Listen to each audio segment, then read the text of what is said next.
passes to complete as many tricks as you can. We'll see wake spins, we'll see service spins, we'll also see line spins, is what we just saw there.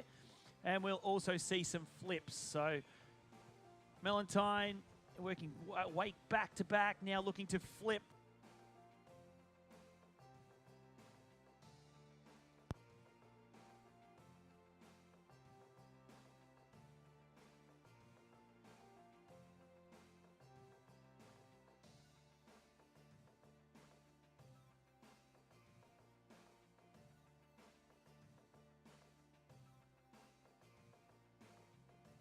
Toe pass, she might end up with maybe something similar, hopefully something a little bit more than what she did yesterday.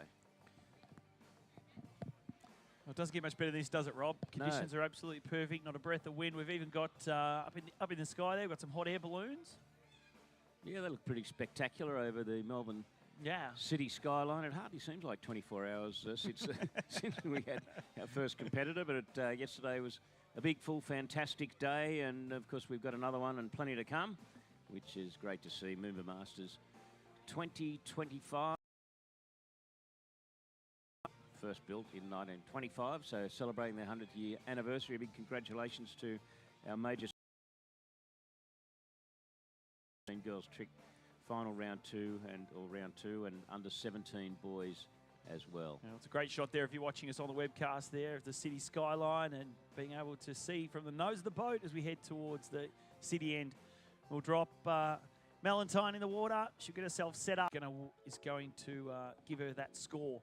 Get the scores as quickly as we can. If you're watching on back at home or if you're here on the banks, make sure you jump onto the IWWFED page, and that will give you all of the live scores. As fast as we get them, you can get them as well.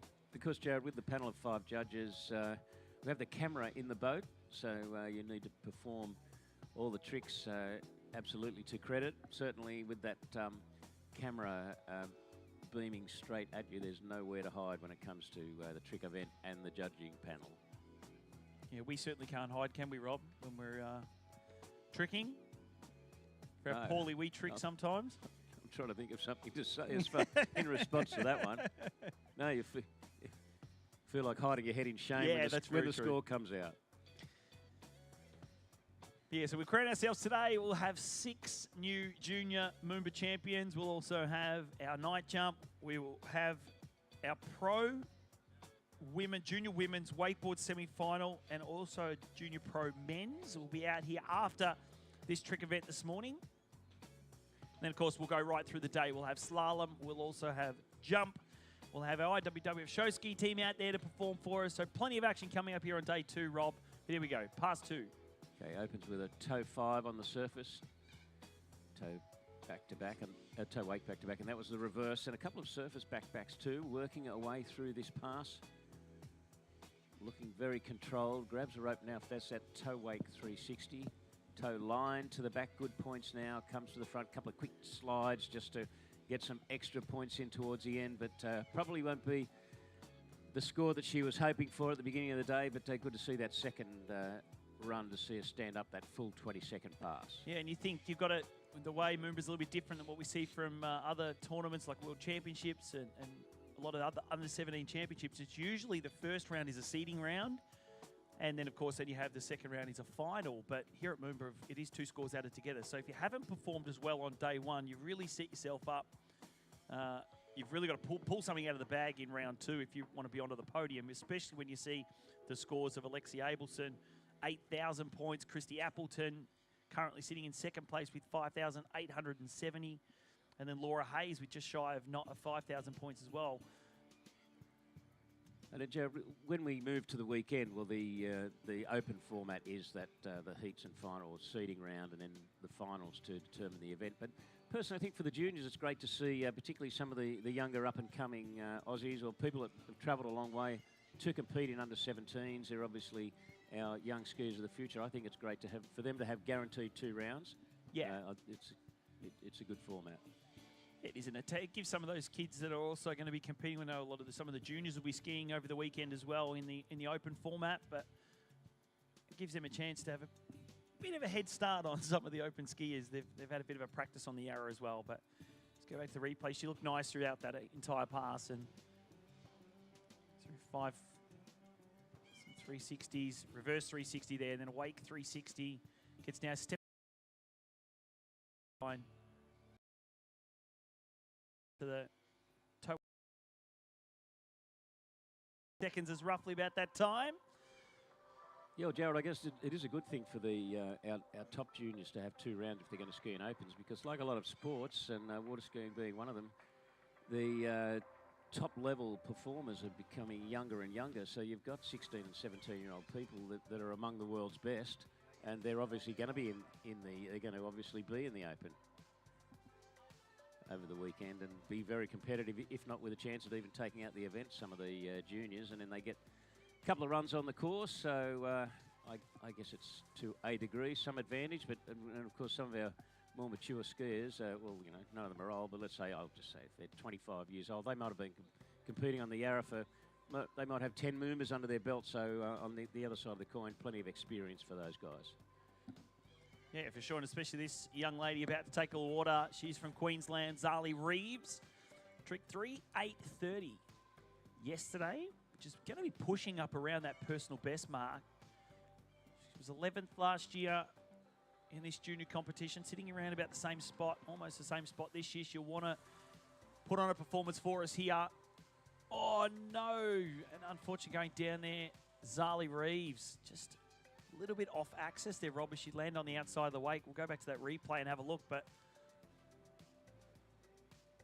Yeah, but that was a real shame because to fall that early in the trick pass, it's definitely not uncommon, but kind of a little unusual in tricks. Normally you start with your earlier tricks that you're pretty safe with. Just seemed to land and the ski kind of just slid out from underneath, and which can easily happen because there's no fin on a trick ski, so really you've got to work the legs, work the edges of the ski to steer it, and unfortunately Zali Reeves falling relatively early in that first pass, as we did see with Melitine Morel. So I hope that doesn't set a scene for the rest of the field. We want to see all our skiers hopefully stand up the 2 full 20-second trick passes and really reach their potential in this event. And we talked about it yesterday, and we'll talk about it for most of today as well, is of course that Yarra River tide at the moment. We are almost sitting at high tide. So almost perfect conditions for the skiers here. There's not going to be a lot of current to flow either way. But as we sort of move through the day, the skiers will be similar to yesterday as we hit slalom. We're right through that sort of heading towards low tides. The tide, they'll have that tail current on that first pass in slalom, but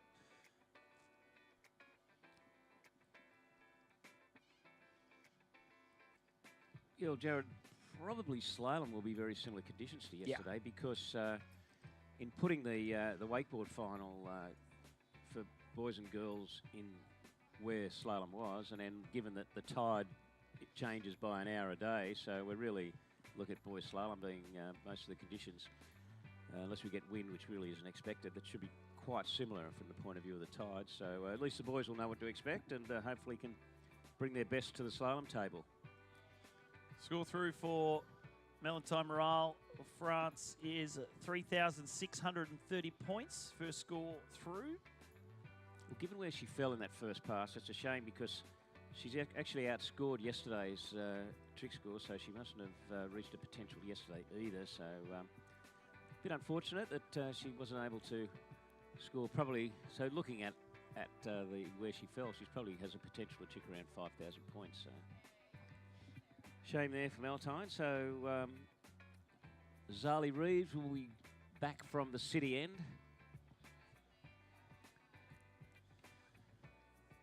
So Zali just heard she has a positional trick, so she'll probably turn to the back, and then when she starts her tricks after that, the clock will start ticking. A couple of wake back-to-backs, some surface back-backs now. Now sits in the back position, a wake front, wake back, relatively basic tricks, I think you would think, but edging in now for a flip.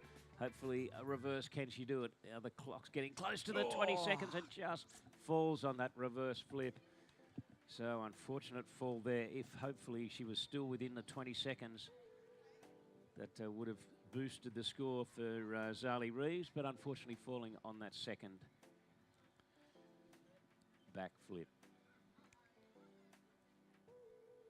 As we have a look at that replay, nice tricks, clears those wakes nicely for the judges. Nice wake 360. Comes in, Rob, as you said, lands, just cases the top of that wake, then has to sort of go out a little bit further. Got enough width on it, just the ski just slipped out from under. Again, when you have a ski that doesn't have a fin on it, they don't track very well, do they?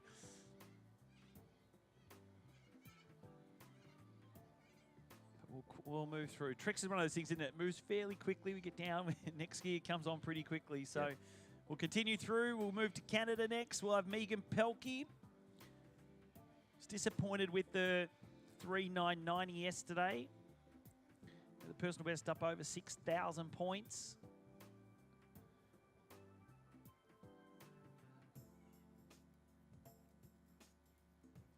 You'll look at some of the scores and some of the names. The girls definitely have the potential to improve on what they did yesterday. So hopefully we're going to see some improvement in quite a number of these girls. As you look from yesterday too, of course, there's four young ladies skiing in the overall competition at MOOMBA as well. So Christy Appleton has her sights almost cemented her spot at the top there, getting the highest scoring jump, highest scoring tricks so far. But Zali Reeves sitting in second with 2,419 points. And Megan Pelkey, she's only a couple of hundred points behind, not even, she's about 130 odd points behind. So if she can improve on this trick score, that's going to then, of course, bump up her trick score on for overall and may even go ahead of Zali. You'd think, I don't know what a PB is, but 3,990, I would have thought that Megan could possibly even add a couple of thousand points to that. Yeah, so confirming that spreadsheet that you put hours into, Jared, that she actually has a PB in excess of 6,000 points. So let's see if she can reach her potential here this morning.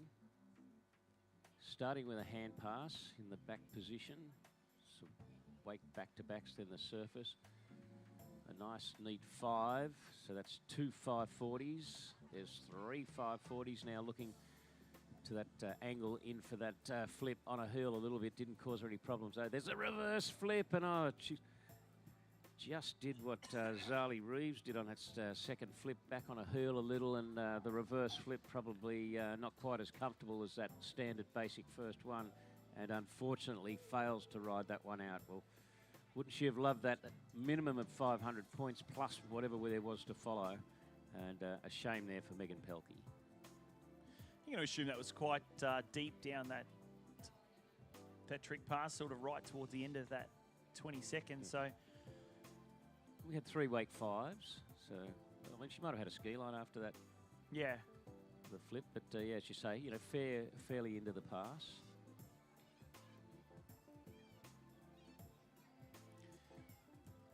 So as we sit her on the back of our GM Marine ski nautique, take her back under the city skyline and bring her back for her second pass. Score through for Zali Reeves, 2,380 points.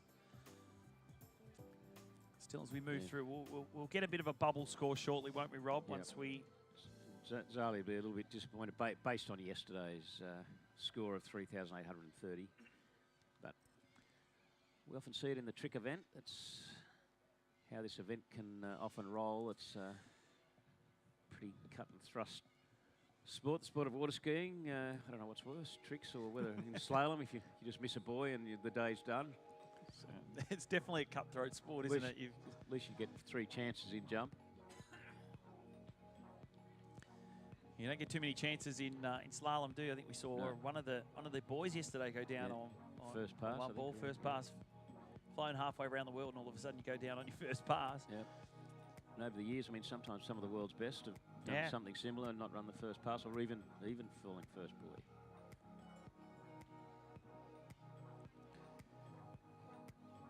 It's happened at Worlds. It just it's going to keep happening. It happens.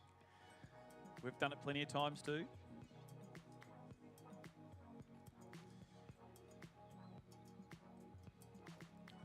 So Megan Pelkey going to to be coming in. Trick speed, if you're watching on, is around about sort of 28 to between 26 and 30 kilometres an hour. What's that, about 17, 16 to 18, 20 to 19 20 miles to 19 an hour. miles an hour. So similar to what you do if you're on a lake. Yeah, I've got a feeling 19 miles an hour is about 28, Yeah. 29. What you do for sort of knee boarding or some wakeboarding. But Megan Pelkey now, rope on toe pass. Toe wake back to back.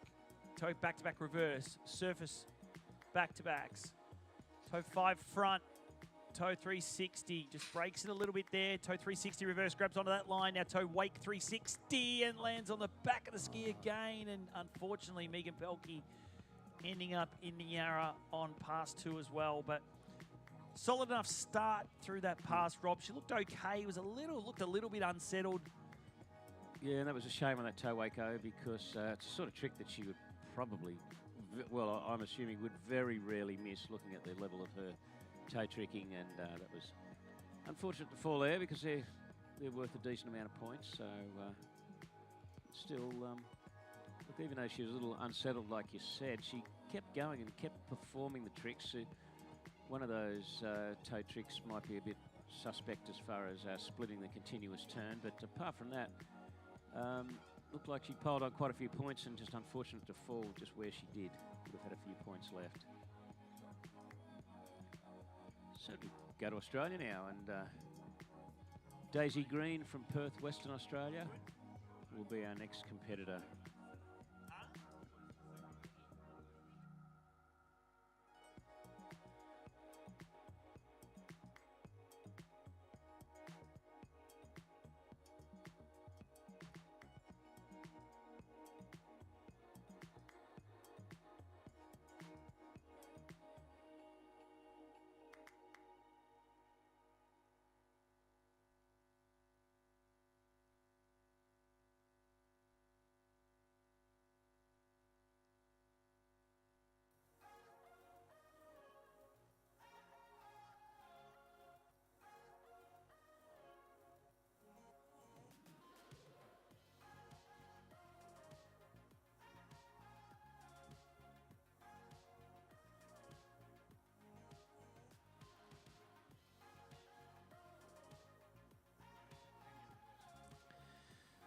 So we're moving through very quickly in this second round of the junior girls trick. Next skier is from WA. Got all the West Australians down there on the banks. They're ready. It's Daisy Green. Had a score in the first round of 4,380 points. That was pushing up again. All these girls pushing up around that personal best, but setting up for a line trick. Gets that line under her leg. Gonna push away from the wakes, spin in. Toe wake line O, toe wake line back to the front, goes back to the back position. Now, toe wake line front, gets that foot secured. Toe wake back to back. Back to back reverse. Now in the center of the wake. Now, toe wake, wake 5 front. Wake 5 front reverse, 360. And that is going to call it up there for Daisy Green. Nice pass. Stand up, Rob. Yeah, well, that's what you want to see, standing up that 20 seconds. I think next time Daisy, when she starts from the Swan Street Bridge end, I'm going to tell her to come in open with a toe pass like most people do. Now, that was great to see, standing up that 20 seconds. And then just probably that'll give her a little bit of confidence to think, okay, great, you know, I've laid that first pass foundation. Let's stand up another 20 seconds and maybe push around PB territory to get that score up where she would dearly love it to be, which I'm not sure what a PB is, but I was thinking when I saw a first round score that she probably has a little more in her arsenal, so hopefully we're going to see it this morning from Daisy Green.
Okay, Daisy Green on the water with the rope firmly affixed to her foot, rope on toe position.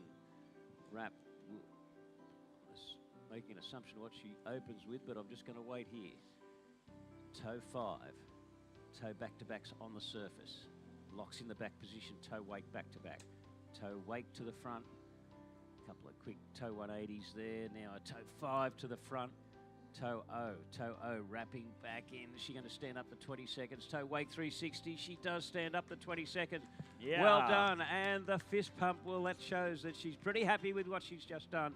2 20-second stand-up passes, and well done for Daisy Green from Perth, Western Australia. Now, that might push. It's around about the same, similar score to yesterday. Push her into top spot, of course, with 2 scores added together. Don't know if she's going to be able to hold on to a medal position, but great skiing out there from Daisy Green. That's what you wanted. 2 stand-up passes.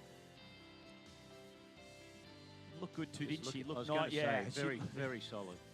She looked perfect. Stays right up over that ski. Stays nice and straight. Nice toe 5 front. Toe 360 back out. 360 back in. Then the wake 360. Toe wake back. Back to the front. And those surface turns, Jared, you notice the ski was just tracking in that one spot the whole time. It didn't move from side to side in a wake at all. It was just very, very controlled.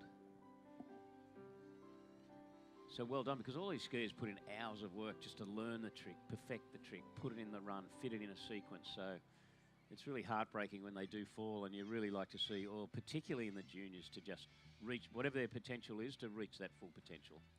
Yeah, and also, especially for our Australian skiers, and this is sort of, we're midway, sort of 3/4 of the way through our season. For some of these international juniors, it's just the start, isn't it? It's the start of the year. So for our juniors in particular, who've worked hard in the off-season, coming to here, getting ready for nationals this year, and we've got the Oz Kiwi. A lot of the juniors will be skiing Oz Kiwi next week up at Bridgewater. It's all sort of building up to hitting their peak nice and early. But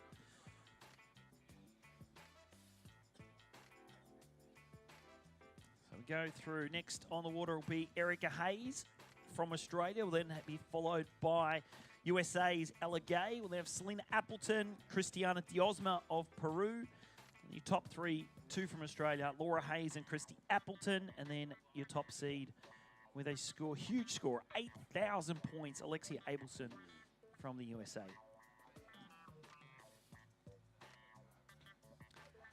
Yeah, well, things would have to go pretty wrong for Alexia Abelson to not take out the event, but I shouldn't really say that, Jared, because it's early days and tricks being tricks. And now Erica Hayes with the rope on toe pass, locks in the back position, toe wake back to back, toe wake to the front there. The back-to-backs there. This should be a 540. She does it nice and neat toe. Maybe a little bit of an issue in that first 360, but there's a toe wake 360 now. Toe line to the back nice and clean, back to the front and a stand up. 22nd toe pass there for Erica Hayes. Looking pretty good there, Jared, was Erica. Yeah, I think she might have lost a little bit of time through this trick pass. So we look back on that replay, but she slapped her legs as she came out the other side. Maybe a little bit disappointed that she might have missed. Yeah, well, I'm sure the judges aren't listening to us, so it's probably a, it's fair enough for us to critique what we see. And I thought maybe one of those surface 360s, I was a little bit concerned that she might have stopped halfway. Right there? Yeah, but I don't know, you could nearly argue that even though it was a bit of a jerky movement, that like she may well have kept that continuous movement going on. As much as what your upper body might stop too, for those of you watching on home, or if you're joining us here on the banks, it's all about how the ski moves, isn't it? It's got nothing to do with the upper body, how the upper body's moving. It's all about the ski continues to move in that direction. That is what that's what the judges are looking at. They're not caring what your upper body looks like. It's all about what the ski is doing. The score through Daisy Green there, Rob. Solid score, 4,690 points for Daisy. Well done. And a little bit of an improvement on round 1, which is good to see.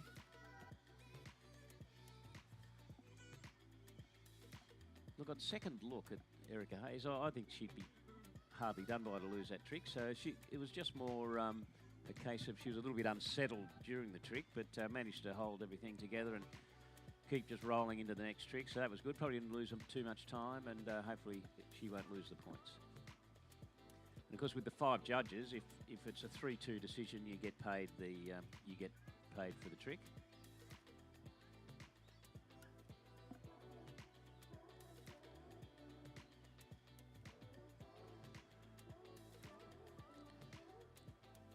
So Erica Hayes laying the foundation for what could be a pretty good score, and wish her all city end. Yeah, we can see that Nautique, the GM Nautique, making its way in now. Ski's coming a long way down the course today, starting their trick into that positional. We're going to go, oh no, Erica Hayes down on flip 1, trick 1. Rob, as we just said before, can be devastating for these juniors to fall on the first trick, and Erica Hayes, unfortunately, just cased the top of that wake. See her flipping, just lands just right on the peak. Unfortunately, can't hold on. Just didn't seem to get the load she needed for the takeoff, and it made her come up short, and unfortunately just couldn't ride it out, which is really extremely disappointing for Erica Hayes. Yeah, it was a silver medalist here. She had high hopes of making it on the podium, but unfortunately, again, with these 2 scores added together, it's tough if you don't set yourself up in round 1 to make it on that podium. So.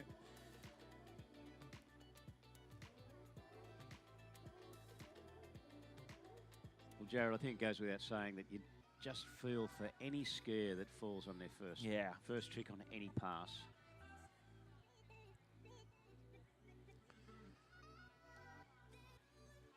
And I don't want to sound like, I did mention broken record yesterday. Don't want to sound like a broken record, but I think we've all seen some of the world's best fall first trick on one of their passes, and everybody's in shock at the time, but it happens.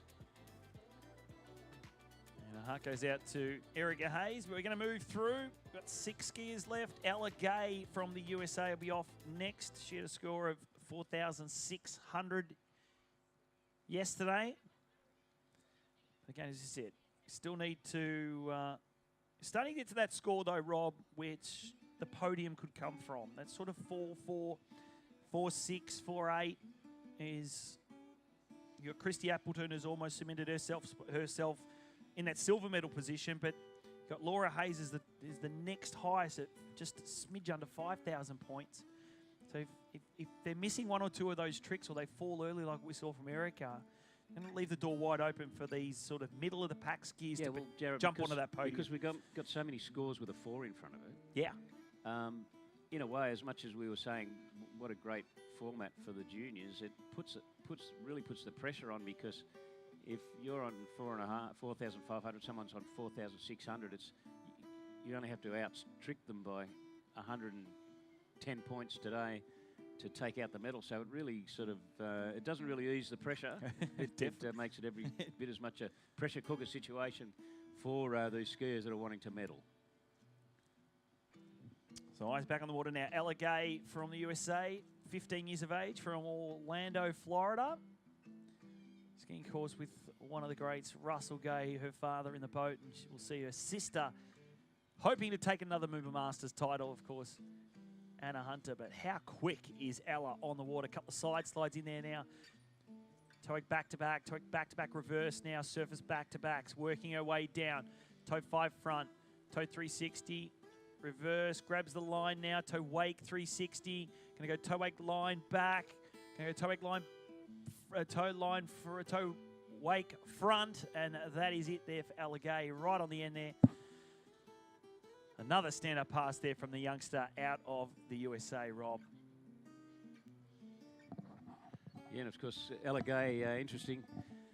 Being from Florida, skiing in a full-length wetsuit here on the Yarra at what is 7:45 in the morning local time. So the 2 toe wake back-to-backs, good points there. That toe 5 to the front.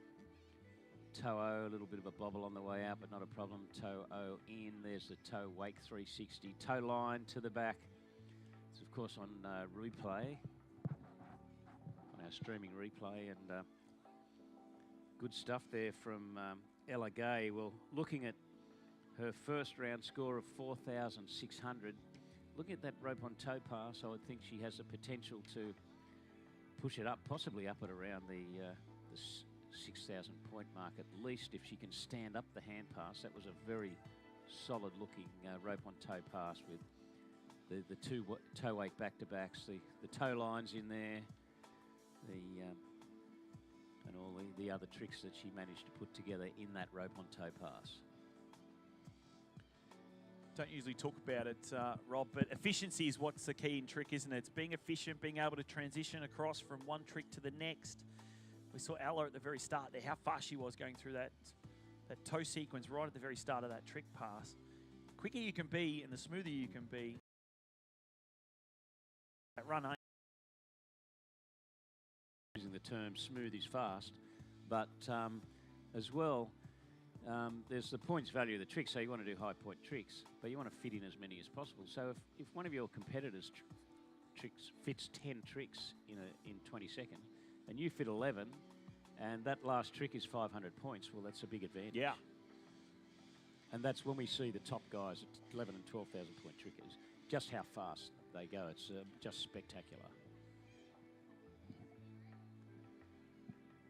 So hopefully from Ella Gay's point of view, her hand run's going to be spectacular, and we wait with bated breath, but she's coming in from the city end.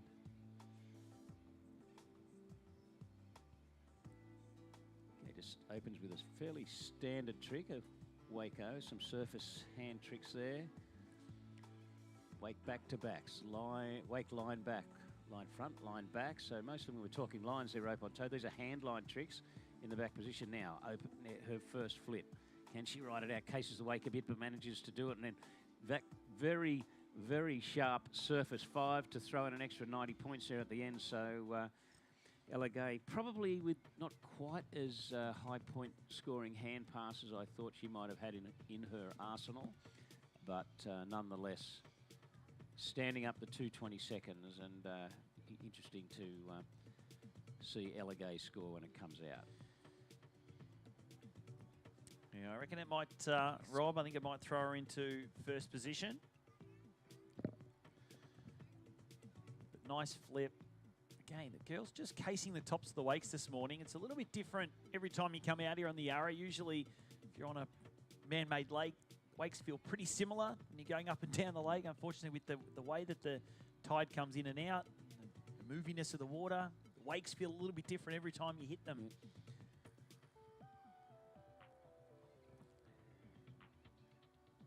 Well, man-made lake, given that generally there's very little backwash, the only thing you ever get is if there's a little bit of a breeze, you get a slight amount of wind chop, which is probably quite consistent, where the odd roller, a bit of movement with the tide, it certainly does make for things to be a little bit more interesting and a little bit more challenging.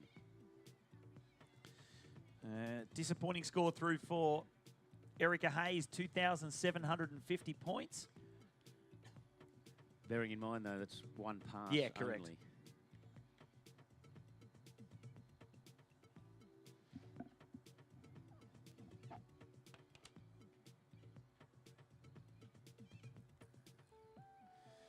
Heading down to the top 5 now. Selena Appleton will be next from Australia. We'll then have Christiana Diosma of Peru, Laura Hayes from Australia, Christy Appleton, Australia, and then your top seed, Alexia Abelson.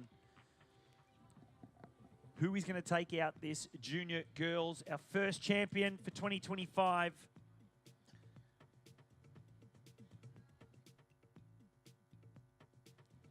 All eyes set on Alexia Abelson.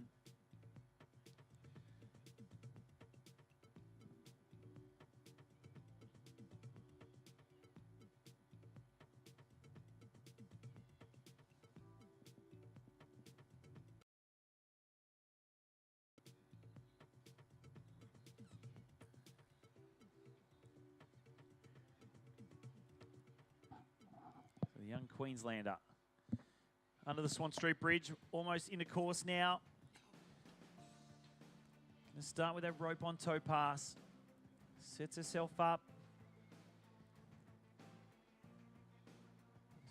Past the orange boy now. Toe 5 back, holds it on. Toe 8 back to back, toe 8 back to back, oh, toe front. Backs and fronts there look good, back to backs. 5 front, 360, 360 reverse. Now grabs onto the line. Wake 360. Comes back, toe 8 back. And that is a stand-up pass again. Selena Appleton, put your hands together, Melbourne. Looking nice out there, Rob. Yeah, just maybe that, just the opening trick might have been a bit of a nerve settler there, but she kept going and things were looking pretty smooth through the pass. The toe wake front there. The toe back-to-backs on the surface, then the toe 5 to the front. 2 toe 360s. Fairly common sequence, toe wake 360 and toe wake back. Just to finish off and squig it inside the 20 seconds and a solid opening rope on toe pass.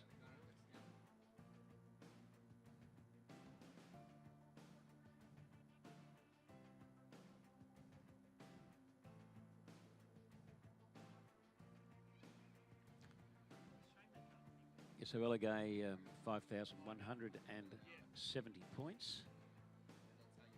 So good score coming out there for Elegay.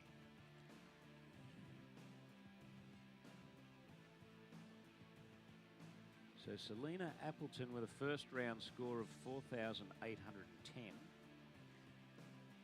So if she can push it over 5,000, she moves ahead of Elegay.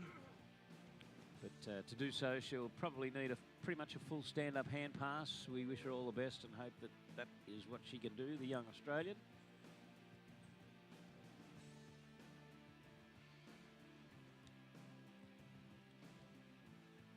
Of course, from Queensland and her home site, kind of very much possibly a little bit inland, but very much in the eye of the cyclone, Jared. So yeah, I haven't heard much. I haven't seen much of the news this morning, and haven't seen the swell. I was looking a bit last night. The swells are the sea swells are huge, and the cyclone's still coming in. But at the moment, we're looking at Selena Appleton for her hand pass. A couple of wake back-to-backs there, nice and clean. Plenty of air spinning. Those wake tricks through the air, a couple of 540s now. Wrapping in with a surface, interesting setup there to that front to back 540 now. The hand line tricks, the wake line, back line front, wake line front, I should say now. Does she have a flip at the end? No.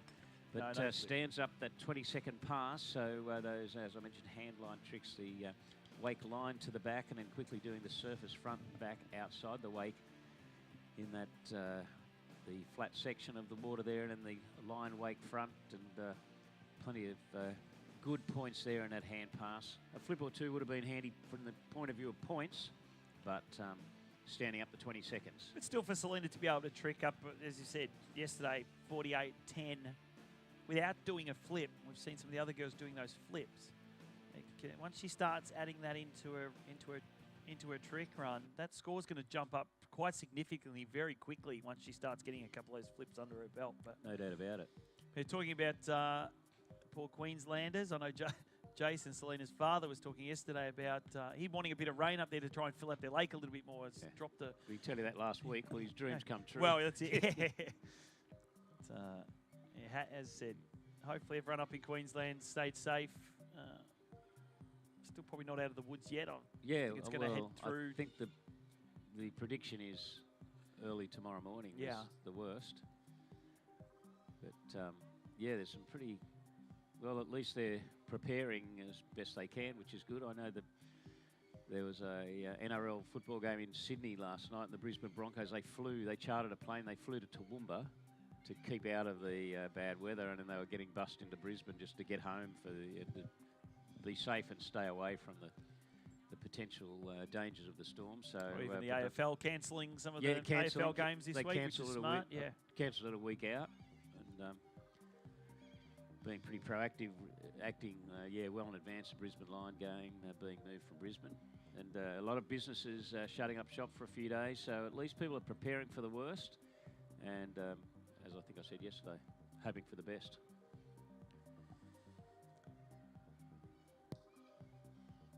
We're almost to find out that bubble score very shortly of who is going to be on the podium here in this Junior Girls Tricks. Cristiana Diosma of Peru, she's up next. We'll have Laura Hayes, Australia. Christy Appleton, Australia, and then Alexia Abelson. All eyes on the ladies in the overall tour course. Melantine Morale, Zali Reeves, Christy Appleton, and Megan Pelkey, who is going to be our overall champion. We'll know later on this afternoon. But here we go, Rob. Cristiana Diosma of Peru. Okay, opening with that rope on toe. Surface 5, locks into the back position there for the toe wake back to back. Toe wake front now. Now the surface turns. Once again, another one of our skiers looking sharp and very efficient. There's that toe wake 360 now for Christina. Little side slide, I'm thinking toe line to the back. A good points, a high point scoring trick just towards the end of that 20 seconds. And a sneaky toe slide that we see from a few people, unless I was seeing things. And good way to cram in some extra points. And well done on that rope on toe pass for Cristiana Diosma. Yeah, nice trekking there from Cristiana, of course. Go back to last year's MOOMBA. Ended up 6th place in the junior competition. Was 16th in the World Championships.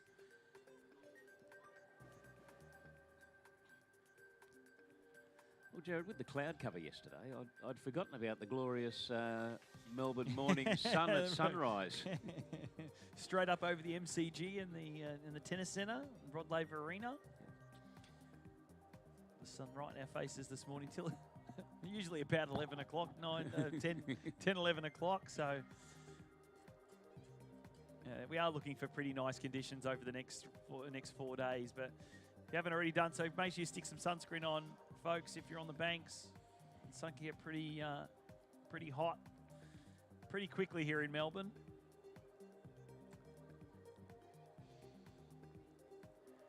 Yeah, but 30 degrees is a nice summer's Australian day. I think the 38 and 40 we were getting last year is just a little bit extreme.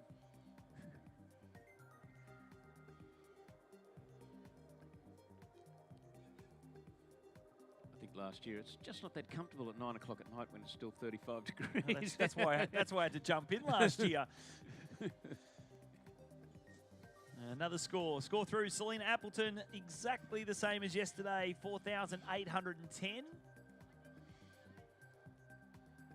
Okay, so coming in for her second pass, Cristiana Diosma.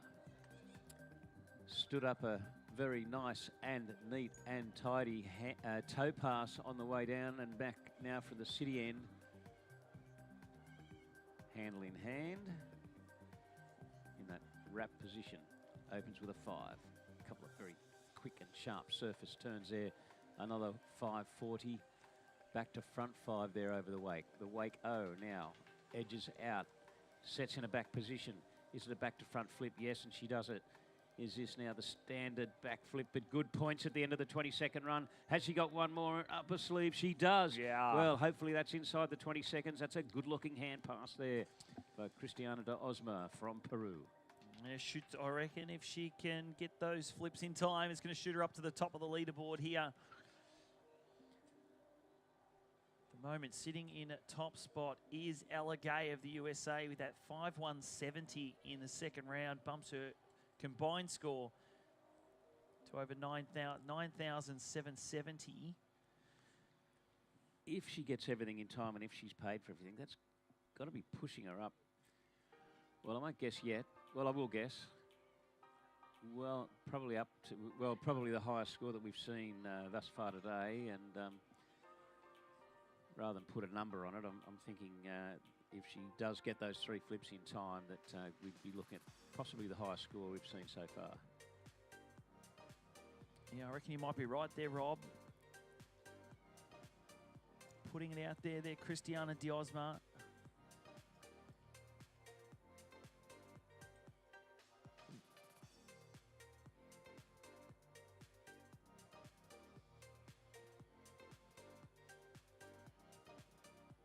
She looked like yesterday she had a pretty clean trick sheet yesterday. Just again missed that second, that third flip was out of time. So actually she fell on on that third flip. So if she gets that today and adds another 600 or 700 points, it's going to be pushing up around the 6,000 point mark.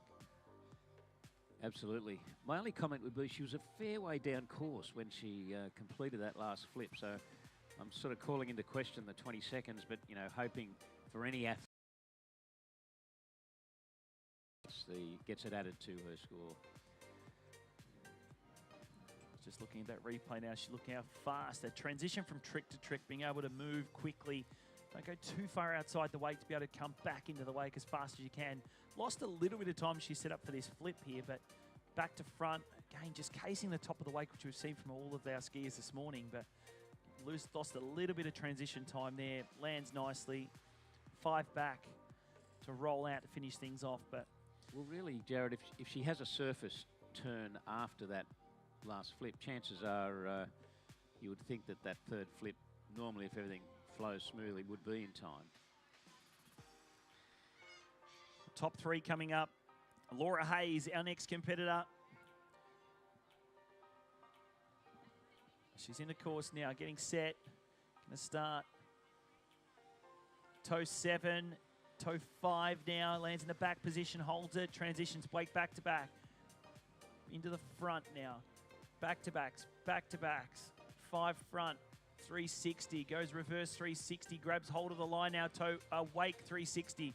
Gonna go wake back, couple of slides, nice fast tricking there. Laura Hayes, Rob, and that looked pretty solid as well. Yeah, it looked solid, but she's moving pretty quickly, so probably squeezing an extra couple of tricks in, even though she doesn't have a toe line in her arsenal there, but she definitely tricking pretty fast and fitting plenty of those tricks in her run. Very fast on those surface backpacks. There's the 5, the 2 O's, not wasting any time there.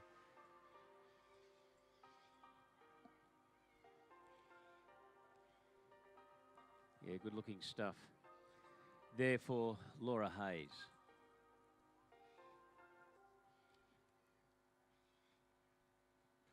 I don't know if those of you who are just joining us, whether it's on the webcast, some breaking news last night from slalom skiers,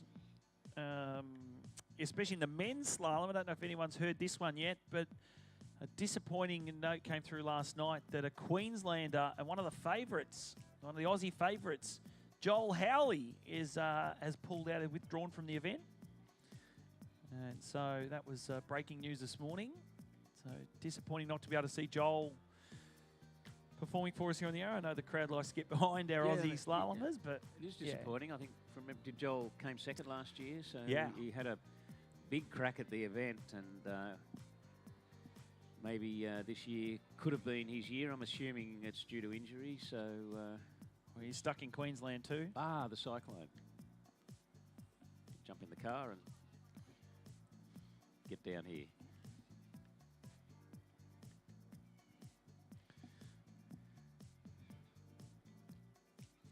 Laura Hayes, Christy Appleton, Alexia Abelson.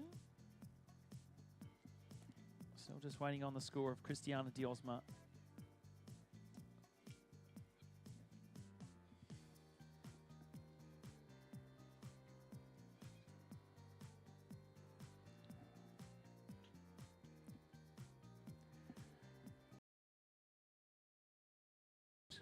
Has laid a pretty good platform, so really wishing her all the best and hoping that she can put together a solid hand pass, because if she can, she'll post a pretty good score today and have the others thinking a bit about what's to come. Okay, now opens with, is the hand pass, of course, at flip.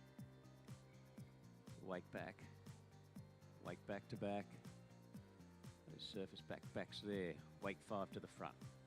Sets in the back position, the reverse wake 5. Now the line tricks. Pops to the front so she can do the wake line O. Quick side slides at the end. Will good stand-up pass once again, and well done, Laura Hayes. Well, tricking 49.90 in the first round. It's got to be there or thereabouts, I would think, for Laura Hayes in this second round. So really, Christy Appleton can't afford to not be at her best when she comes up. She's our next skier from Queensland, Christy Appleton. Yeah, I said that little bobble or missing 2 or 3 of those tricks, Rob, can really make a difference on this podium with these 2 scores added together. But yeah, Laura looking perfect out there. Gets those line tricks, turns back to the front. Wake lino. See, as I said, it's going to be around about that similar mark, around about that 5,000 point mark there for Laura Hayes.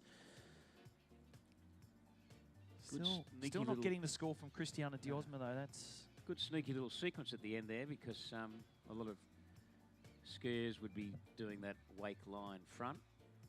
And when she pops to the front to set up for the wake line 360, well, she gets paid for a surface 180, and in the wake line 360, I think they're probably about an extra 100 points over the wake line front. So sneaky way to pick up an extra couple of points right at the death there. So well constructed trick pass.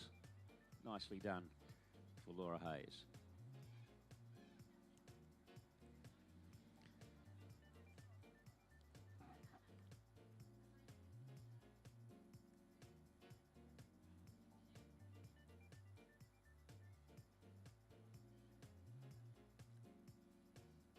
quite sure. Still not even seeing Christiana Diosma. Maybe a timing issue. They might have to go back and review. Looks like they might be reviewing Christiana's pass, so we may not get that score through as quickly as what we've seen.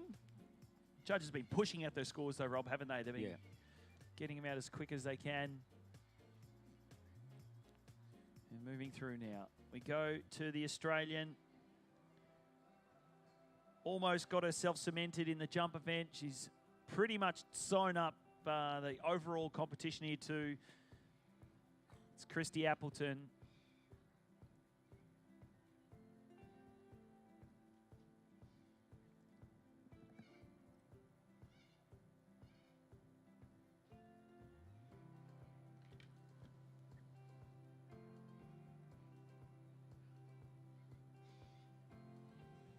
Okay, Christy Appleton now opens with the toe 5. So opening run being the rope on toe pass, which is the choice of a lot of our skiers. Toe wake 360 there, toe line to the back, quickly pops to the front. Couple of toe slides there in the back position for toe wake back to back. Is there a reverse there? She tries for the toe wake back to back reverse, and a costly fall right at the end of the run there for Christy Appleton.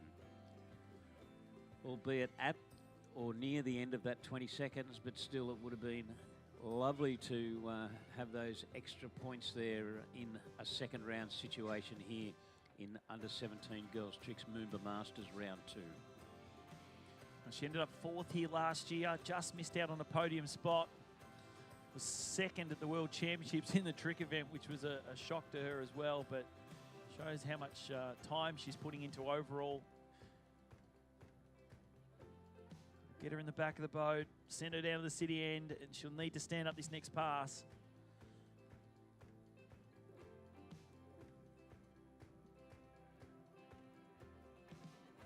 Score through Laura Hayes, 4,890.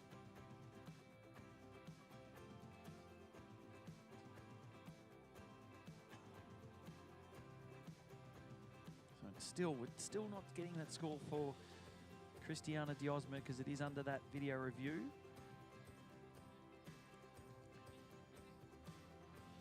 I'm going to say once that video review comes back though, Rob, with that the 2 stand-up passes, it's going to be more than the score that's in there currently. It's only 3,820. But yep. But also, Gerald, I guess from the point of view of if we're trying to keep people informed, if you're following the event, how it's taking shape, that score for Christiana Diosma is a pretty crucial one, fitting into the mix of when we're looking at the 2 rounds of some of our competitors that have skied through. It's very tight, tight at the top, if I could say, you know, around that possible medal situation there. So getting her score will really important piece of the puzzle, and one we're anxiously waiting on, as we're also waiting on Christy Appleton to come back from the city end. Yeah, anniversary ski nautique towing all the skiers over the weekend, and today, of course, being Friday, second day of the junior tournament. Don't forget, straight after this junior girls, we're going to move straight into junior boys too. And we're going to have coming up is, of course, the world record holder. Yes, he is a junior world record.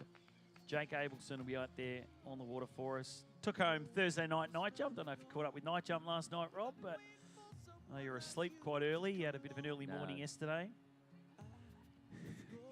Not exactly, but anyway, we won't go there. But here we go, Christy on that hand pass now. Wake back-to-backs, wake back-to-back reverse. Surfaces look nice too. Nice, crisp, fast. 5 front, into the back. Now, flip number 1. Oh, no, loses the handle, Christy. Handle just slipped out of her hand. It looked like Rob didn't even look like she hit the top of the wake, but... Oh, and that was a real shame, Jared, because the first part of the pass was so solid. She opened with a ski line back. She had those 5s in there. They all looked very, very clear and no doubt about credit. So laying that good foundation there and then just edging in now and somehow, unfortunately, falling. Probably landed a bit on the top of the wake, but I think she'd lost the handle before she got to the wake. Hoped that she was going to ride it out, but just wasn't to be. Well, very, very unfortunate from the point of view of medal calculations here as well, but it's a real disappointment there for Christy Appleton.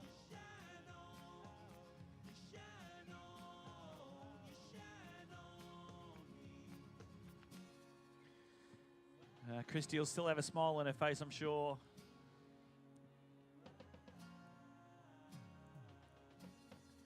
We go now top seed. High score of the juniors with 8,000 points. Your hot favourite going in to this second round. She has such a buffer, she virtually just has to stand up, but as we've seen with the trick event over many, many years, it's easier said than done. But she'll know exactly what she has to do. Although those skiers under 17, I think it's fair to say from the point of view of how they train and how they perform, consummate professionals, all of them, and hopefully Lexi Abelson can perform to her full potential here this morning on the Yarra.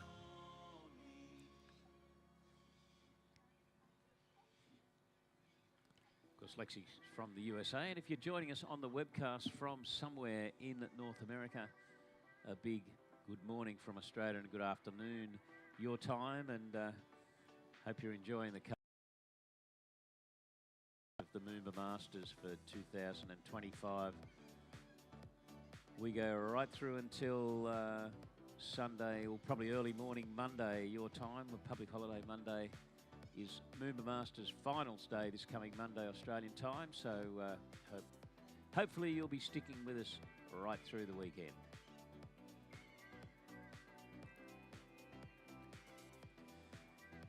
So Lexi Abelson with rope on toe, starts with a surface 5, toe wake back to back. Toe wake front, toe O wrapping in. The 2 toe 360s very fast. Now, toe line to the back there. Toe line back to back, stands it up, big points there, keeps it going. The last couple of slides there, and some good points in that opening rope on toe pass for Lexi Abelson. The score through Christy Appleton was 4,430, which just keeps her ahead of Laura Hayes with the 2 scores added together. Wouldn't she have loved that flip? So it's going to mean, I believe, that Christy Appleton is going to be guaranteed at least a bronze medal.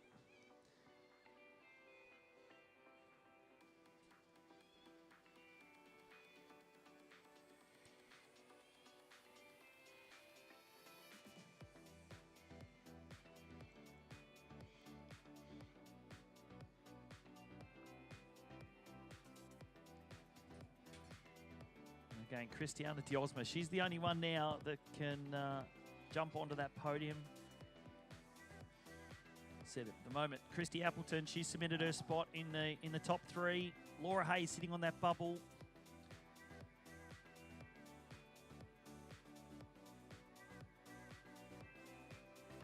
There's certainly not a lot separating at the moment, but the video review will change a few things once that review is completed. But Alexia Abelson, the final skier, the final pass of our junior girls for 2025.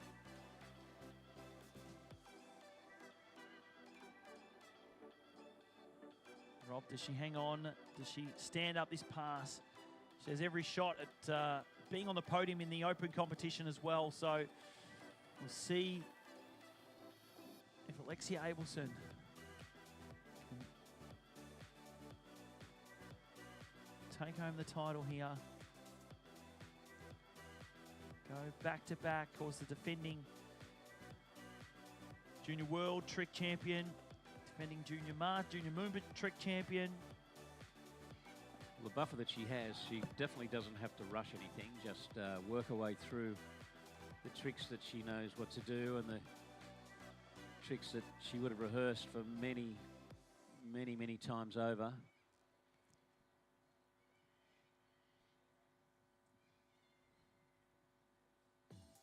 So, handle in hand, here she goes. The wake back-to-backs. Wake 5, looking good. Now, flip sequence, I would think. There's the standard back flip. There's a flip with a back landing. Stays in a back position. Back to front. Now in the back position. The full twisting back to back. The MOOMBA. I think there's your champion for 2025. Lexi Abelson. Oh, and a front flip to boot. Yeah, that's and the fist pump. Well-deserved fist pump because no points for those. But boy, every reason to throw the fist after that fantastic display of hand tricking there. Finishing with that front flip, Lexi Abelson. Well, Rob, just to update those scores, the official score through for Christiana Diosma was 4,870, which is not enough to go ahead of Ella Gay and Laura Hayes. So your podium, without the official score coming through, we're going to say that it is going to be Alexia Abelson taking home the win. In second place, we'll go to Christy Appleton from Australia. And narrowly there in the bronze position will be another Australian, Laura Hayes. So that looks like the unofficial scores from up here. But great tricking and congratulations goes out to the USA, our first junior MOOMBA champion for 2025, Rob, Alexia Abelson. Yeah, awesome display. I mean, those flips, the finishing with the back-to-back MOOMBA and the front flip, well, that just icing on the cake for that event, and well done, Lexi Abelson.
Okay, folks, we're right underway here with the boys' tricks, and we have Callum O'Connor, the young man with springs for legs. He's got some serious flipping talent, this young man. Huge front flip.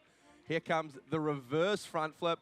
This time he makes no mistake about the landing outside the whitewash and finishes up there with the back to front flip. He is just, he's got flipping talent in spades, this young man. And better than the first round already. Picked up one extra flip. A lot of points on that hand pass from Callum O'Connor. Definitely flips the strongest of his skills out there on the water. He'll have a toe pass to come. Wouldn't expect it to be quite as high octane. A little more sedate on toes.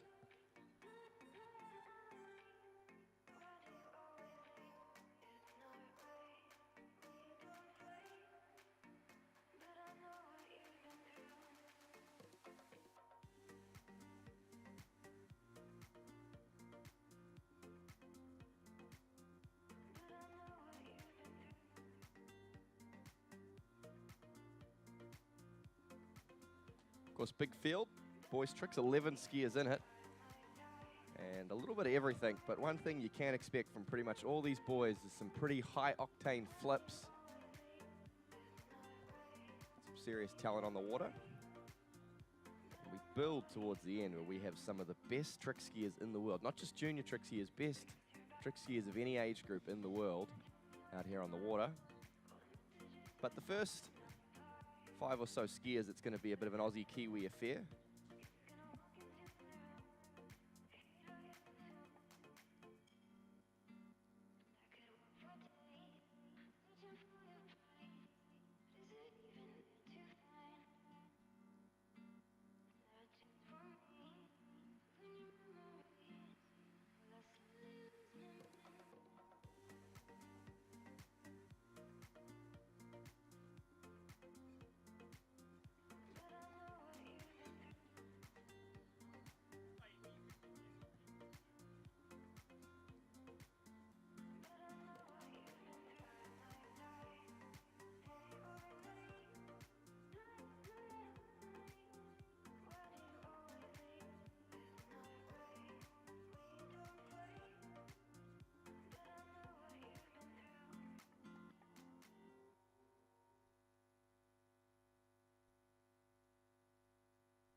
Okay, after a huge opening hand pass from young Callum O'Connor out of Queensland, he comes in now rope on toe, attached to the rope.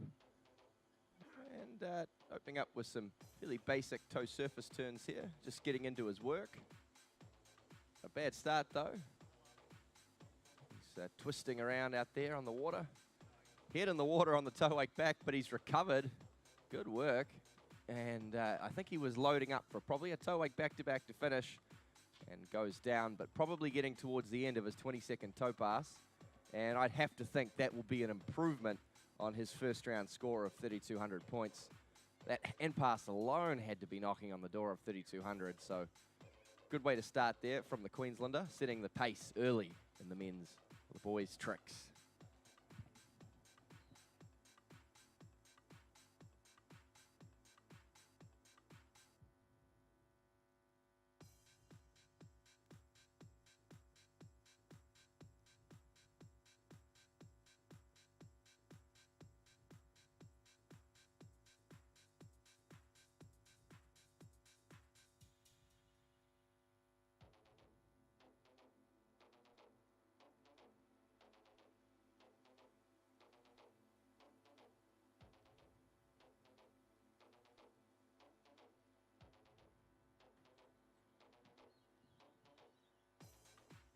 Great to see the faithful few here early on a Friday morning, a work day here in Melbourne, tuning into the boys' tricks event.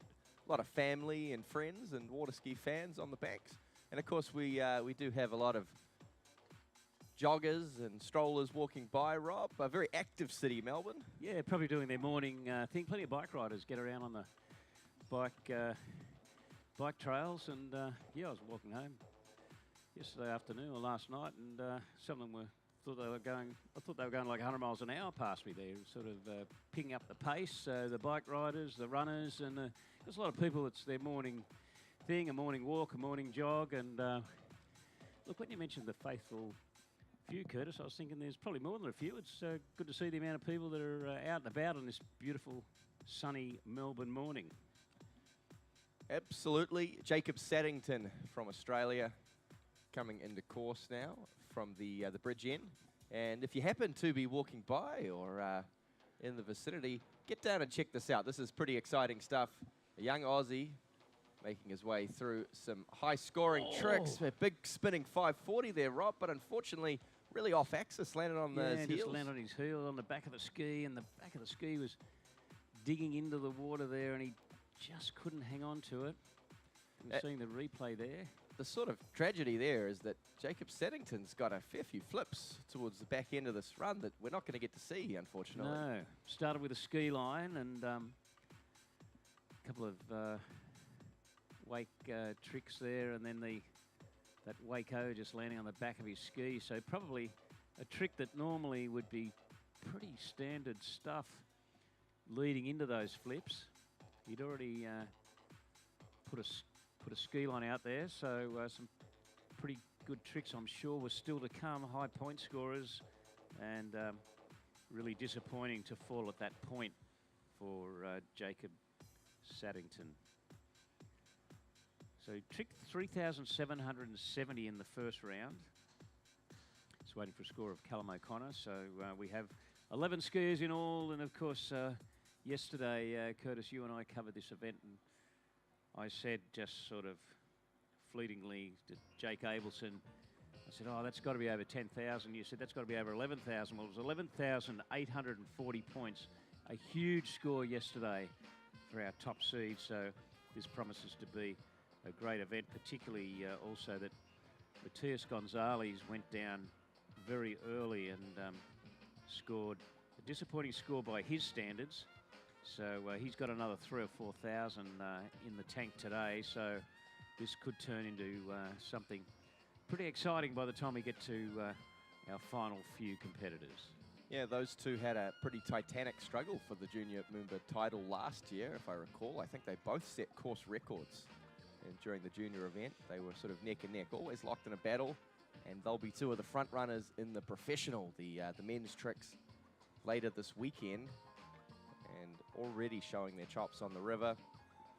If you're joining us for the first time, we are in the tricks event of the water ski portion of the 2025 MOOMBA Masters. Each skier gets 2 passes up and back to perform as many tricks as possible. Each trick has a pre-assigned point value based on its difficulty. And we basically tally up all the tricks they've done and we get you a score. Yeah, because there's such a wide range of points. Some tricks are worth, that we'll see them performing 800 points. I mean, there are basic tricks you probably won't see today, but worth as little as 40. So such a wide range of tricks. And Jacob Saddington now coming in. Well, he's decided to back up his, he fell on hands, but he's going to go for his other hand pass. So there's a back to front flip. He's already performed a couple of flips. Flip with a back landing. Quickly pops to the front. Has he got anything else? There's a wake jump to set up for a front flip, and can he ride it out? He just doesn't manage to ride out the front flip, but pretty good sequence of tricks there, and really just showing what could have been for Jacob Saddington, falling unfortunately early in his first pass, but a very solid second pass. He would have dearly loved that front flip, just couldn't manage to ride it out, but good stuff anyway from Jacob Saddington from Australia. Yeah, interesting strategic choice there. I have a feeling I remember Jacob Saddington doing some toe tricks in the first round, but because of that early fall on hands, he's opted to go for 2 hand passes, make sure he got through the flips. That's obviously where the bulk of his points come from, and he's done fairly well in the end. Well, looking at the flip sequence and what he actually did, I'm sure he's made the right decision in starting more or less probably where he left off on that the opening hand pass by putting his flip sequence in pass number 2.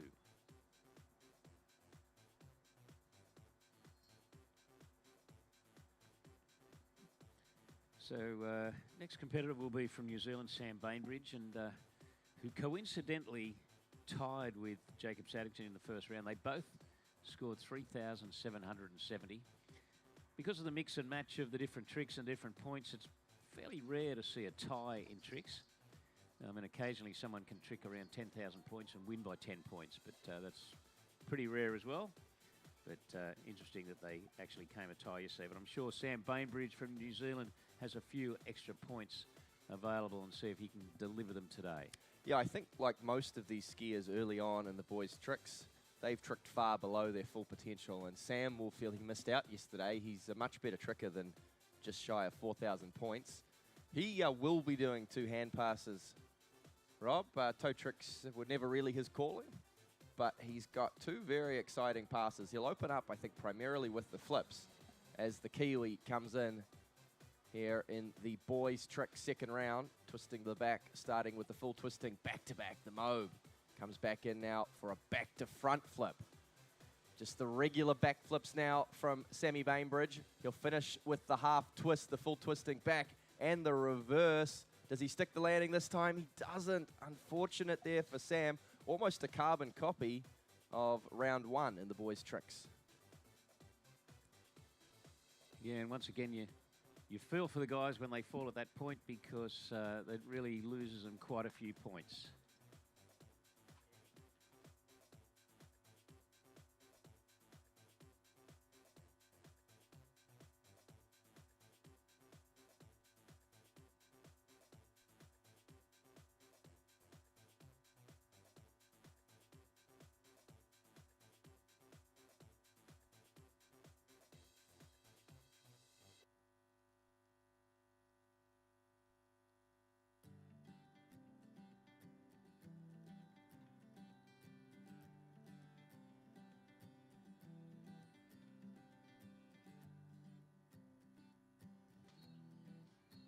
So we do have some scores coming through. We might have to decide who's going to do the handwriting here, Rob, because as you've seen, mine's not super legible, but we've got a score of 4,000 points through for Callum O'Connor. Like we picked a big improvement on yesterday, still missing out on some points. And Jacob Saddington, obviously a little bit disappointing. After that early fall on pass 1, he really had to repeat his flips and has ended up really with the score of 1 pass of just a shade under 3,000 points. Sam Bainbridge has an opportunity here. He's going to come back on pass 2. He'll be looking to do some ski lines, some sort of 540-degree wake rotations, and potentially he may repeat a couple flips to try and get that reverse back landing 750 points in the books.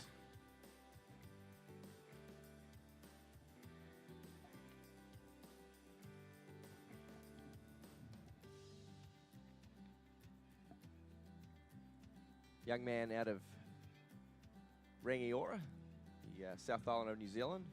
Fairly cold place, difficult to train for a super long season in the tricks event. And nowadays, he's 18 years old. He's done with high school. He's doing a bit of a building apprenticeship right now. We're trying to secure him a DeWalt sponsorship so he can be the talk of the job site. He's coming in now for his second pass, Rob. Okay, the hand pass from the city end as he just comes into view now. That those wake 540s you were referring to, there's a back-to-back there. Ski line, I think that was. I think that would have been a wake-o. He's a little bit obscured from my view, but then going for the reverse wake-o and unfortunately falling on that wake-o. Unfortunately, that wake 360 for Sam Bainbridge. So definitely would have liked to have kept going for the duration of that 20-second trick pass. So disappointing fall there for Sam Bainbridge from New Zealand. Yeah, unfortunately, the Kiwi has failed to fire as we move through the start of this event. Very Aussie-Kiwi affair. We got 5 either Australians or New Zealanders back-to-back to start things off. And there was some improvement from Callum O'Connor, but so far these boys are struggling out there. They're chasing a pretty big score. They know to be anywhere near the podium position and throwing out their big runs, struggling so far.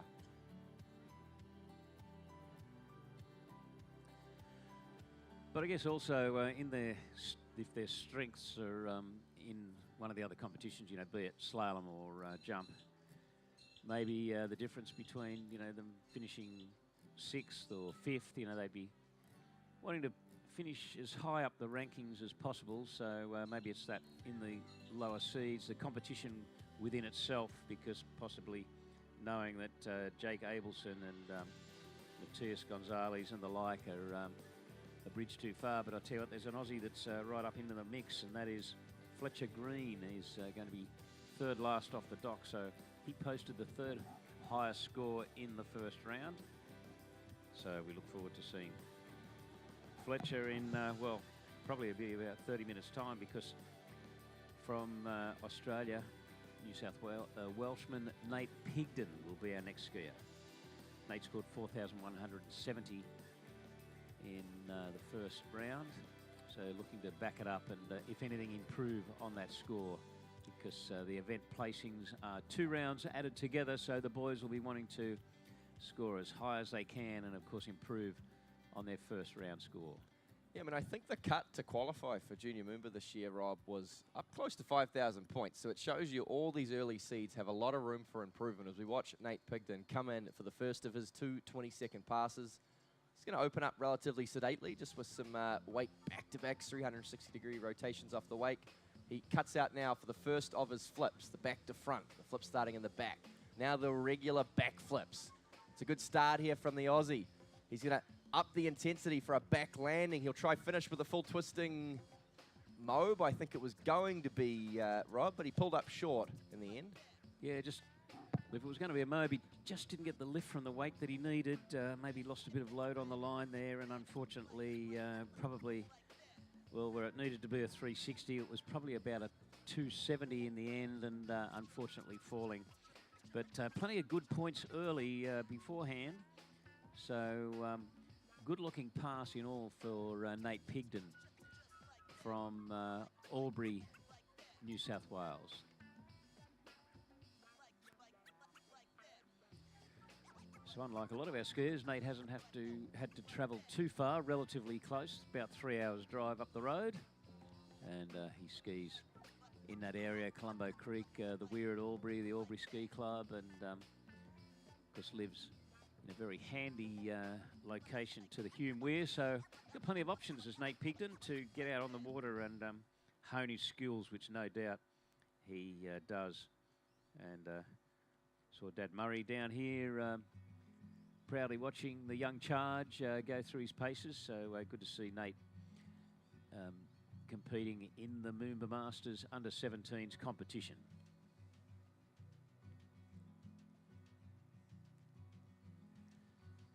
So definitely the hand pass is his strength. The toe pass, he does do a toe pass, but it was fairly regular as far as a little more conservative than the hand pass. The hand pass would be worth a lot. Toe pass, but if he earlier, hopefully he can improve on that 4,170 points. You see that from a lot of these young guys. It seems like when they're out there doing their trick practice, sometimes they're more focused on what's going to look cool, what's going to, give them the most sort of style points. Toe tricks perhaps not quite as glamorous and don't get quite as much attention from some of the teenage boys.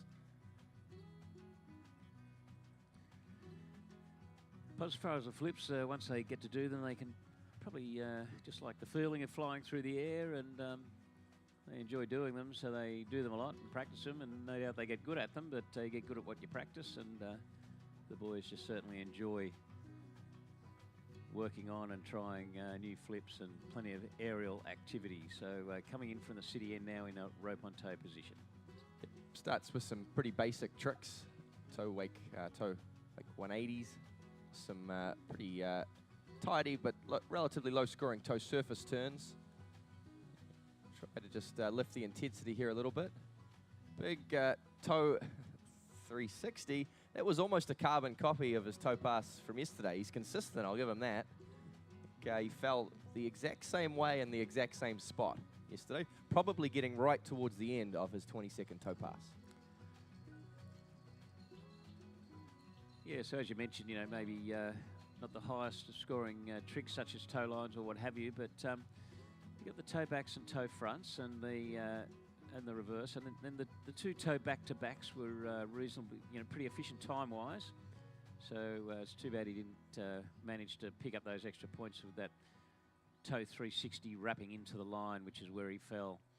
And as you said, I think that's where he fell yesterday. So we might be seeing a pretty similar score from Nate Pigden from Albury, New South Wales.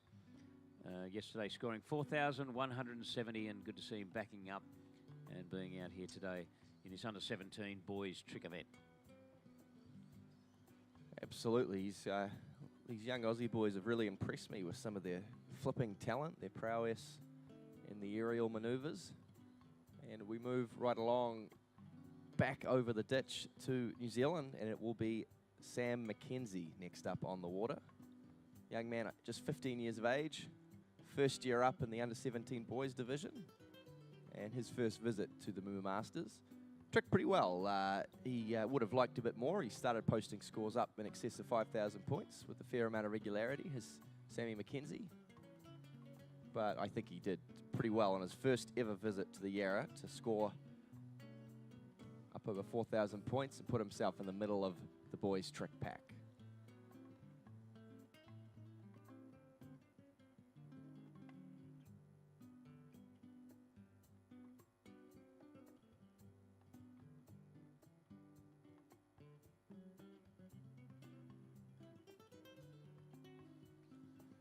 We're pretty much at high tide right now on the Yarra River, which means that the current has dissipated to almost nothing as we sort of wait for the water to start heading back out to sea. And we have young Sammy Mackenzie looking to make hay while the sun shines, enjoy the conditions, opening up rope on toe. It's a pretty good toe pass here from the Kiwi, just lifting the intensity a little bit. Moving through some surface turns, you'll start wrapping into the line now. Beautiful. Toe 540 there. Toe O grabs the rope outside the wake. This is the biggest toe pass we've seen from the boys so far. And a toe step trick, and just lifted the intensity there on rope on toe has Sammy Mackenzie. Yeah, good stuff for Sam Mackenzie. So he tricked 43.80 in the first round. So look at that toe pass. I'm just not sure what he's got in store for it in hands, but if he can put a solid flip sequence together, he can definitely improve on yesterday's score of 4,380 points. Yeah, I mean, that toe pass there's probably 2,500 to sort of high 2,000s, you'd have to think. And I think when Sammy gets it together, he can do a hand pass that is pushing up around 3,000 points. He's got a personal best in sort of the mid 5,000 range. And missed out on a few tricks yesterday, but started very well. Rope on toe has the Kiwi.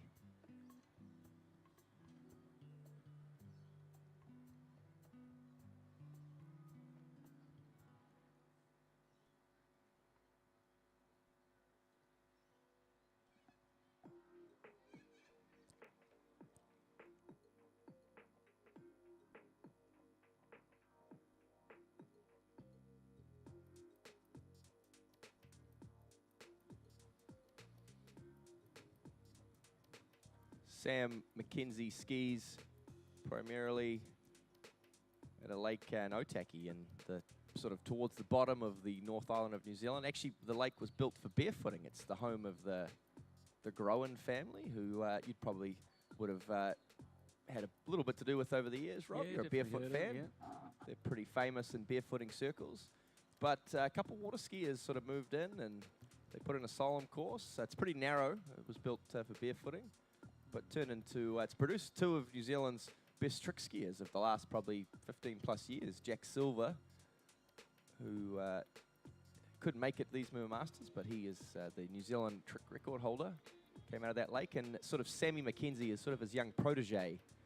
Okay, so that's on the North Island or the South Island? Yeah, just about an hour north of Wellington. Ah, yep, because the Groans are from Wellington. Yeah.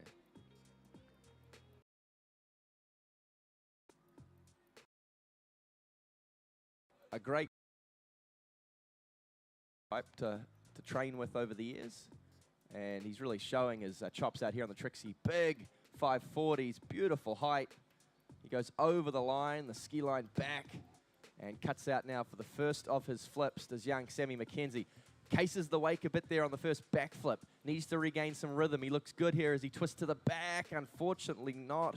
Just slightly off axis, and kind of fell in towards the wake, towards the boat there on that back landing. Yeah, just a little unfortunate because, once again, as we say, he's fallen on a pretty high point trick that he would really love to have those extra points that flip with the back landing. Just having a re-look on replay at the beginning. A couple of 540s, plenty of air and clearance and nice and neat and tidy on those. Then started his flip sequence. We're just looking at the screen with a replay of the streaming. 2 flips were looking the goods, but unfortunately just pulled a little to the side on that landing on the flip with the landing in the back position. Couldn't manage to pull it off.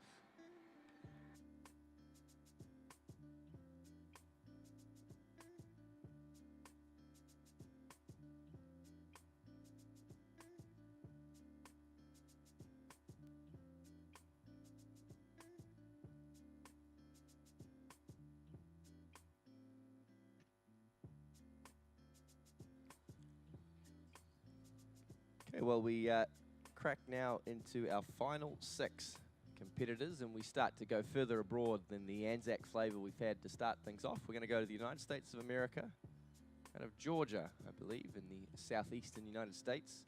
It's young B.G. Bickley, who, as well as being a very talented trick skier, he's also pretty strong in the overall event, Rob. But right now, he is sitting outside of the overall podium. So, of course, as well as competing in each individual event, the tricks event, we'll have the slalom event later on, the always exciting jump event to close out the day. We also crown overall champions, and that, we talked a little bit about this yesterday, Rob. It's a little bit like a triathlon. So it isn't about being the best in any one discipline. It's about having the best all-around performance. And right now, B.G. Bickley is sitting in 4th place in the boys overall, behind Australia's Fletcher Green hanging on to the bronze medal. But with an improvement here in the tricks event, BG could find himself among the medals in the overall. Yeah, well, I'm not sure what his PB is. He tricked 64.50 in the first round. He's opening with a hand pass, sets in the back position, opened with the back-to-back mobe. The front, the standard 2 back flips there. Now sets in the back position, back to front flip. Flip with the back landing. Flip with the back landing, reverse, now goes into, went to go and do some ski lines and couldn't pull off. Well, that was that ski line that I sort of commented on yesterday that was nearly kind of like a inverse, how he comes into the wake and spins in the opposite direction to what you would expect. And today he couldn't manage to pull it off, so then he continued further down his sequence and pretty much fell 1 or 2 tricks later, so probably upset his momentum. And as we're just looking at the replay on the screen, goes into that ski line, can't manage to get it, starts moving into his next trick, which I think was a wake back to front 540. He was off axis, landed, but by then his momentum was pretty much kind of killed and unfortunately falling a little earlier than he'd like. And well, if yesterday he scored 6,450, he definitely had the ski line in that score, so he might find it difficult to achieve the 64.50 today. And where that sort of puts another slant on the overall competition you were referring to, Curtis, is Fletcher Green sitting in 3rd position, but with B.G. Bickley pretty close behind him. He's going to nipping at his heels, got a bit of work to do. Yeah, he's got a bit of work to do. Of course, they'll all be in the slalom and the jump as well, so there's plenty of moving and shaking throughout the day. Sort of unique format, I suppose, Junior. Remember, with the 2 rounds they had together, it means that everyone gets a chance to ski twice in each event and sort of push up towards the maximum possible overall score. Jake Abelson has well, we pretty much sent the trophy to the engravers for the boys overall. I don't see anyone catching him, but there's a bit to play for in the sort of 2nd through 3rd position.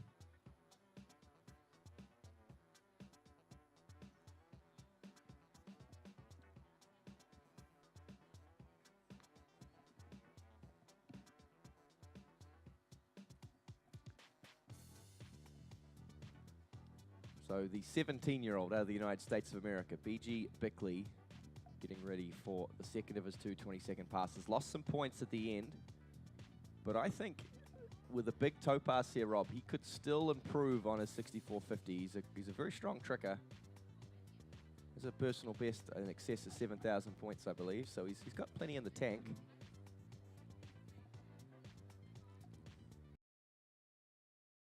Course now.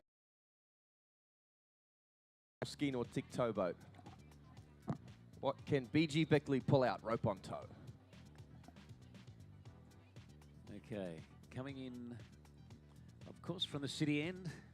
Ideal conditions here this morning on the Yarra. Opens his toe pass, toe wake back to back, toe wake back to back reverse. Quick toe surface turns. Toe 5 wrapping in now, the toe 360, toe 360 reverse on the surface. Toe wake 360 now.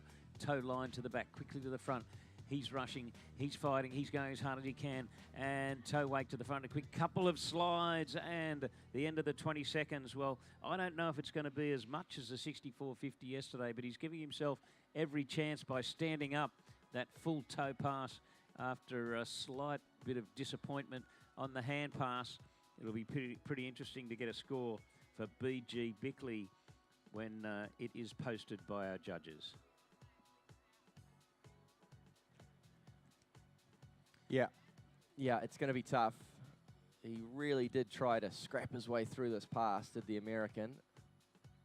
Probably realistically not in medal contention in the tricks event. Looking at how he skied in the first round, the caliber ski is still to come. But like we said, any improvement he can get in the tricks event will help him potentially vault into the overall podium. I tend to agree with you, Rob. I'm not sure he's done quite enough to improve on his 64.50. But we have a real treat for the water ski fans who have made their way down to the banks of the Yarra River here fairly early still on a Friday morning, because we have one of the best trick skiers in the world about to take to the water. He had a very disappointing preliminary round, certainly by his lofty standards, but he'll be looking to make amends here. It's going to be pretty tough for him to challenge for the gold in the event. He's chasing a big score from Jake Abelson, but the young Chilean Matias Gonzalez is an absolute superstar of world trick skiing. He picked up 2 professional titles last year in 2024. Not bad for a 17-year-old. Starting to bring in a bit of income.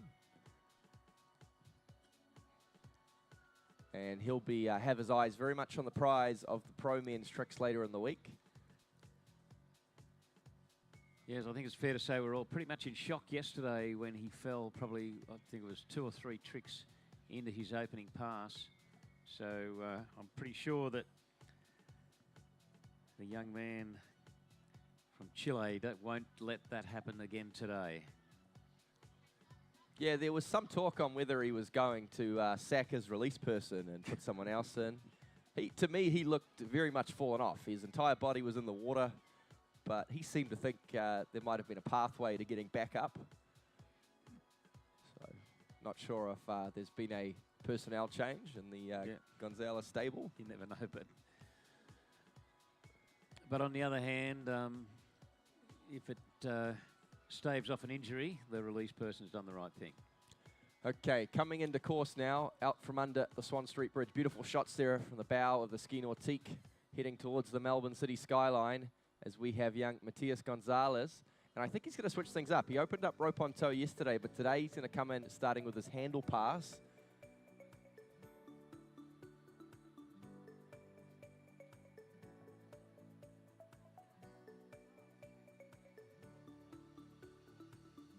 Oh, no, I read that completely wrong, Rob. Here he comes, rope on toe. One of the fastest toe trickers the sport has ever seen. He's like a sped-up tape out there as he spins himself, throws himself in and out of the line. Big twisting. Now he starts to go over the rope. Toe line, toe step to the back. Toe line back. These are all good big tricks here from Matias Gonzalez. Finishes with a huge toe line 540, and that's more like it from the Chilean. That's the Matias we know and love. Yeah, and the 2 toe line back-to-backs followed by the toe line 5, so plenty of points there. And Speedy Gonzalez not letting us down this morning on the Yarra with that opening pass with the rope on toe. So just coming up on the screen for the replay. It looked like Curtis, he was jumping the wakes, and he must have just, when the camera angle changed, slipped it onto his foot. And but he did indeed, or in fact, start with that rope on toe pass. Toe line to the back, now to the front. There's that second toe line back to back, and the toe line 5.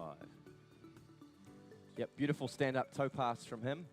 Again, he's got a deficit of, well, what is that, 4,000 points, a little over 4,000 points behind the leader, Jake Abelson. And the 2 rounds added together format, it's almost an Everest to climb. I don't think he has a realistic pathway to victory, barring a major upset. But he can build a lot of confidence here going into the pro event, and he's still very much in the hunt to get himself a medal in the junior tricks, potentially even a silver medal, depending on how things pan out. But as of right now, that toe pass should be up in excess of 5,000 points if everything was in time. Sets himself up for the highest score possible. And for confidence, for bragging rights, all the important stuff, he'll want to see if he can push up close to, if not over, 12,000 points here.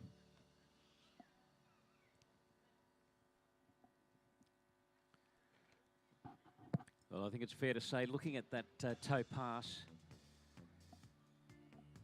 Matthias is in a bit of a mood this morning, so probably a mood to score up around that 12,000 points. So see what he can bring to the table with his hand pass.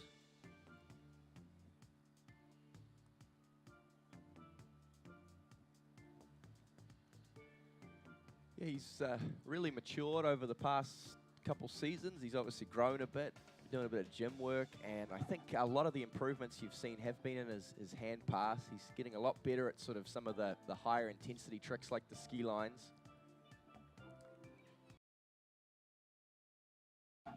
Absolutely mammoth hand pass as the Ski Nautique towboat comes into course from the city end. Matthias Gonzalez, stand up on toes. Can he back it up on hands? Yeah, well, when we first saw him at the MOOMBA Masters, he was a fairly tiny 13 or 14-year-old.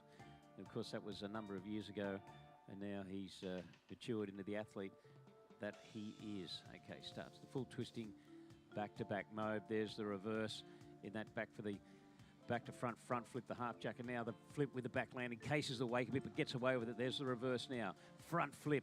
Do we see a reverse front flip? No, we don't. That's a ski line O. Ski line to the back, now to the front. Ski line front to front in a back position now. Wake 5 and the 20 seconds ticks. And Matthias Gonzalez, an awesome trick pass there. I was waiting for the ski line 5, which I don't think I saw. And so Matthias Gonzalez, I thought he would have had that in his arsenal, but still some great tricking there for the young man from Chile. Yeah, it started really well as we look over at the big screen on the replay. The flips were immaculate. He did have a little stumble. He caught the wake on that first half twist. And then towards the end of the run, it seemed like things came a little bit unstuck rhythm-wise. He got caught up on the rope a little bit there on that ski line back-to-back. Tough to see. I wanted to see it from the boat camera angle because it almost looked like he missed going over the rope, but from the side angle, it's quite hard to tell. But whatever happened towards the end of that hand pass, he just lost a little bit of rhythm and probably a few points. I still think he's tricked up in excess of 11,000 points, depending on where the timing falls, but it wasn't that huge score he was hunting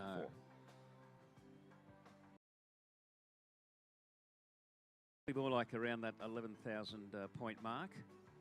So Matthias Gonzalez on fire this morning on the Yarra. So now we go to Argentina, and Francisco Georges will be our next competitor. Then we have our top 3 seeds, Fletcher Green, Batista Ormada, and Jake Abelson will be our final 3 competitors. Of course, Jake Abelson set the Yarra alight in the first round, tricking 11,840 points, looking no doubt to back it up here this morning.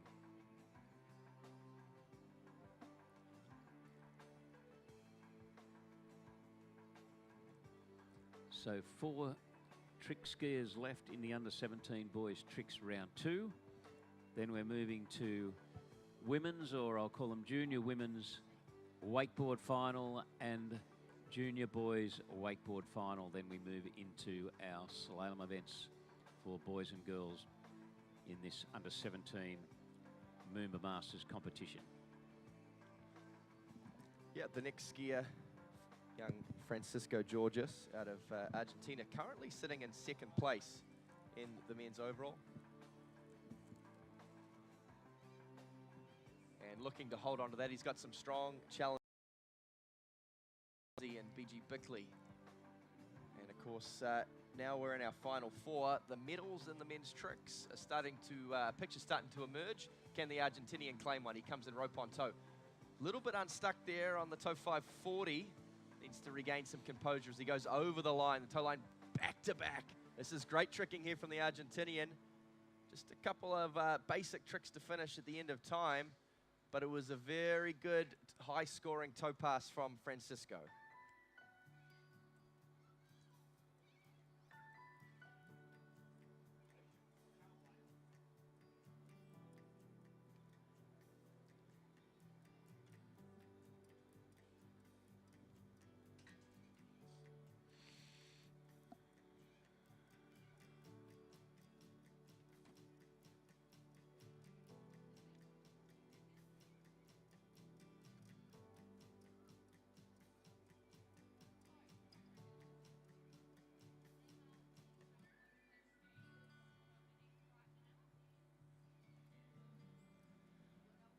Waiting on an official score for Matias Gonzalez, but pretty confident that he has taken the lead in the 2 rounds added together format and is sitting in the box seat for a medal. He'll be the one to unearth for these next few skiers.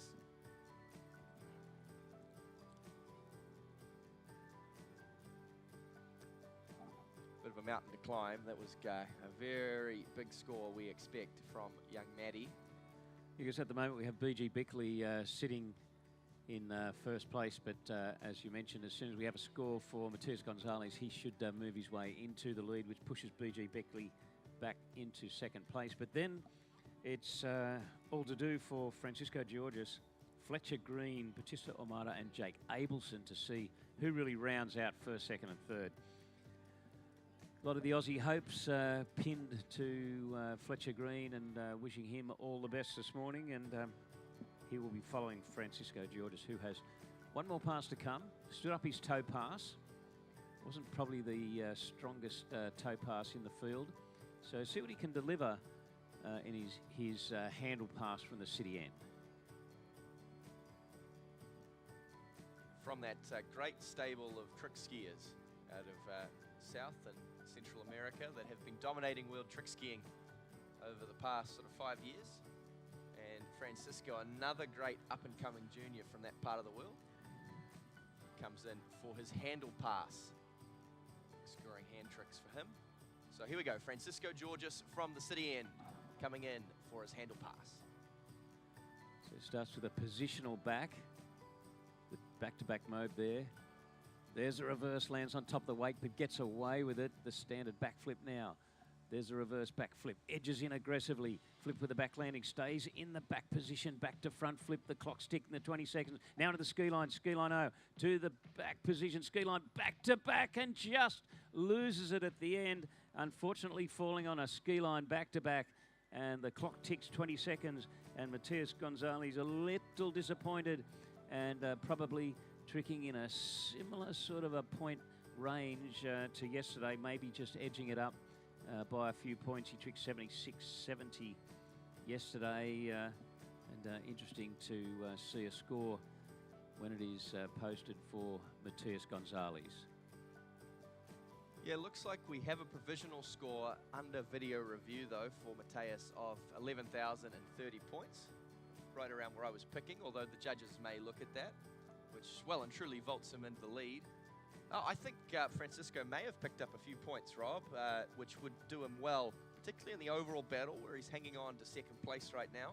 Yeah, well, as I was saying, and I was just kind of trying to think, would possibly such a strong hand pass that we did see, we may well see a little bit of an improvement on that 76.70. Okay, big moment here, the last Aussie in the boys' tricks, and like you said, the weight of a nation on his shoulders. Fletcher Green from Western Australia will come in for his 2 trick passes. As of right now, he is hanging on to the bronze medal in the boys overall after a fantastic day of skiing. He probably was the standout performer of yesterday's action. A personal best in both jump and slalom on the Yarra River, and a pretty handy trick score too of up over 8,000 points from the young man. but a very narrow lead. He has only 50 overall points ahead of BG Bickley, who's made up some ground after an improvement in the tricks. That's the equivalent of probably, geez, a buoy or two in slalom, a meter in jump. There's really nothing separating them for that bronze medal in the overall. And he's also not that far behind Francisco Georges for that second place position. So a lot to play for, as well as, of course, a medal in the tricks. Young Fletcher Green, the last Aussie hope in the boys' tricks, coming into course now from the Swan Street Bridge end. He's going to open up with the flips. He's pretty light out there, pretty lithe. He's got springs for legs, the young Aussie, and starts off strong with the full twisting back-to-backs. Now the half twist, twisting to the back. He's got some big front flips to finish here. Watch him pop off the wake, stomp the landing, and the reverse. It's good here from Fletch. Lost a little time on that reverse front flip. He's jumping over the line, and similar to Francisco Georges, just landing on the rope, getting tangled up on the ski line back-to-back.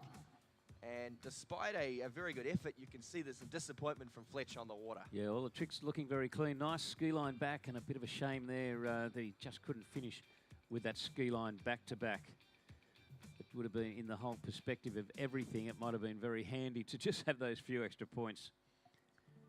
So as you mentioned, with the overall competition, probably a slalom buoy or a meter in jump, or maybe 50 points in tricks. So, yeah, an interesting scenario. But focusing on the trick event at the moment, third top seed, and Fletcher Green would be dearly loving to hang on to that position he has of third place.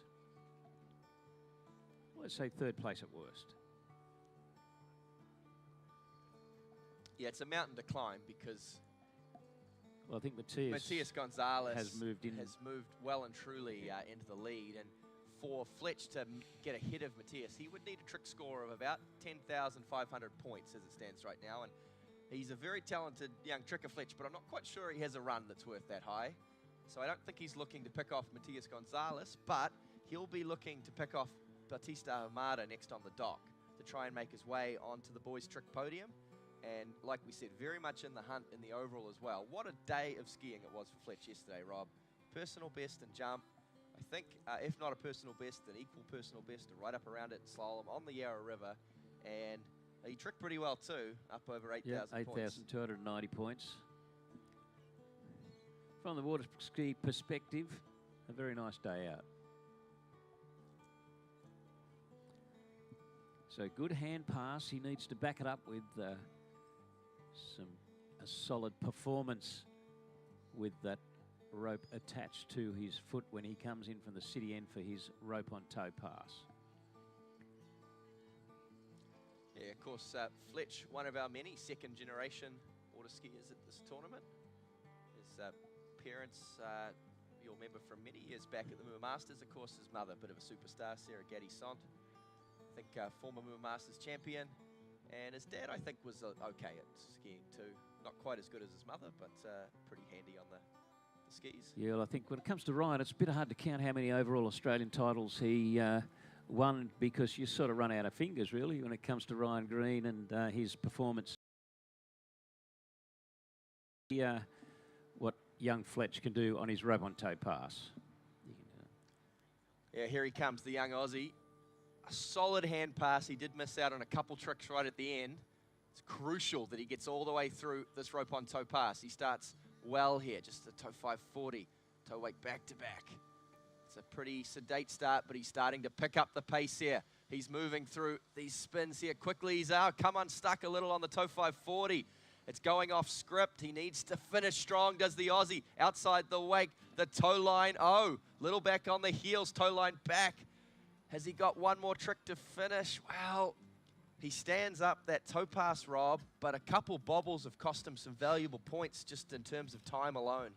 Yeah, time alone, and at least a couple of hundred there on one of the tricks, but hopefully he'll end up with a score that he's happy with, but he would be happier if things hadn't just gone a little awry on that toe pass for Fletcher Green. So I'm not sure if he's going to exceed his 8,290 from the first round. It's possible he's going to end up sitting here in sort of an unfortunate fourth place position. We've still got two trickers to come, but Fletcher Green leaving a few points on the table. Tough to back up a day as good as yesterday for the young man.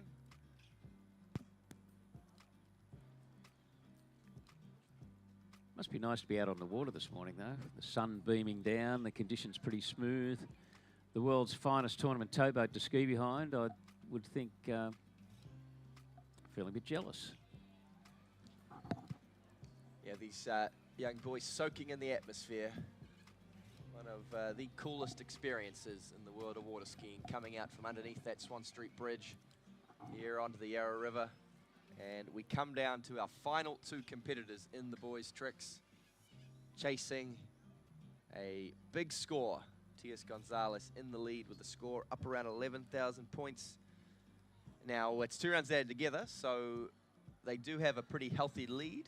But next on the water, Bautista Ahumada, who had a 2,000-point lead on Matias after the first round, means he needs to trick in excess of 9,000 points to take the lead with just one skier still to go, guarantee himself a silver medal position. So very doable for the young Argentinian, but still is going to take close to 2 stand-up passes.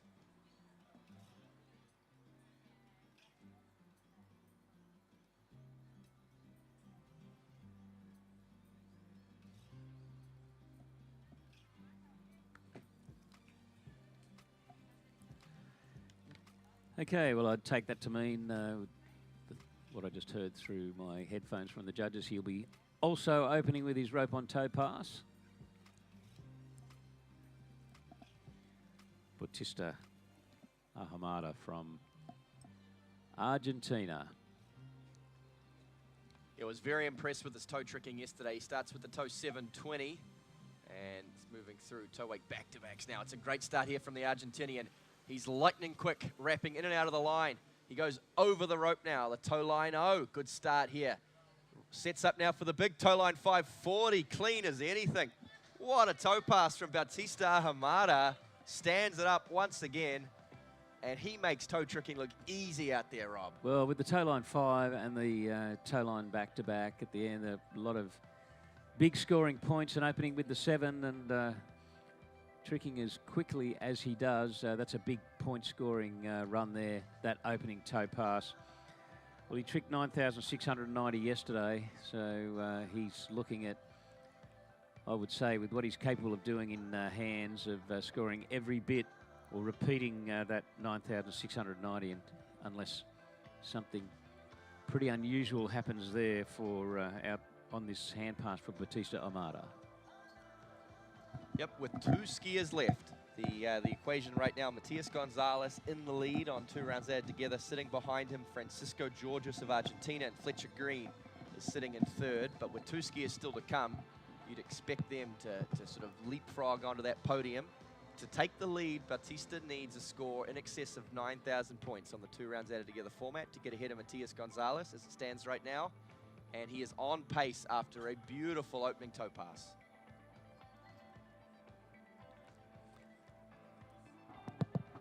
Yes, and of course our final skier, by the standards of Jake Abelson, he doesn't need to do a whole lot to take out the event, but he still has to get out there and trick probably over 7,000 points. So, Bautista Ahumada, interesting to see what he has in store for his hand pass. Certainly showed his capabilities in the rope on toe area.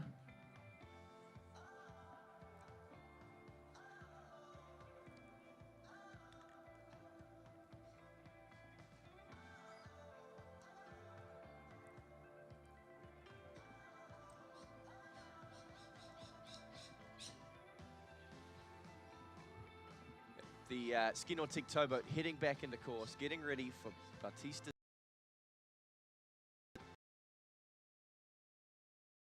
He will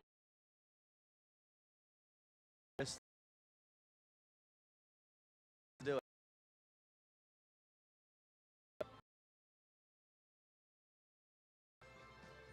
Starts in that back position. Okay, there's the mode, the back-to-back. Waits a little for the slack to come up now, back to front. Not as tight as he'd like. The flip with the back landing, the flip back landing reverse. Sets up for that back to front, front flip the half jack now. The standard back flip now into the ski. That's a 540, a ski line to the back. Has he got anything left? A ski line 360 and a great pass there for Batista Amara from Argentina. Plenty of flips, a few ski lines in the end, and that was a good couple of trick passes there by the young man from Argentina. Yeah, I don't want to officially call it because it'll come down to some judging decisions potentially around time and whatnot. But to me, that looked like he did enough to get himself in the lead. He just needed 9,000 points to leapfrog ahead of Matias Gonzalez, whose score is still under video review. So that could change as well. But as it stands right now, we think that Batista Ahamada has slipped himself into the lead in the boys' tricks. And like you said, Jake Abelson, you'd expect, should coast to the boys' trick title here. Needs to score just over 7,000 points after his incredible tricking yesterday. Posted such a big score that he has a healthy buffer coming here into the final.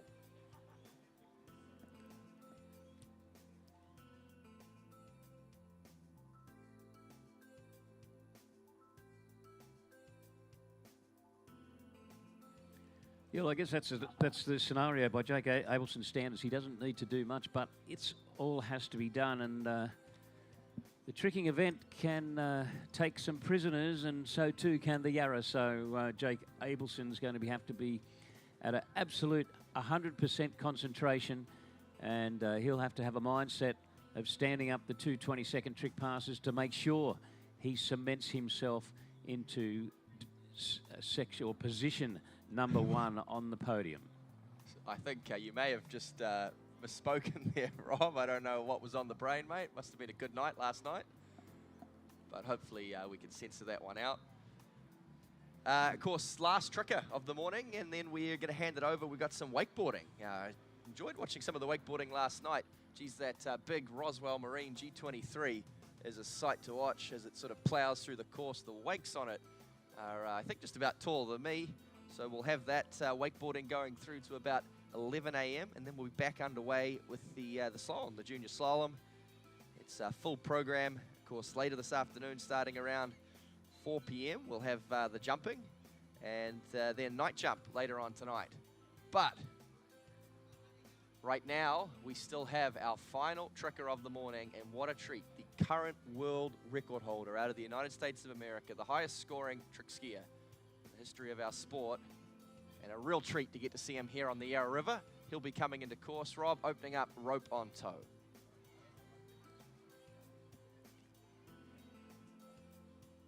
Okay, setting himself up for the rope on toe pass. Opens with the toe 5. Some of those skiers choose to do that for efficiency, and there's toe 5 wrap in now. He's really piling on the points now and speeding away with that toe 360, toe line 360 now. Toe line to the back, quickly to the front. Toe line 5, as neat as you like, toe line back to back. Sets up for the reverse toe line back to back, a big pull of the rope. And I think that was a toe line front on that last trick, into out. And great stuff there from Jake Abelson from the USA. What a toe pass. So clean, so smooth. It's really fascinating watching the contrasting styles of the different skiers. We saw Matias Gonzalez, who he looks like a sped up tape out there, and he gets a lot of sort of flailing arm movement sometimes. Jake, by contrast, almost seems slower, but he's so efficient. There's sort of no time between tricks, just powers through these big tricks. Toe line 5, and then the toe line front right at the buzzer. That is an amazing toe pass from Jake Abelson, setting himself on pace for another huge score. But, you know, different styles, different techniques, it seems, from my sort of amateur spectator perspective. But they get to the same result, which is a toe pass up in excess of 5,000 points. Incredible tricking from Jake, who's got one hand, well, probably 9 fingers on exactly the boys' trick title. Yes, well, of course, all those toe line tricks towards the end of that pass really lays that foundation to possibly repeat the 11,840 points. So we treat. Yeah, score coming through for Batista Ahumada. It is a huge score, Rob. I think we've undersold him up here in commentary. Even we think missing out on a couple tricks in that run. He stripped 10,460 points. That's incredible from the young Argentinian. And, of course, that lifts the required ask of Jake up from, we were saying about 7,000 points, but now it's more like 8,500 Yeah. Jake's going to need. Absolutely. Yeah, and because, as you mentioned about your handwriting earlier, I thought that was a 12 in front, so I was double checking and double guessing and second guessing myself there. But I can believe 10 460. Geez, it's a shame Bautista doesn't jump because he's sitting in second equal in the boys slalom right now. He's got a huge trick score. He really wouldn't need to jump that far to pick up a medal in the boys overall, but just a slalom and trick specialist.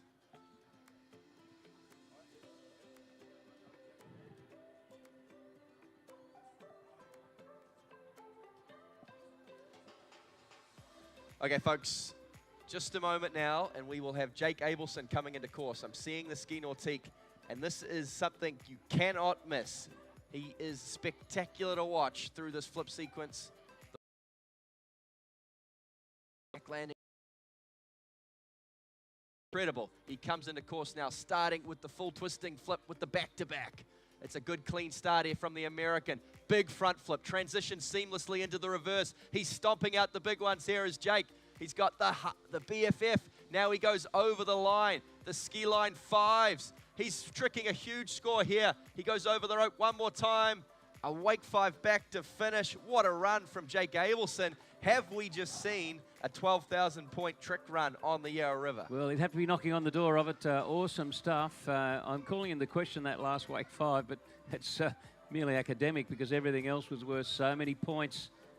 Fantastic run from Jake Abelson, as we can see and watch and enjoy on the screen as we see the replay. Into the ski lines there. Yeah, I guess unfortunately for Jake, he kind of got a little off rhythm right at the end of that pass, the ski line O, and he sort of, you know, tough to see from our vantage, but he sort of got caught up maybe on the wrong side of the wake, and you know, it's tough to see, but he may lose a couple tricks at the end of that run. Yep, but I think it's fair to say that, well, without a doubt, that's your event winner. Oh, he's won, yes, Jake well and Abelson truly. From the USA. We're going to move on to wakeboard now. A brief pause while we have a course change. And we will have the junior women's final, followed by the junior men's final in wakeboard. And then we will move back into under 17 girls slalom and continue our program for the rest of the day.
Well, what a morning this has been here, folks, and thank you to all of our spectators coming down nice and early here this morning for our girls and boys trick competition.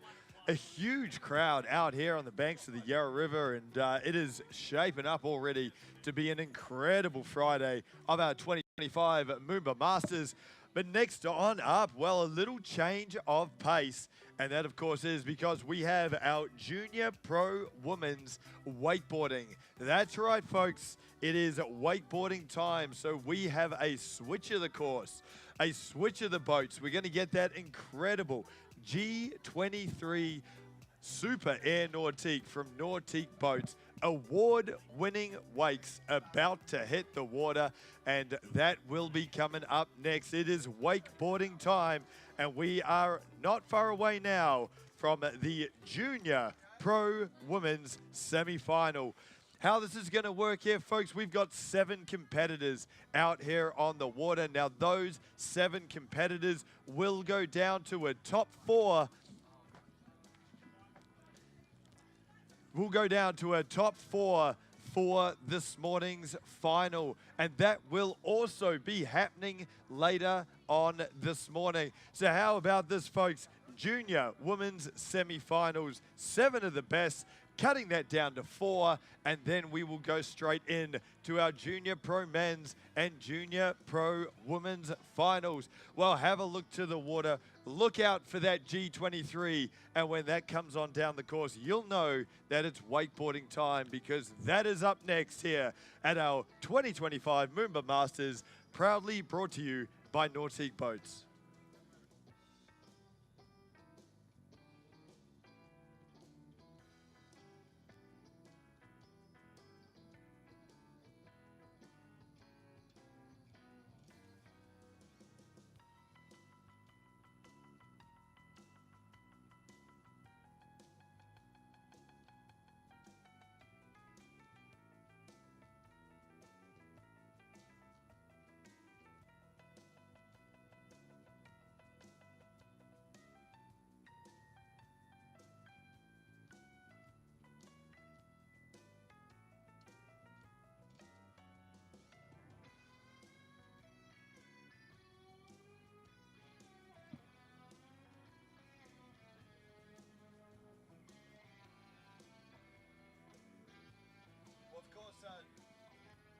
Not only do we have an incredible crowd out here this morning, but also everyone.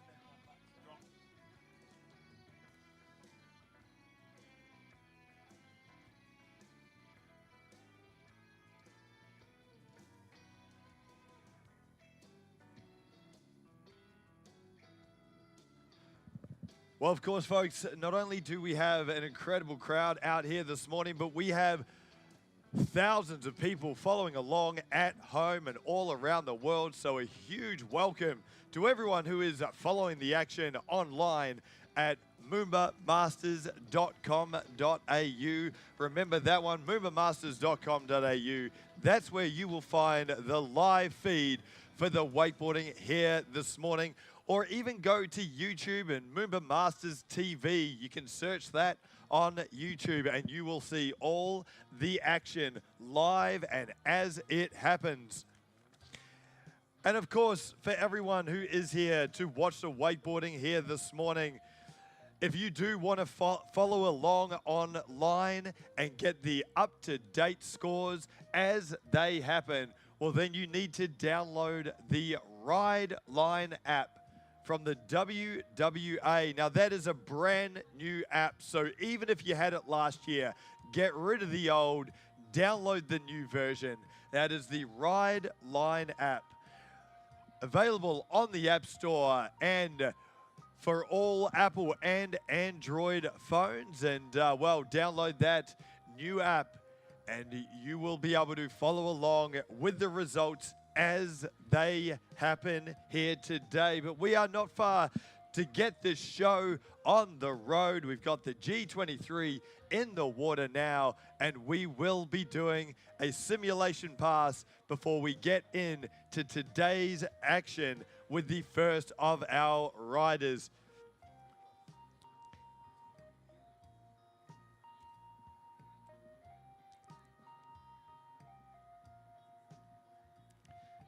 Well, have a look to the water here, folks, because that right there is a wakeboarding masterpiece. That, of course, is the Roswell Marine Edition 2025 G23. Award-winning wakes there, folks, the biggest wakes in the business, and it doesn't get any better than the G23 when it comes to wakeboarding, and it is, of course, our towboat here this morning. An absolute incredible piece of wakeboarding machinery out there. And when you've got the biggest wakes in the business, and when you've got conditions like we have out here on the Yarra River, it is dead flat, absolutely perfect. And we've got the best young women riders in the world. Well, you will have an incredible event, and that is what we're going to have here this morning. 7 of the best, the world's best wakes, perfect conditions, and I tell you what, I hope you're getting excited. I certainly am, because MOOMBA Masters Junior Women's Wakeboarding is only moments away. Let's read out a few of our competitors here and some of the biggest names in Australian wakeboarding, the next generation of pro riders. Well, kicking this off from Queensland, we're going to have Isabella Zulian representing Australia. Then we're coming local from right here in Victoria. That is Clodagh Jeffries. She'll be our second rider off the dock, so we expect a big old Victorian chair for Clodagh. We've got Demi McAuliffe, another of our Australian riders. This one from New South Wales. She will be rider number 3. Matilda Oldfield from Queensland. She is competing out here in this Junior Pro Women's Semi-Finals. And then we've got, well, 2 of the best, both from West Australia, all the way from Perth. We've got Stella Kennedy and Charlotte Madajan. And then rounding out this incredible field, our only international competitor, Peyton Gross. How about that for a field here, folks? This is going to be incredible competition with 7 riders, and we will be cutting it down to a top 4 right now. Well, we're just going to get the cobwebs even out here. We're going to get it all ready. The riders are pumping themselves up, and we will be not far away from our semi-final action in our Junior Pro Women's Wakeboarding.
Well, here we go, folks. The action is on, and we've get this competition underway, and that is, of course, Isabella Zulian from Queensland. She's our first rider off the dock, and here she goes.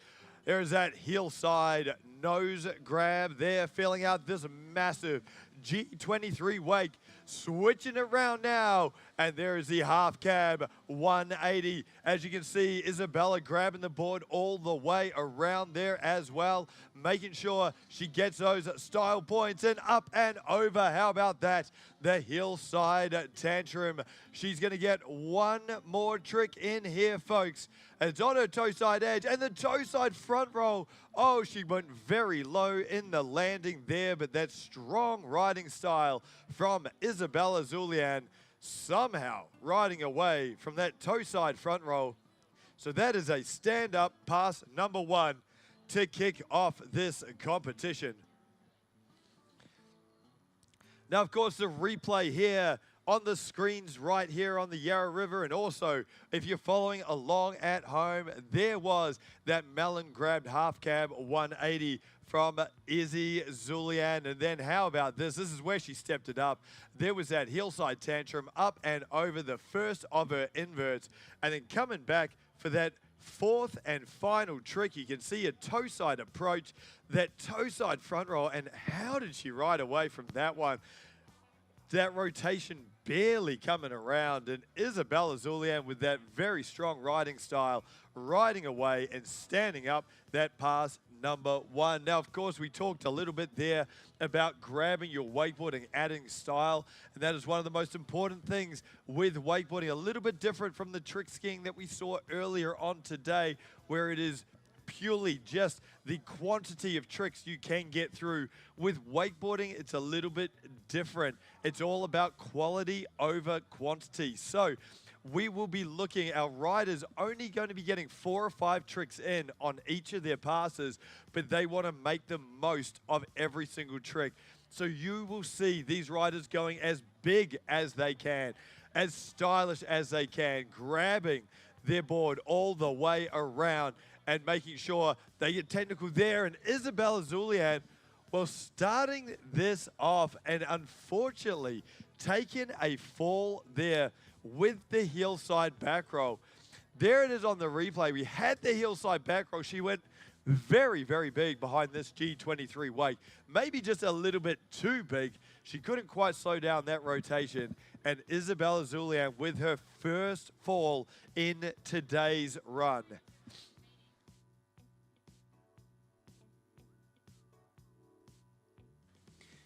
Of course, each of our riders, they do get a freebie. So you get 1 free fall. Isabella Zulian using that up here this morning.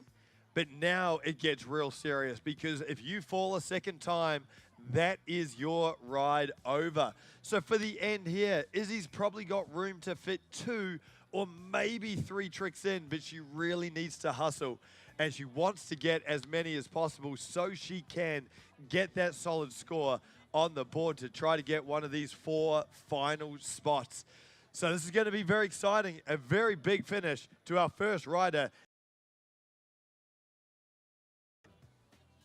Now, of course, she is right here in front of you. We've got a big crowd down here this morning, so this is a great opportunity to put your hands together and make some noise. These riders, they can hear you out here on the water. Let's cheer her on. Put your hands together for Isabella Zulian from Australia. Well, here we go on her toe side approach now. There is the toe side scarecrow. So the front row adding that extra 180 and riding away from that one. She's got 1 more trick to come. Hillside 360, and she's just case her weight. She's gone down, and that will bring an end to the first of our riders here. Representing Australia, that is Isabella Zulian.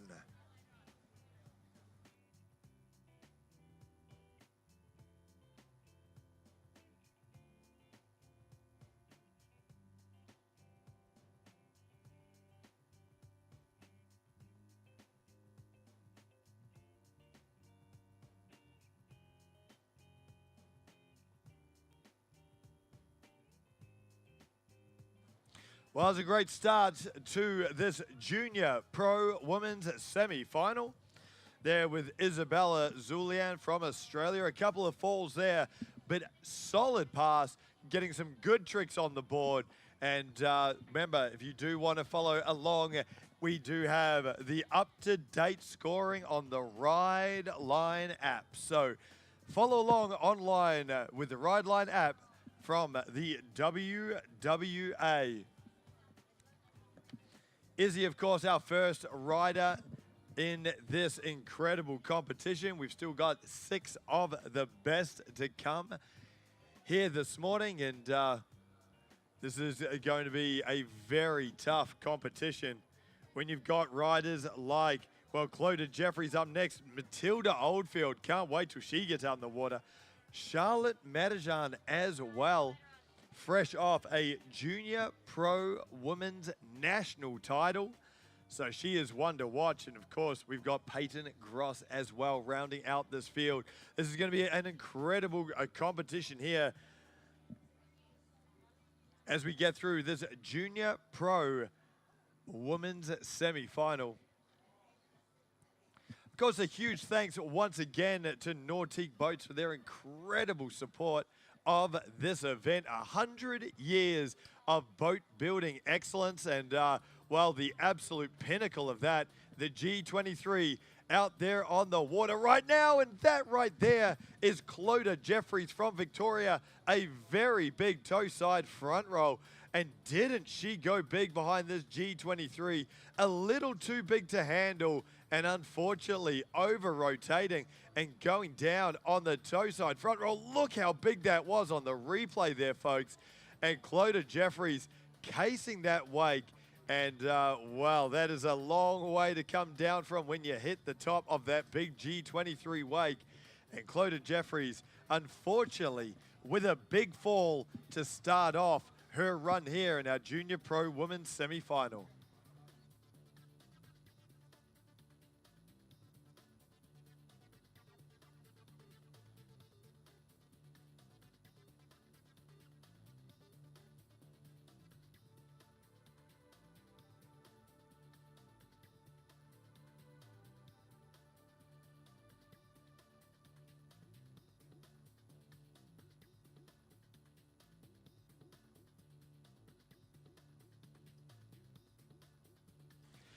Well, here we go, folks. We're back on the water. She's from Victoria, and she needs your support right now. This is Clodagh Jeffries. We had that early fall. She's on a hillside edge now.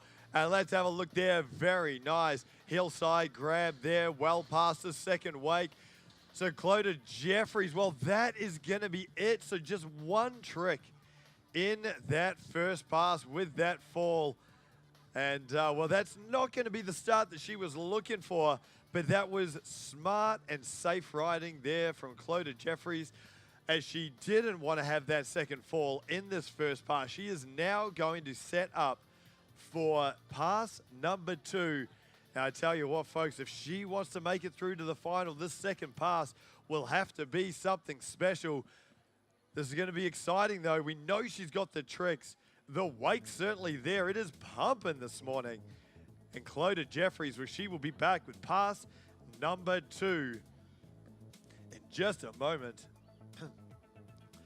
Of course, each of our riders getting just that 45-second break at the end of the course. And that, of course, is to let the weights dissipate. Let it all settle and make sure that our riders have the perfect conditions, not only for pass number 1, but then coming back for pass number 2. Well, for all of those watching, the countdown is on, and then we will be back for Clodagh Jeffries, pass number 2. She's had one fall. She's got it back against the wall. Can she be the comeback queen here in this pass number 2 from Victoria's own Clodagh Jeffries?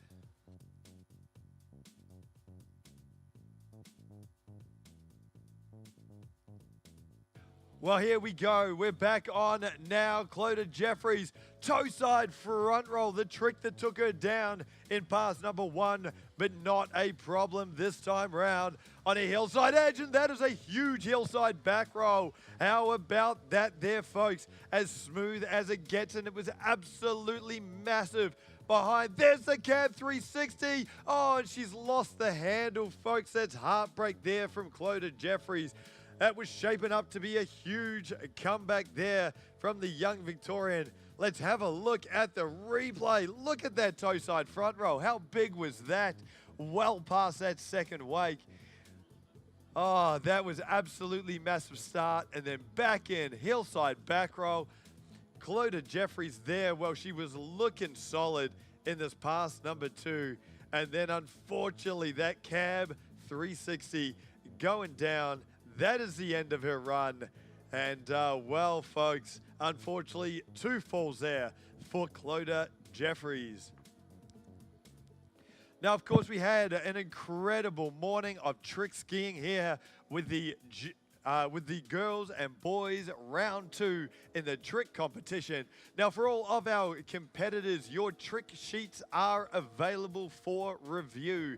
So if you do want to check those out, they are available there. So, well, it was a great morning of competition with the trick rounds and junior boys and junior girls. And of course, those competitors will be back after our wakeboarding for the slalom round 2s as well. And then later on this afternoon, we go into the jump. So it is a massive day of junior Moombas wakeboarding and water skiing here today. So much skiing going on here, right here, downtown Melbourne on the Yarra River. And what an incredible event this is. But how about this wakeboarding, folks? Well, two riders so far, Isabella Zulian and Clodagh Jeffries, and already we are at a very high level of riding this morning. Unfortunately, some pressure, causing a couple of falls out here this morning.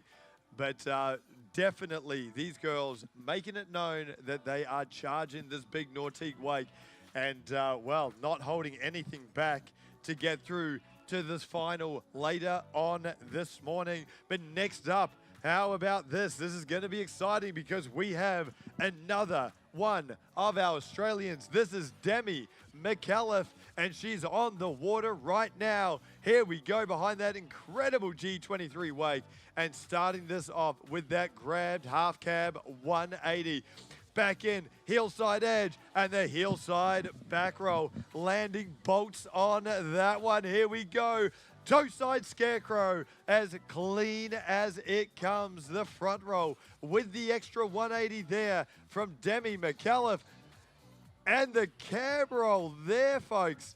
That is incredible stuff. What a finish. Coming in at switch heel side. Up and over, and the roll to revert that one, so that's an incredible finish. Here we go, folks, on the replay. There's the cab 180 from Demi McAuliffe, and it was a solid start, but this is where she stepped it up. The heel side back roll, landing bolt, and that smooth riding style. There was the scarecrow. And how about this here, folks? Have a look to the replay. This was the big finish, and that was the back roll to front side 180, and incredible stuff, and a great finish there for Demi McAuliffe. Well, she's loving the conditions out here, loving that wake, and that is some smooth riding styles from Demi McAuliffe out here this morning.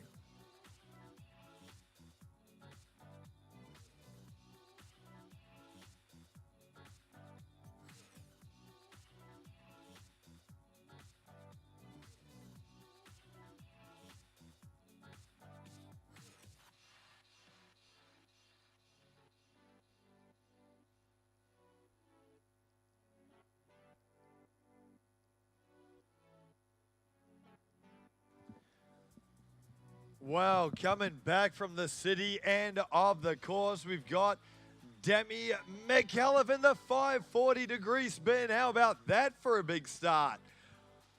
Wow, folks, that is incredible. Running the backside 360, spinning away from the boat. And Demi McAuliffe, well, she has gone down on that one, but she is on an absolute tear right now. Folks, this is incredible riding. Demi McAuliffe with the cab 540 back into the backside 360. And, taking that fall. But talk about not holding back. Demi McAuliffe straight out of the blocks with one of the biggest tricks that you'll see in junior pro women's. And that, of course, is that cab 540. Unbelievable riding here on the Yarra River from Demi McAuliffe, Australia's own.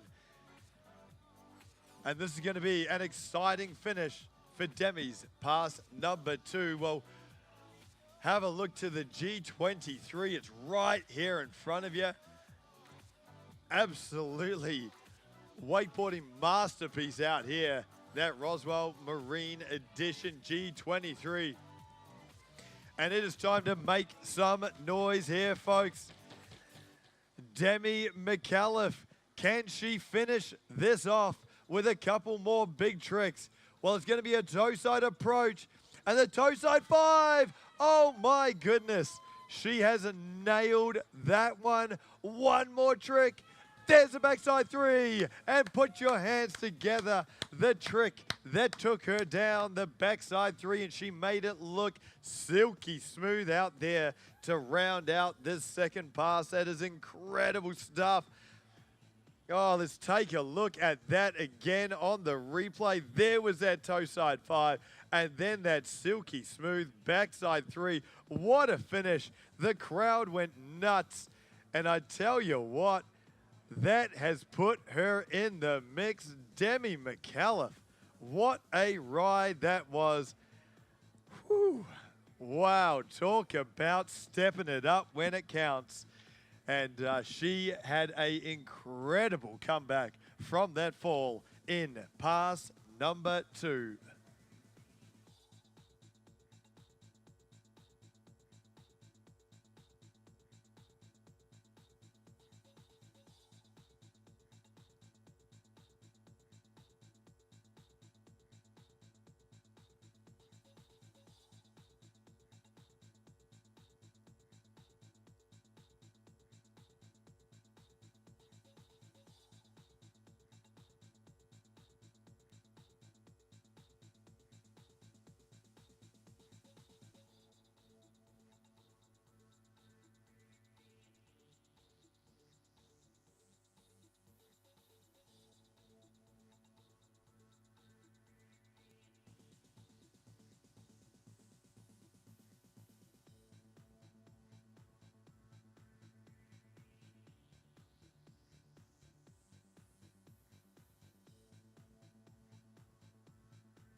Well, ladies and gentlemen, isn't this shaping up to be one heck of a competition?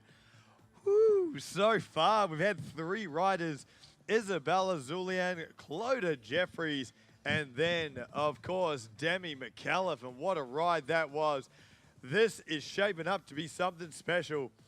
And, well, you'd expect nothing less because it is semi-final time in our Junior Pro Women's. And here we go. From Queensland, we've got Matilda Oldfield on the water right now.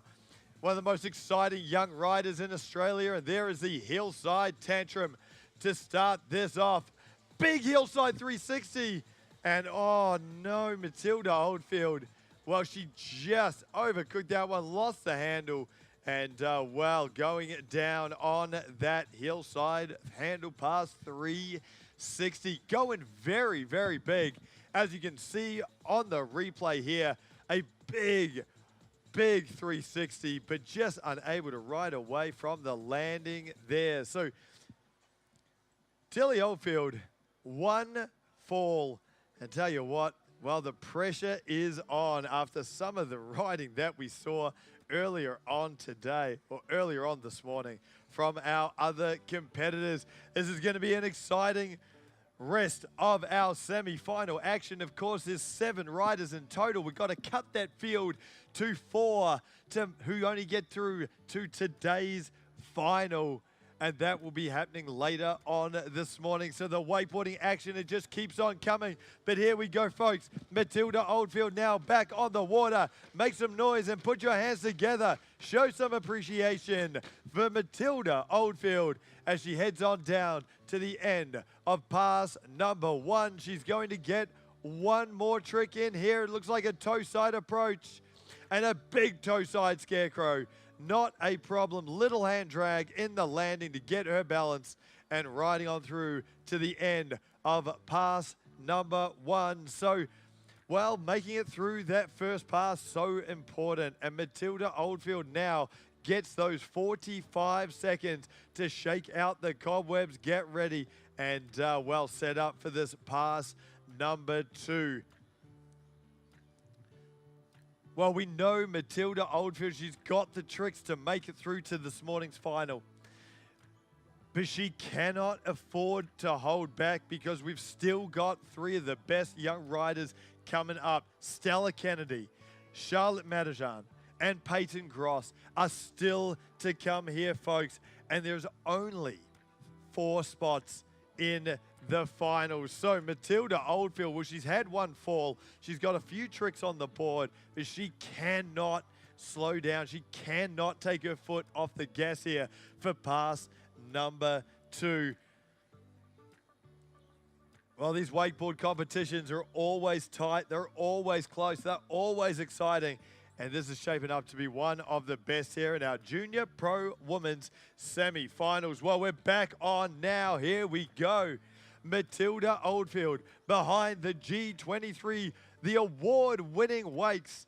And here we go, straight in the hillside back roll, up and over, as clean as it comes there from Matilda Oldfield. Coming in switch starts this time, and there is the cab roll, and she's lost the handle, folks. That is going to be the end of her ride. Put your hands together. She's right here in front of us here, folks. And unfortunately, that is 2 falls for Matilda Oldfield. Well, that is going to make the rest of this competition very interesting, because the door is open for the rest of our competitors to find their way into the final later on this morning. Ooh, this is, tell you what, she's a pressure cooker out here. There's a few mum and dads that I reckon are on the shoreline feeling a little bit stressed here this morning.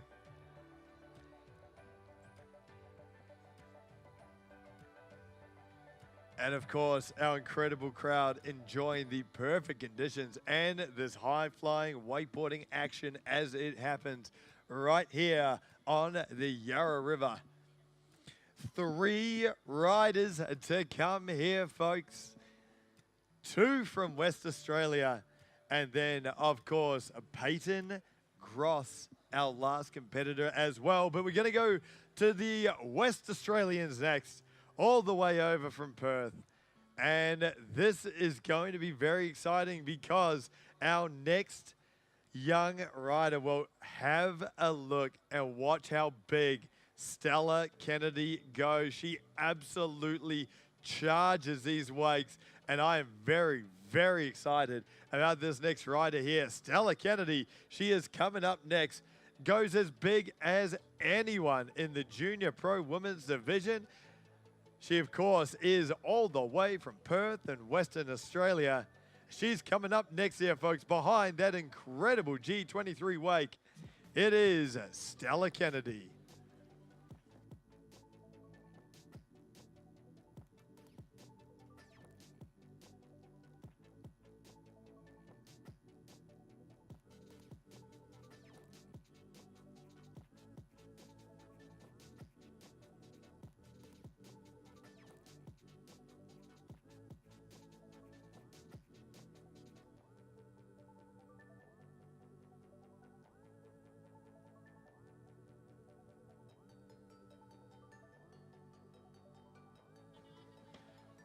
Well, we're on here, folks. Here we go. Stella Kennedy now behind the G23. And how about that to feel out the wake? That is a very big sailfish grab right out into the flats there. And a toe side front roll just dropping out of the sky on that one. The crowd got very, very excited there from Stella Kennedy. And once again, dropping out with that hillside tantrum. Here from Stella Kennedy, she comes on down to the end of this first pass, the toe side back roll, and wow, just over rotating there, reaching down to grab the board, trying to slow down that rotation, and unable to ride away from that one. Wow, Stella Kennedy, she came out firing. Look to the replay, that toe side front roll. It was absolutely massive. Straight back in on that hillside edge, and as you can see, the up and over with the tantrum there from Stella. And unfortunately here, she comes down to the end of the first pass. Well, that is where it went wrong.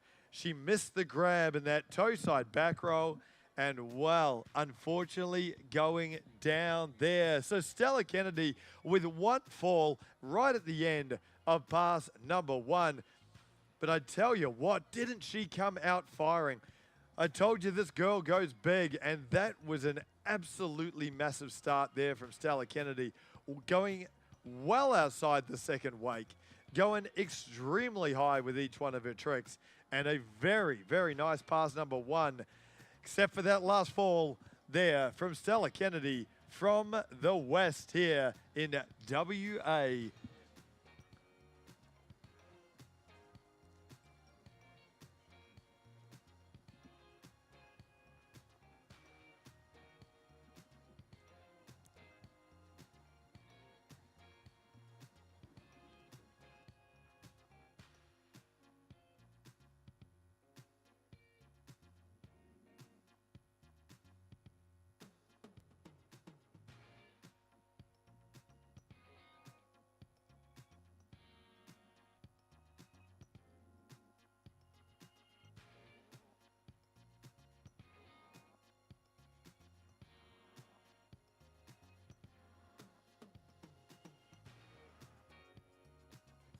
Well, we are back on here, folks. Get excited, get on down to the water's edge because Stella Kennedy is in her pass number 2. How about that for a half cab 180? Well out past that second wake. Incredible stuff. Back-to-back 180s there from Stella Kennedy. So doing one switch and one regular back end hillside back roll. Oh, she's lost the handle. And unfortunately, that will be the second fall for Stella Kennedy. But put your hands together, folks. Let's make some noise for the girl from the West. Stella Kennedy out there. Very nice ride. And oh, man, this competition is extremely tough. It is extremely tight out here this morning and absolutely nothing separating each of our young competitors here this morning. As we look to the replay screen, there was that very big hillside back roll. Stella Kennedy just going a little bit too big on that one and unfortunately unable to ride away. But she's put herself in the mix. She's done what she can.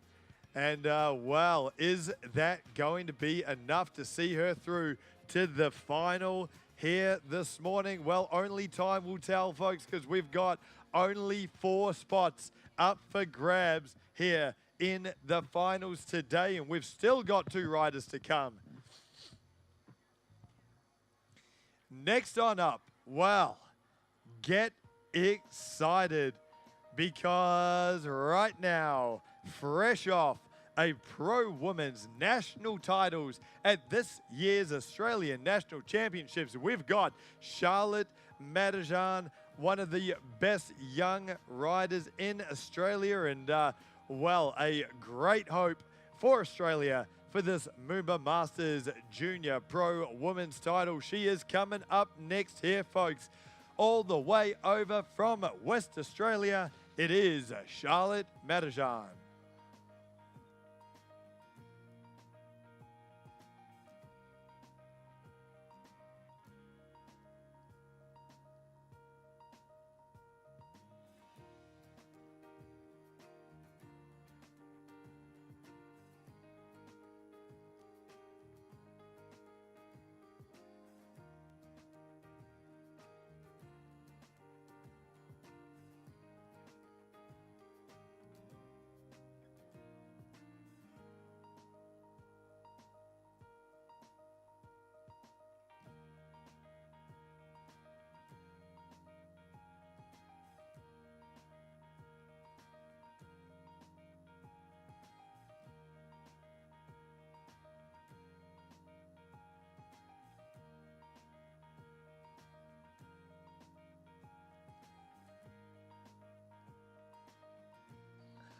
Well, here we go.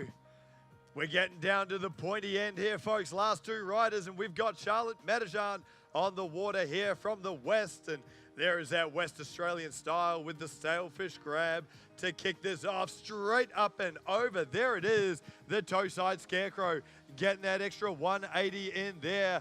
And the Indy grabbed back roll there. That is as smooth as it comes. Of course, grabbing the board around there so much harder. The toe side 540. How about that, folks? 1.5 full rotations in Charlotte Madajan as she comes down the switch scarecrow. So she did it both left and right foot forward. Not a problem either times. And how about that there, folks? What a run that was from Charlotte Madajan from WA, representing Australia And how about that for a pass number 1 from the young Australian superstar? We have a look to the replay there. There was that very, very big toe side scarecrow. The front roll with the extra 180. And then back in. That was my favorite trick of that run. The indie grabbed back roll. Incredible stuff. So much style. And then the toe side 540-degree spin.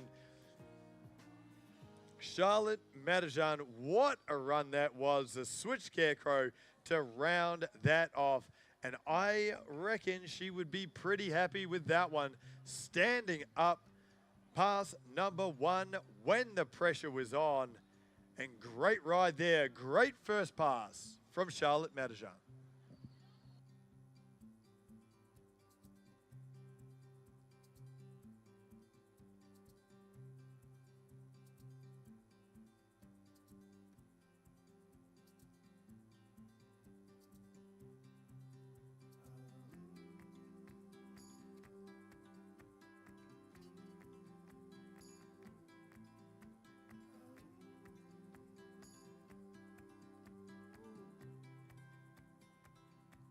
Well, here we go, folks. We are back on now with Charlotte Madijan and start things off with the backside 360 straight into the toe side front roll. Well, she has gone the second pass just like she did with the first, and that is on fire. The hillside 540, 1.5 full rotations there from Charlotte Madijan, and the half cab 180. She's going to get one more trick in here, folks. It's a hillside approach as she comes down. And the back roll to front side 180 there from Charlotte Madijan from West Australia. And how about that? Under some pressure there and standing up those two passes. Incredible riding out here on the Yarra River from Charlotte Madijan. Well, folks, as we see on the replay here, Charlotte Madijan, there was that hillside 5. That is an incredibly difficult trick. And Charlotte Madijan making it look easy, going very big as well. The half cab 180, and then she set up for this, the big finisher. And there was the back roll to the handle pass frontside 180. Incredible stuff there from Charlotte Madijan from Perth in Western Australia.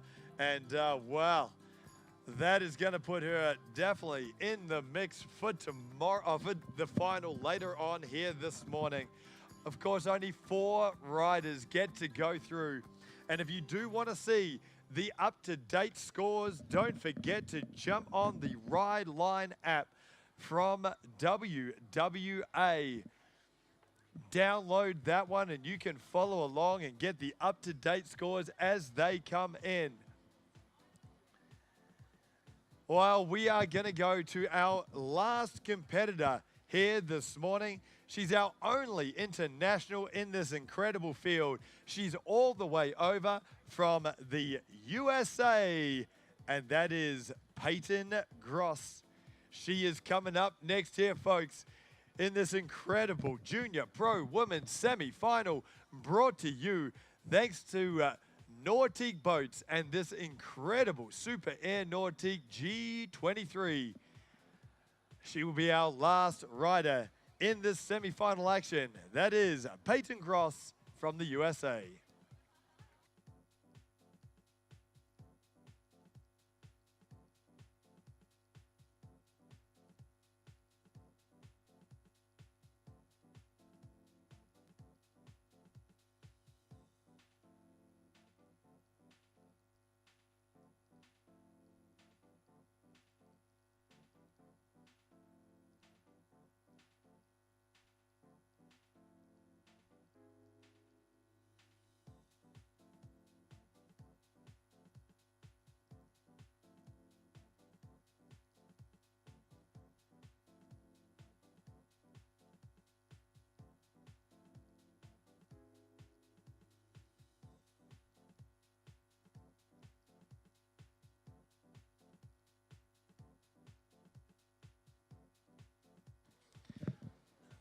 Well, here we go. We're back on here. The award-winning G23 making its way under the bridge.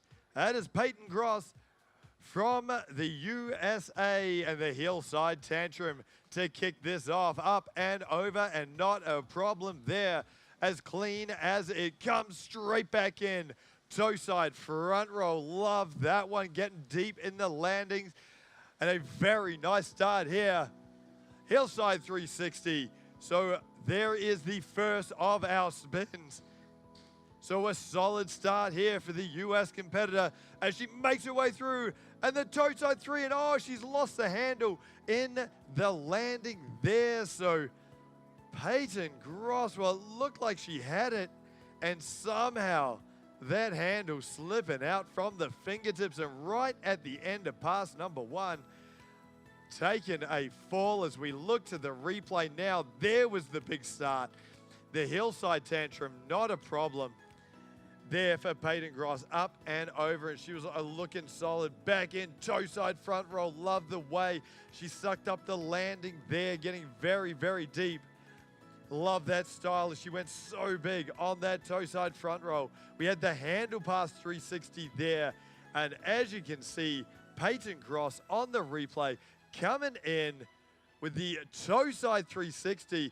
It looked like she was going possibly for the 5, and wow, just stopping the rotation late in that spin. And Peyton taking a swim there right at the end of pass number 1. Now to all of our viewers here and online, if you are familiar with wakeboarding contests, you will know that that is not such a bad place to fall there from Peyton Gross from the USA, because she got those 3 solid tricks in. She now goes down to spin around and gets that 45-second break before she comes back to a full pass number 2. So she really hasn't lost too much ground by having that fall. Of course, she cannot have a second fall or her ride will be over. So the pressure is on. But if you are going to fall in a wakeboard contest, that is where you do it, right at the end of pass number 1. Well, this is going to be a very exciting finish to our Junior Pro Women's Semi-Final. We've got Peyton Gross from the USA, and she is coming back with pass number 2 here behind the Nordic G23. That is coming up in just a moment.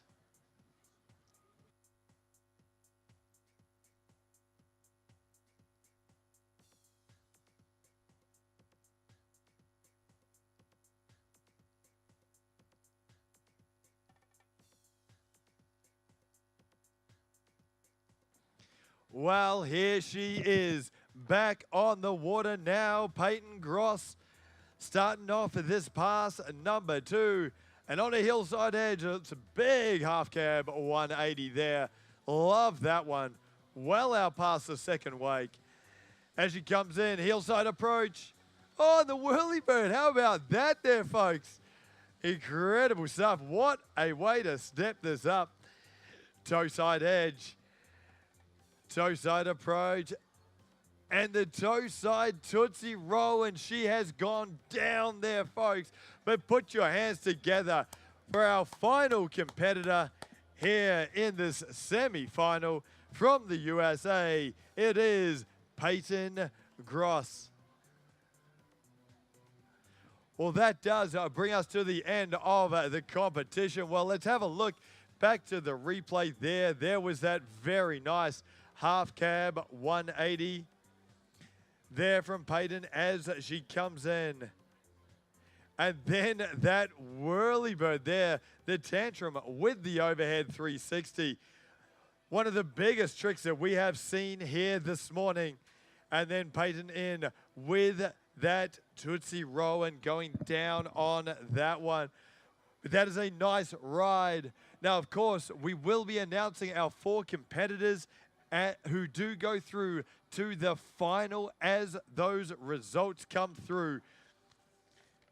But it is time to switch it up to the finals now here, folks, because last night we saw one of the best junior pro men's competition. It was so tight here last night. 15 15 riders competing out here on the Yarra River, and it came down to only the top 4. Now they are about to hit the water. Let me read out the names because we've got one Italian final. Well, this is going to be incredibly exciting stuff. This is going to be a big finish to our Junior Pro Men's competition. And we've got 4 riders here this morning. First on up from Italy, we have Matteo Molinari, one of the most exciting young riders in the world of wakeboarding, and he will be the first rider off the dock here today. Found himself in the final here with only 4 tricks last night, but 4 absolute hammers. It was incredible riding, and Matteo Molinari will be out here again. He'll be our first rider in this final. Then we've got to one of Australia's hopes. It is, of course, Tyler Byrne from New South Wales. This kid is on fire right now. Fresh off a Junior Pro Men's title. We got Cooper Armstrong and we've got Jake Gibson, but we are straight into it. Here, folks, this is an incredible start. Matteo Molinari having that indie grab tantrum to blind here. Well, the action is right on. We've gone into the Tootsie Roll here from Matteo. So the final has come out firing here. Our Italian competitor, the backside grab 360 there. And we've got one last trick. And how about that? That cab roll. Grab it all the way through. No, he's going to fit one more in there, folks.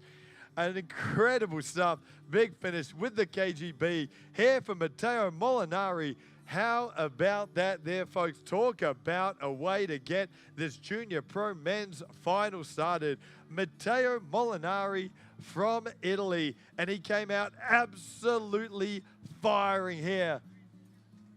We'll have a look to the replay. That is the Stalefish tantrum to blind. An incredibly stylish trick there for Matteo. Straight back in with that very technical Tootsie Roll. And then the backside 360.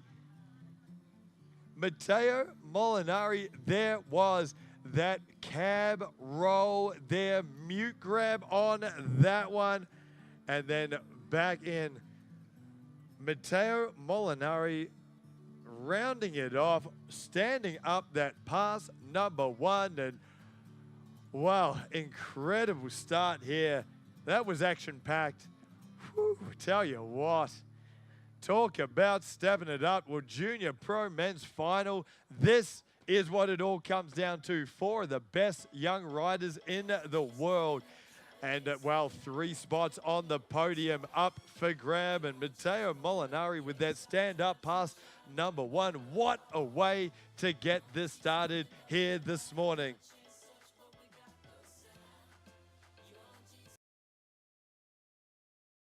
Go. We are back on Matteo Molinari on his hillside edge and a huge hillside 5. The cab 5 there, now wrapping up here. And the wrap KGB 5. Oh, folks, incredible stuff. The wrap KGB 5. And Matteo Molinari, well, he's going down on the landing.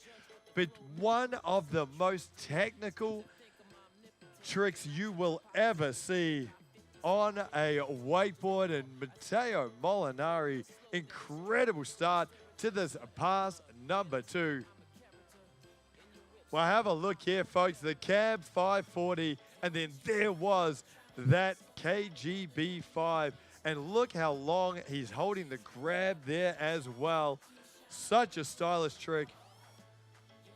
And Matteo Molinari with his first fall here in this Junior Pro Men's final. And talk about stepping it up for the finals here, folks. Well, there's no holding back. It all comes to this. There's no second chances. And Matteo Molinari, well, he is riding like a man absolutely possessed out here on the Yarra River. This is incredible stuff behind this G23. Well, one fall, of course, all of our riders, they do get one free fall, and Matteo Molinari using that one up, but he's got time for 2 more tricks here, folks.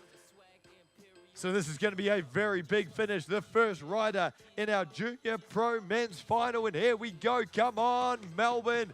Put your hands together. Let's make some noise, because all the way from Italy, Matteo Molinari, one of the world's most exciting young riders. And here we go for a big, big finish. On his hillside edge now. Hillside 360. Getting that one done. He's got one last trick.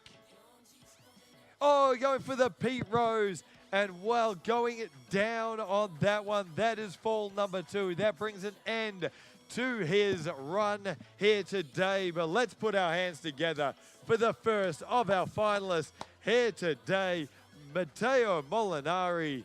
As we look back to that replay, there was that huge cab 5, and then back in for that wrapped KGB 5 there from Matteo. Having that fall, we had, of course, the hillside 360. As we see at the replay there, massive 360 there. And Matteo with the Pete Rose to round this out. Unfortunately not riding away. But Matteo Molinari, well, the bar has been set here, folks. Matteo Molinari, our first rider in the Junior Pro Men's.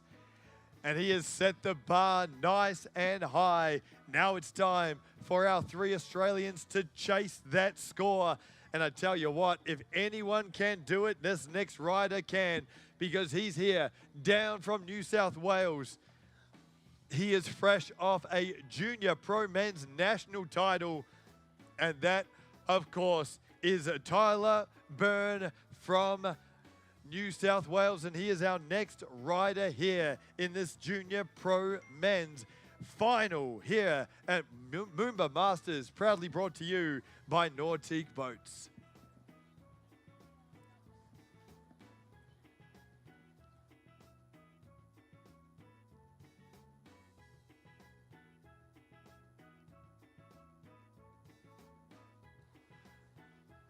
Well, here we go. Have a look to the water, because Tyler Byrne is behind this incredible G23 and straight in with the tail grab tantrum. So a bit of a unique style there. The nuclear grab, toe side back roll. How about that there, folks? So much style.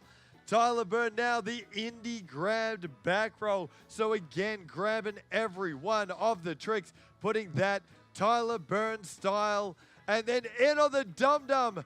Wow, I thought he was going to go out the front there, but Tyler Byrne, not a problem there. Lands that dum-dum there, and that is a very nice pass, number 1, for our young Aussie to kick off his first pass in this Junior Pro Men's Final. As we look to the replay there, how about that? The nuclear grab, toe side back roll. That is incredibly difficult to do there from Tyler Byrne. Straight back in, the indie grabbed back roll. Love the style on that one. And then that big dum-dum somehow holding that landing together. And Tyler Byrne with a very nice first pass. That is how you do it here, folks. Tyler Byrne, 14 years of age, the young Aussie, and well, incredible to have him here at this Nautique Boats MOOMBA Masters and riding at a world-class level here this morning.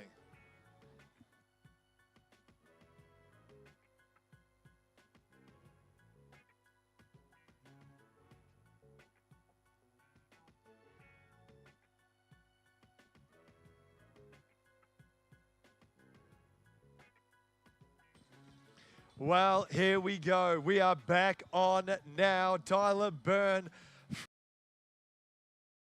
Aussie make his way on the podium. Well, Hillside 5, that is a great start there from Tyler. Big start, and oh, very nice cab roll there from Tyler Byrne as he makes his way down through the course. Toe side scarecrow here. We've got maybe one or two more tricks.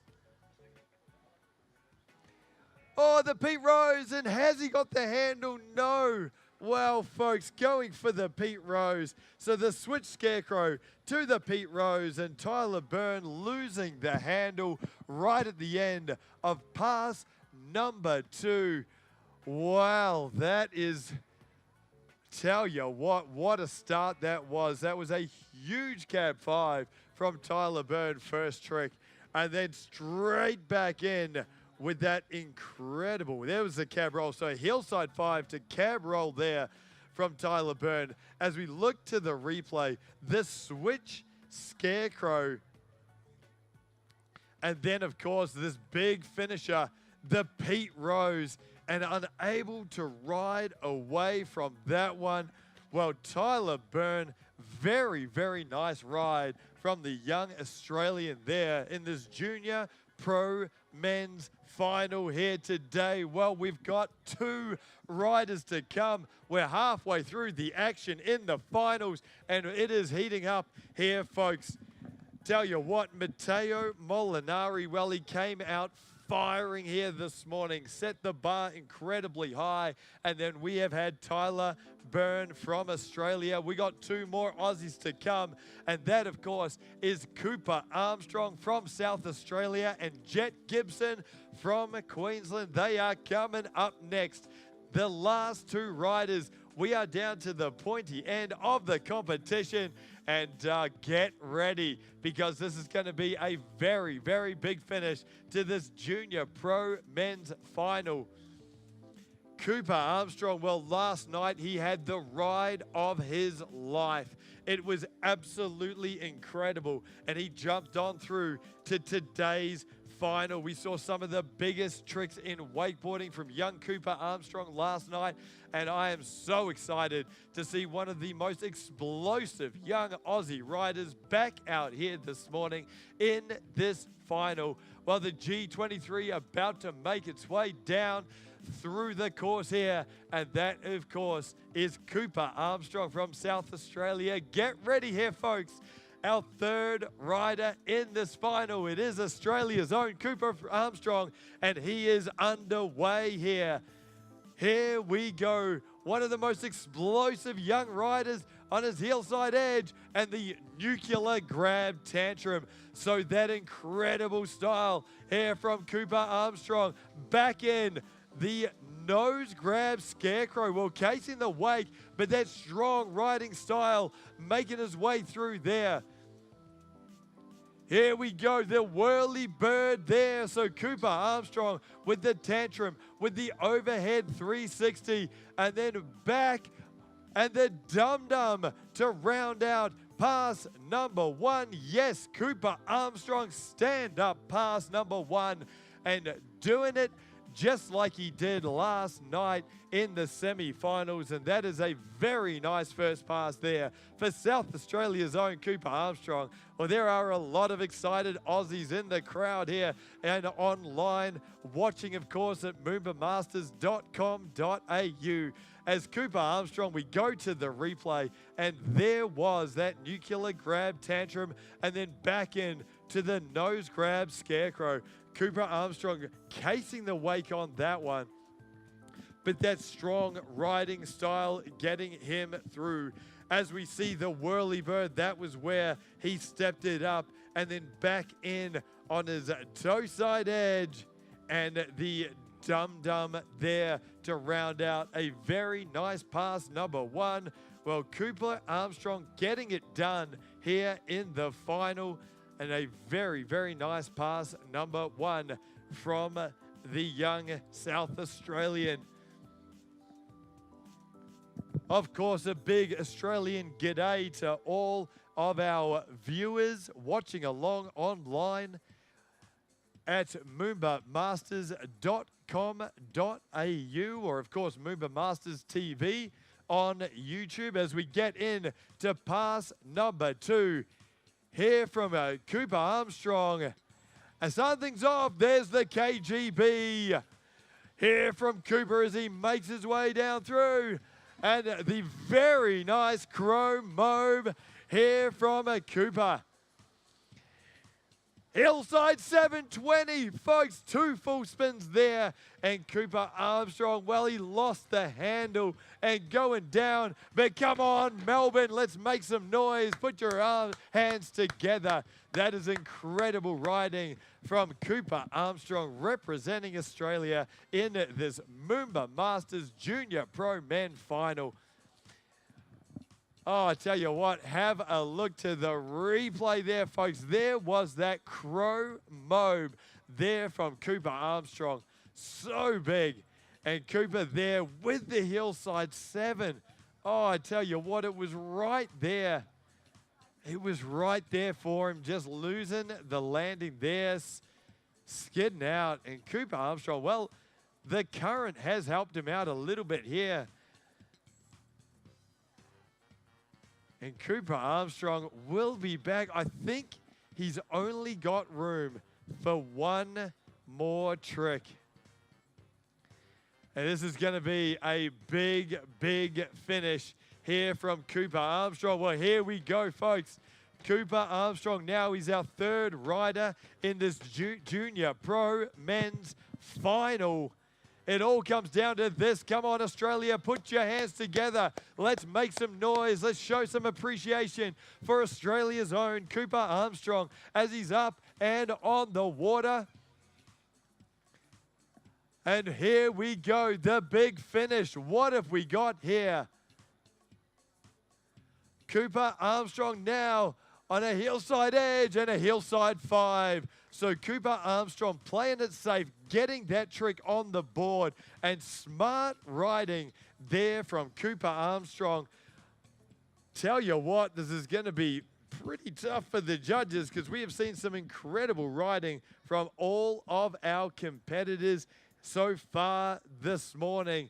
But it comes down to this, folks. We've got one rider to come as we look to the replay for that finish from Cooper Armstrong. Here we go. We saw him go down on the 720, but come straight back up with the hillside 5. Not a problem on that trick. And a solid finish there from Cooper Armstrong from South Australia. Wow. Woo. Here we go. 3 riders down. And we've got one to come here, folks. One of the biggest names in the world of Australian wakeboarding, and that, of course, is Jet Gibson. He's our last rider in this MOOMBA Masters, and he is about to hit the water right here.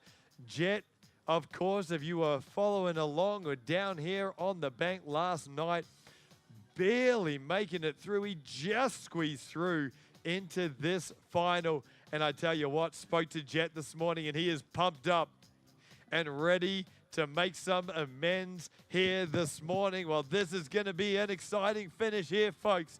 Here we go. Jet Gibson, our last rider in this Junior Pro Men's Final. Well, who is going to get the top spot? Well, we're about to find out. And don't forget, if you are following along online, you can find those scores on the WWA Ride Line app if you want to see the up-to-date score in here. But here we go. Take a look towards the bridge end of the course because Jet Gibson has just made his way into the course. Our last rider in this final. And straight in with the KGB. Here to start this off. Jet Gibson, the handle pass, KGB. And there was the toe side roll to front side 180. The nuclear grab tantrum here for Jet Gibson. So much style on that trick. And then the dum-dum there. So the front roll with the backside 360. One more trick, and that is the tail grab Moby Dick there from Jet Gibson, and a big finish for pass number 1 from Australia's own Jet Gibson. How about that there, folks? Nice first pass from the young Australian. And, well, he'll be pretty happy with that one here, folks, getting that first pass under his belt. As we look to the replay, here for Jet Gibson, there was the KGB straight back in, the toe side rolled, a front side one there. We had, of course, that nuclear grab a tantrum, and then the dum-dum. And here we go, the big finish on the replay. There was that tail grab Moby Dick there. And what a big finish that was for Australia's own Jet Gibson. Oh, he will be glad to get that first pass out of the way, and that is going to set him up very, very nicely for this pass number 2 as we round out this incredible junior pro men's competition. Here we go. And we are back on Hillside 720. How about that there, folks? Oh, big start of the backside 5. So the cab 7 straight into the backside 5. This is how you do it here, folks. The actually the Skeezer 540 here from Jet Gibson. Incredible stuff. And Jet Gibson, wow, he is on a tear right now. He goes down at the end of pass number 1, but that is an absolute incredible, pass number 2. Look to the replay there, folks. That huge cab 720. What a way to start this off. And then to back it up with the backside 5. Well, he came out firing here. And then one of the biggest tricks, the nose grab Skeezer 540 there for Jet Gibson on his hillside edge. And wow, Jet Gibson going down right at the end of pass number 2. But I tell you what a run that was. The crowd went nuts. And congratulations not only to Jet Gibson, but all of our junior pro wins. Jet Gibson, Cooper Armstrong, Tyler Byrne, and Matteo Molinari. What a final that was. That was explosive stuff. Some high-flying action here in our junior pro men's final. And, well, folks, we will announce those. But incredible stuff there from our junior pro men's finalists. But how about this, folks? Well, we are going to go straight in to our junior pro women's final. And here we go. Our 4 top riders, well, we saw 7 riders out here this morning. Only the top 4 getting to go through, and let's announce those riders now. First up, from West Australia, it is Stella Kennedy. Oh, she's found herself into the final. Then, all the way from North Carolina in the USA, Peyton Gross. Following her will be Demi McAuliffe. And then rounding out this field, your top seed from Perth in WA, it is Charlotte Matajan. This is going to be a high-flying junior pro women's final. And, well, that is coming up next here, folks. As if we haven't had enough wakeboarding excitement after that incredible final from the junior pro men's. Well, junior pro women's is coming up next with Stella Kennedy. She will be your first rider here this morning.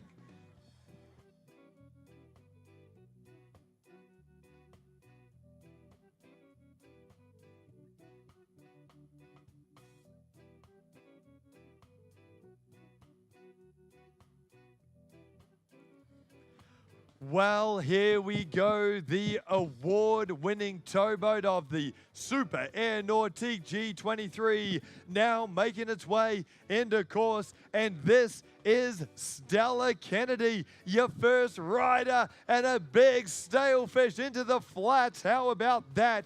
That explosive riding style there from Stella Kennedy.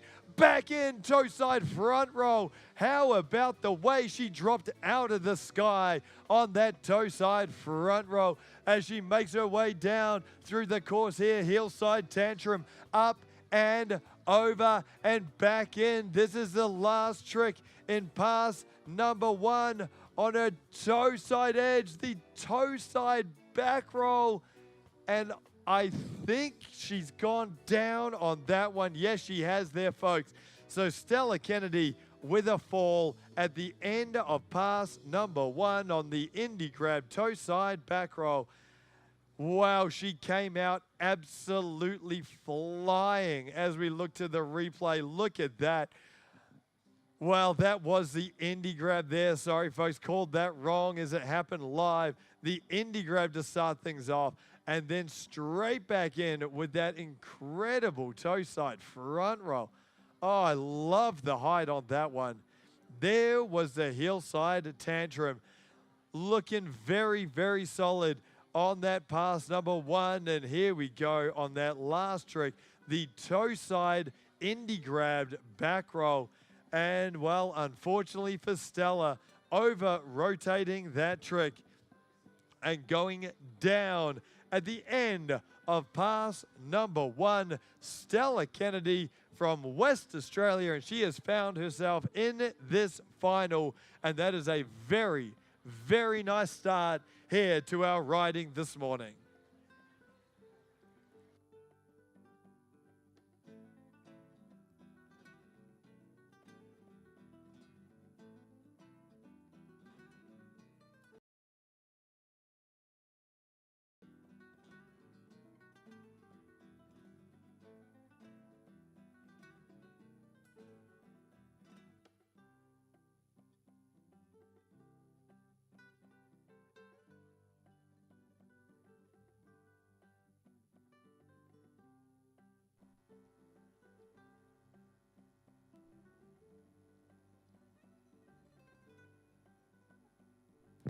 Wow, what a morning of junior wakeboarding we have had. We've had the Junior Pro Women's Semifinals.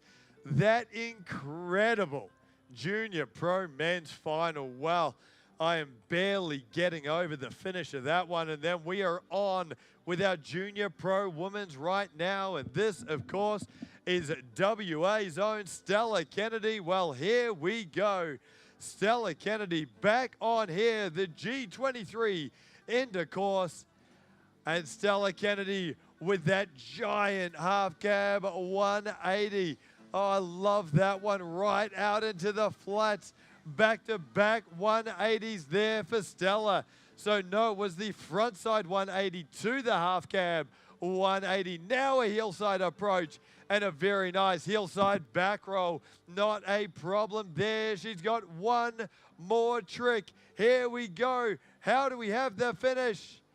And the toe side roll to revert. And oh, well, she's gone down. But put your hands together, folks. A very nice ride for WA's own, Australia's own, Stella Kennedy. And that is a very nice start to this Junior Pro Women's Final here this morning. Stella Kennedy, and she has set the bar here this morning. As we look to the replay, there was that very big high-flying front side, heel side 180. Straight back in with the half cab 180, going switch stance back to her regular stance, and then the heel side back roll, grabbing Indy as the board came around. She went for a big finish here on her toe side edge, the toe side back roll, front side 180, and just unable to ride away from that. Well, Stella Kennedy, and it was a very, very nice start to this Junior Pro Women's Final. She set the bar She's put the pressure on our other competitors, and now let's see if they can step it up here in this morning's final. Well, next on up, she is our only international competitor here in our Junior Pro Women's Final. She is all the way from North Carolina in the USA, and that is Peyton Gross. She is coming up next here, folks. One of the most exciting young riders in the world, and she has found her way into this MOOMBA Masters Final here this morning, and she is coming up next behind the award-winning G23.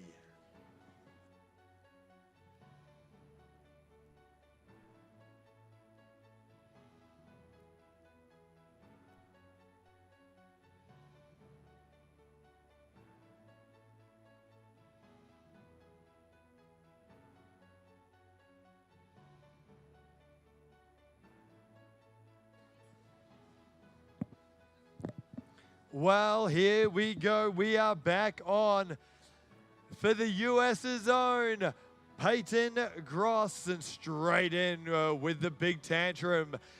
Nice clean start there. She comes in on her toe side edge and the toe side front roll. Clean as it gets, landing absolute bolts as she makes her way down through the course. Hillside 360, a very late spin there, but Peyton Gross, not a problem. Love the style with that very late spin. And then the toe side 540, 1.5 full rotations there for Peyton Gross. And, well, that is an incredible pass number one. Some solid tricks there for Peyton. And standing up, that pass number one, well, that gives her an incredible foundation to set things up and go even bigger in this pass number two. As we look to the replay there, well, there was that high-flying start with the hillside tantrum. Back in with the toe side front roll, and I love the way she goes deep in that landing there. There was that very late handle pass 360 there from Peyton Gross, and then straight back in. How about this? The toe side 540, and wow, a very, very nice finish for our US competitor, the only international in this final. And Peyton Gross, well, she is setting things up very, very nicely for this pass number two.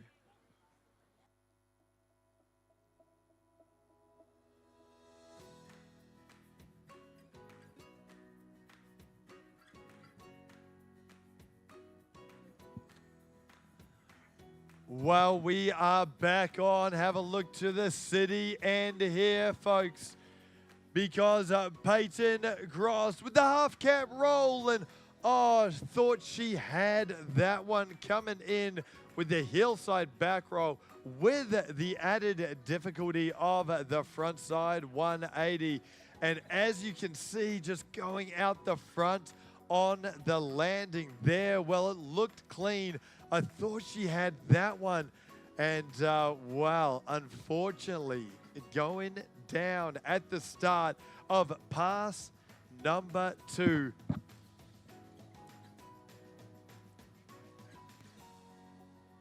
Well, we talk about this a lot here, folks, and where to fall in your competition pass. And, well, we quite often say the best place to fall is in your last trick. Well, if you can't fall there, well, then the next best place is in your first trick, because now she hasn't lost too much time here, and I believe she will get 2 or 3 more tricks in here this morning. We saw that stand-up pass number one. She set herself up very, very nicely for the second pass, but that is not the start she was looking for. Well, folks, This is going to be a very, very big finish here for Peyton Gross from the USA. She is right here in front of our crowd. So put your hands together and make some noise. Let's cheer her on. She's all the way from the USA. It is Peyton Gross. Let's see how she finishes this run in this final. Well, a hillside approach and the hillside whirlybird, not a problem there. How about that? That is as clean as it comes. On her toe side edge, she's going to get one more trick in now.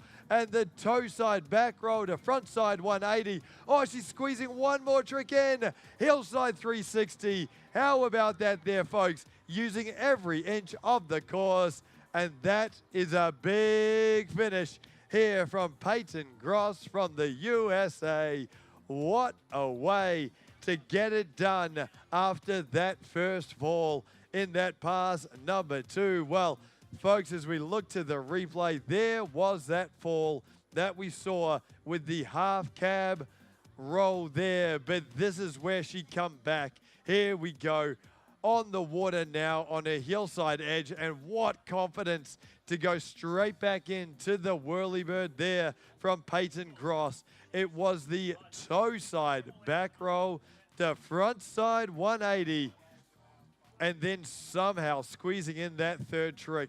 I don't know how she composed herself there so quickly. And the hillside 360, well, that was a nice finish from Peyton Gross, and that is a very nice run. Will it be enough to take home the title? Well, I don't know, folks, because we've got two incredible riders to come, two Aussies. We've got Demi McAuliffe from New South Wales, an absolutely incredible ride here this morning. And then we've got your top seed, Charlotte Madajan. She's our last rider. Next here, folks, this is a big finish to the wakeboarding action here this morning. And what a competition it has been. Junior Pro Women's Semifinals. We had the Junior Pro Men's Final. And what a roller coaster ride that was. And then, of course, this Junior Pro Women's Final. And it is shaping up to be a very tight competition here. But here we go. Australia's own Demi McAuliffe. She's one of the favorites. We've got a big crowd, a lot of supporters here for Demi McAuliffe. They're going to be making some noise. And here we go as she makes her way through, starting things off with the half cab 180. Nice clean start there for Demi McAuliffe, and then the hillside back roll. Clean as it comes with the toe side scarecrow. So the toe side front roll with the front side 180. Back in there, and yes, the roll to revert. So Demi McAuliffe with the back roll with the added 180. And how about that? Nice and big behind this incredible award-winning G23 wake. And Demi McAuliffe making the most of that pass number 1. And that is a very, very good start for the young Australian.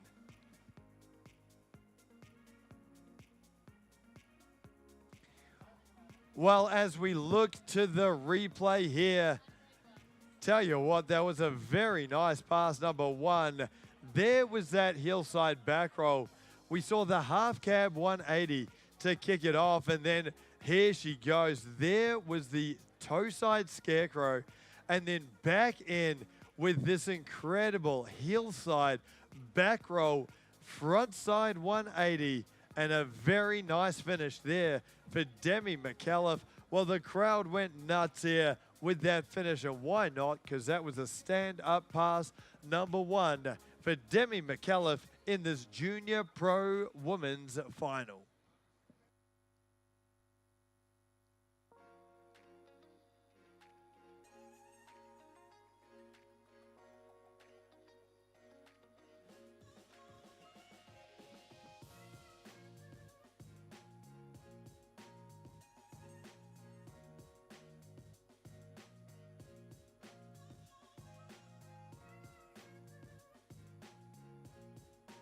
Well, back on here now, we got Demi McAuliffe in the final with a hillside approach. A hillside backside 3.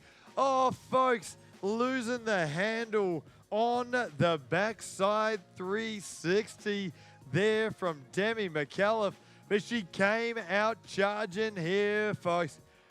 Well, what a final this is shaping up to be.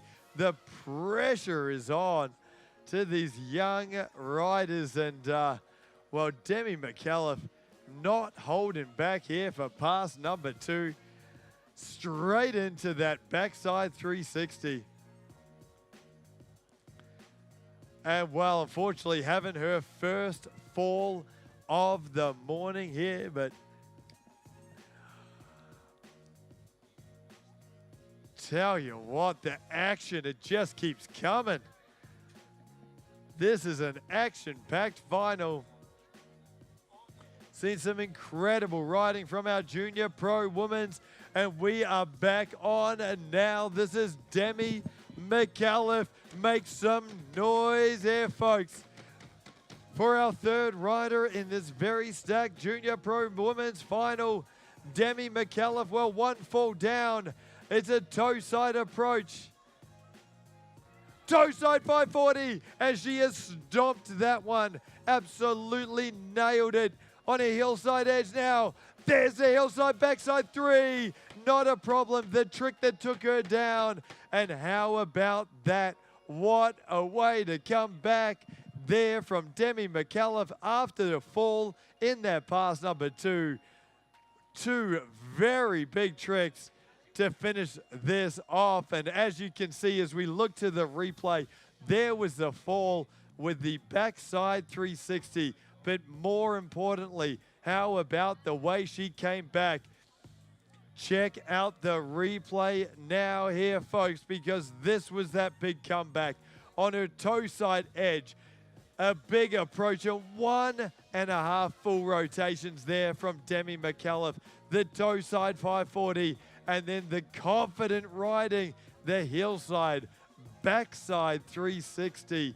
Incredible stuff there from Demi McAuliffe, and that is a very nice finish to her ride here in this MOOMBA Masters June Junior Pro Women's Final.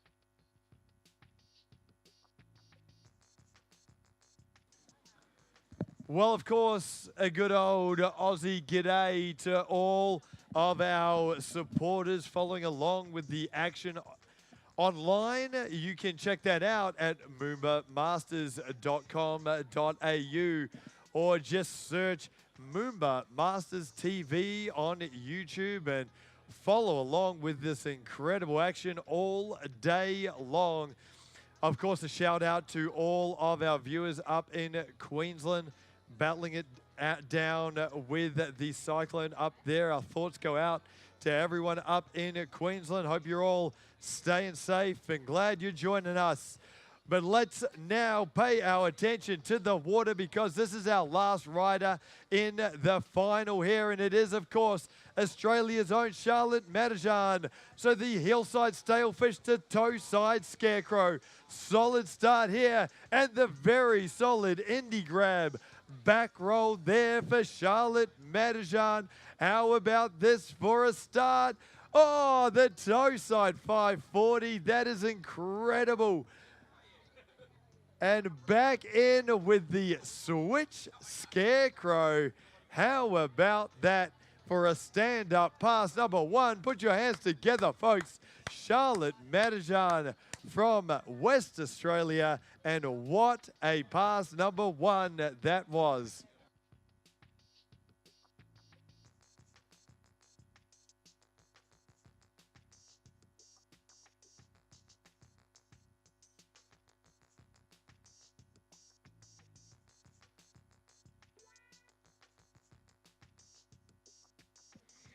Well, we're looking to the replay now.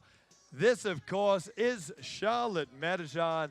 And what a start that was with that very nice stalefish grab there from Charlotte. It was a big start. She really stepped it up there with the toe side scarecrow. And then this is my favorite trick in that pass number one, the Indy grabbed back roll. And then back end, toe side 540. And then that switch scarecrow. It was an incredible pass. Number one there from Charlotte Madijan from West Australia. And we are back on here, folks. The action is on the water. Look to the city end because Charlotte Madijan with the backside 360. Oh, she nailed that one. Lands bolts on that wakeboard of hers, and back in toe side Indy grabbed front roll here from the West Australian. Here we go, hillside 540, somehow riding away from that one. That is heart in your mouth stuff. One more trick, the front side 180, grabbing melon. She's got one more trick. And the half cab roll there. Well, she's gone down, but it's time to make some noise there for Charlotte Madijan, your last competitor in this incredible final. Well, congratulations to all of our riders here this morning in our junior pro women's final. Well, what a morning of wakeboarding action it has been as we look to the replay there from Charlotte Madijan. There was that incredible hillside 540. She had that half cab 180. And then right here, there was Charlotte Madijan with the back roll to front side 180, going down on that one. We talk about some high flying action here this morning. Congratulations to our junior pro men's finalists, and of course our junior pro women's as well. What a morning of competition that was. And we will be crowning champions later on today. Congratulations to all our competitors. And a huge thanks to this crowd that has been building all morning long. Great to have you here at the Junior MOOMBA Masters, of course, brought to you by Nautique Boats, celebrating 100 years of boat building excellence. And, well, great to have such an incredible crowd out here this morning. Man, that was some exciting action here for our junior pro men's and junior pro women's final. Well, we're going to be switching it over here. We're going to hand things over back to our slalom commentators as we get in to round number 2 of our girls and boys slalom. We have a massive day of action. It is action-packed here all day long. And that is coming up next here, folks, with our girls and boys slalom round number 2.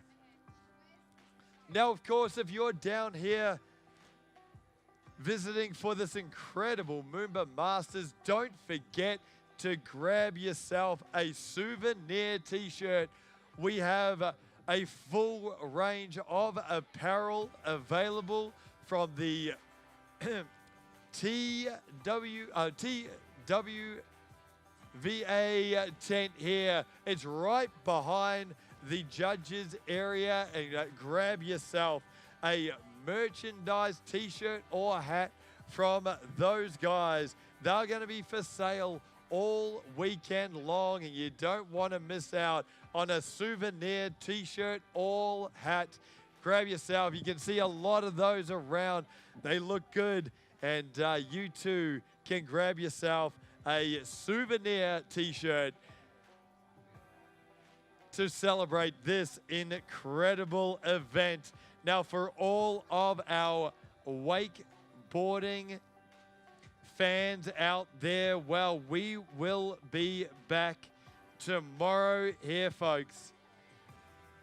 It is going to be happening from, well, just a bit before 3 p.m. tomorrow, where we get the pro division started.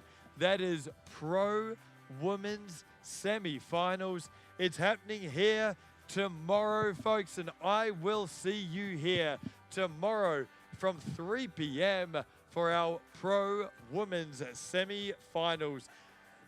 But first, and coming up next, we're going to hand things over to our Junior Girls and Boys Slalom Round 2. And that is coming up next in our Junior MOOMBA Masters, proudly brought to you by the team at Nautique Boats.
All right, good afternoon, ladies and gentlemen, boys and girls. We're back with the 2025 MOOMBA Masters, brought to you by GM Marine, and of course our official towboat, the Ski Nautique. We are moving in to the Junior Girls Slalom event. So we're going to have first competitor on the water. She's just taken to that. And it was Erica Hayes from Australia. We have 11 young ladies all vying for the title of our Junior Girls Slalom champion. Culminating, of course, of yesterday's scores. They'll get added together and we'll crown ourselves a champion. For those of you just joining us on the banks, welcome. If you're joining us on the webcast again, we've just seen the wakeboarders out, the junior wakeboarders killing it out there on the Yarra. And we get moving into slalom now. But if you haven't, you don't know what slalom is, we have 6 turn buoys out there in the middle of the Yarra. Our skiers need to go through the entry gates, so the 2 orange entry gates, around all those 6 buoys and out the exit gate, and that will be a confirmed completed pass. Once they do that, then we start to shorten the rope to make it a little bit harder each time our skier completes a pass. So once skier falls, that is it. We're all over. And we'll indicate those line lengths once we get that confirmation from the boat. But Eric A started on what we call a 16-metre line, or 22 off your standard tournament tow line. She's now coming back on the 14.25, so means the shorter the rope gets, the harder it is to reach out to each of those turn buoys. So she comes through, she turns buoy 1. That's a constant boat speed of 55 k's for our young ladies, and then it'll be 58 for the boy. She's in a little bit of trouble here though, and unfortunately he's going to go inside buoy number 4. So 3 at 14. She's a bit disappointed with the way she's skied so far in this junior competition. Missing tricks.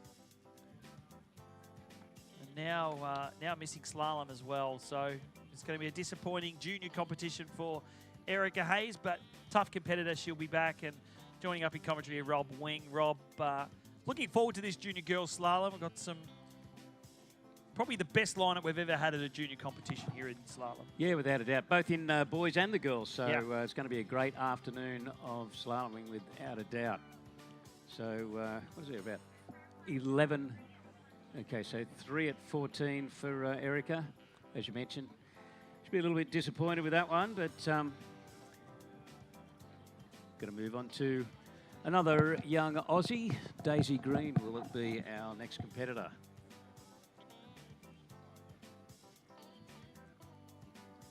Of course, Daisy residing over in WA. Father Ryan Green and Mum Sarah will be there. We've got a lot of WA fans here. Where are we, WA? Team WA's here. I can see the big moose knuckles here as well. Ian Bryant, 85 years old and still slaloms. Good to see he's still on skis, Moose. Yeah.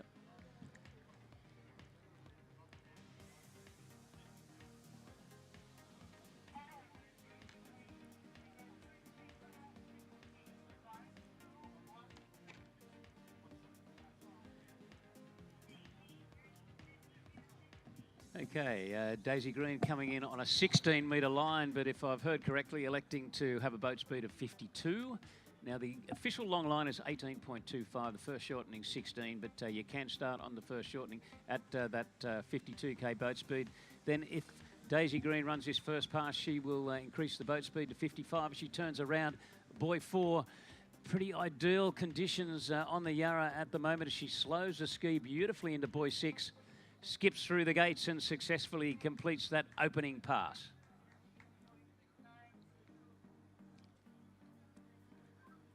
Well, if I look at how she looked on the ski there, Jared, very mature head on that junior water ski.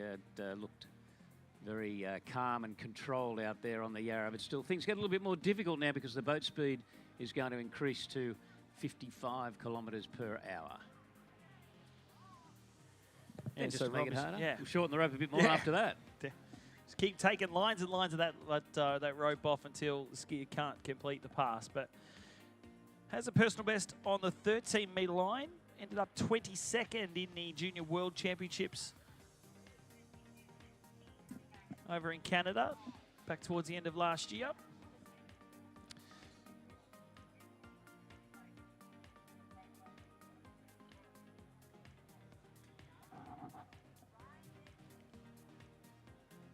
As we go down this list, Rob, Daisy Green, we'll have Cameron Waters, USA. We'll have Jada Sweeney, Australia. Megan Pelkey, Zali Reeves. Seen a lot of these young ladies already. And here we go. So Daisy's coming on course now. Good wide start on this. Oh, well, she was wide and perfect out of buoy 1 and just overturned 2 and lost the handle, unfortunately, and very much a shame there for Daisy Green, because I thought she looked so good at the beginning there. We've got a pretty good look at buoy 1, extremely wide into 1, looking good, and unfortunately falling around buoy 2, so 1.5 unofficially at 55 k's on the 16-metre line. Yeah, and usually we saw yesterday, conditions pretty similar to yesterday. We've got that relatively no wind. Is a lot nicer than what we saw yesterday, but we still have that current. So on this first pass, you're going to have that tail current as we've been at high tide. Now we're going to start heading towards low tide. The water is going to be flowing out towards Port Phillip Bay, which is heading towards the city. And usually that pass coming back should be easier into a head current, but unfortunately we've seen our first 2 skiers go down on that second pass. Yeah, exactly. Because there was a bit of talk about it yesterday that when they would come back into the current, so then of course, part of the rules of slalom, the rope gets shorter again, so you start to have an extremely difficult pass with the current, the skiers sort of timing what line they're going to start on and just how they approach the whole event. But we would have expected, just on pass number 2, normally the skiers would run that pass fairly comfortably, but things do happen, as we sort of even talked about through the trick event through the morning about what can happen with slalom, and unfortunately often does. But hopefully the rest of the field can ski to their best, and may the best skier come out victorious at the end of the day. As we work through, we will see. We'll know what the score is to beat. We'll have a bit of an idea on what it is. But looking at the scores from yesterday, we had Daniela Kretschmer with 3.5 on the 12, and then she's 3 boys clear of the next competitor, who's Alexia Abelson and Christiana Diosma and Melantine Morale of France with 0.5 on the 12. But going now to Cameron Waters of the USA, starting on looks to be a 16-metre line. It's a 16-metre line at 52 k's, Jared. Okay. So she's done the same thing as Daisy Green. Bit of a tactical approach. So if I'm right, you'll hear that she'll be coming back at 55 k's at the same length of rope.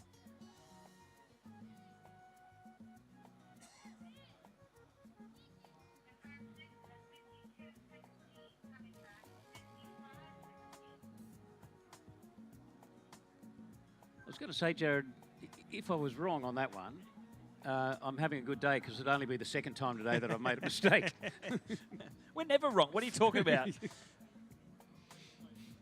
Can never be wrong up here. But actually the good thing, or something that we are enjoying, is we are hearing the judges, the judge in the boat and the judges in the tower, speaking to each other through our headphones. So we're getting it firsthand exactly what the skiers are doing and the line length. So unless we're hard at hearing, we're sort of getting it from the source.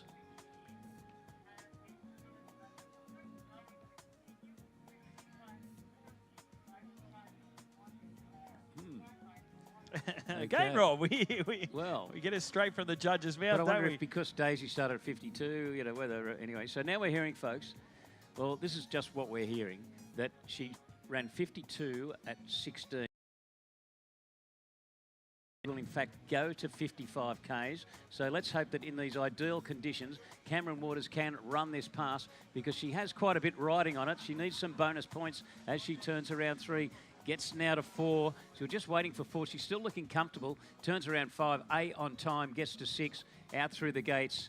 And now I'm going to really stick my neck out, Jared, and say she's going to come back at 13-metre rope length. 32 off. 55 k's. 34.2 miles an hour. Don't bother sticking your neck out, mate. That's exactly what's going to happen. But yeah, look, I think what happened is the boat went through at 52 k's on the first pass, thinking that it was going to start 52.16. Of course, no re-rides here at MOOMBA, so we have to bring her back at bring it back at 55 on the 14. But yeah, shortening up down to the 13-metre line, that green shortening. Yeah. Well, if she intended on starting at 55, and normally the opening pass is a warm-up pass. Correct. It was just a bit more of a warm-up pass, Yep. being that little bit slower boat speed. Yeah. So only managed one on this next pass yesterday. But again, with a personal best. Yeah, well, I know some of the boys from that end, the Swan Street Bridge end, had a little bit of difficulty. Not all of them, but some, you know, 3 or 4 of them had of the course coming in from that end. And so hopefully, if she only had one on this pass yesterday, hopefully she'll build her way through the 13-metre pass and score quite a few boys, if not 6. Yeah, personal best of 3 on the 12. So she has run this next 13-metre pass before. We say get mean on the green. She's coming into course now. Boat speed dialing up. Beautiful shot there on the front of that Nautique, looking at the city skyline. Cameron Waters. Skiing out at Sunset Lakes down there at Drac Travers. She makes her way through the entry gates now. There's one. Improving on the score from yesterday. Reaches nice for 2. Angling into buoy 3. Waits for the boat. Pulls forward a little bit though. She's going to be down course. And unfortunately, it is going to be 4 at 13, Rob. Solid score. But I don't think it's going to be enough to get her onto the podium.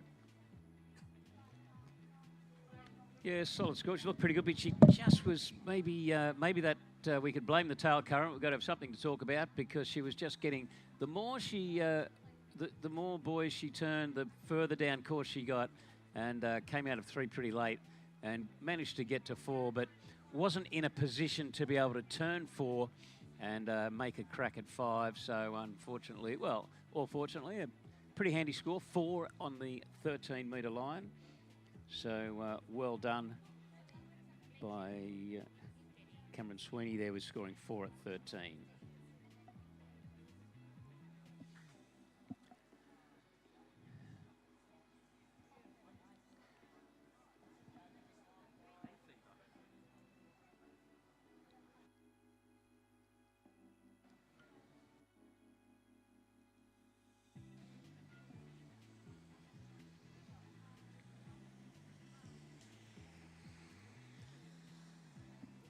So we bring Cameron Waters back to the dock, and we will now go to Jada Sweeney from Australia.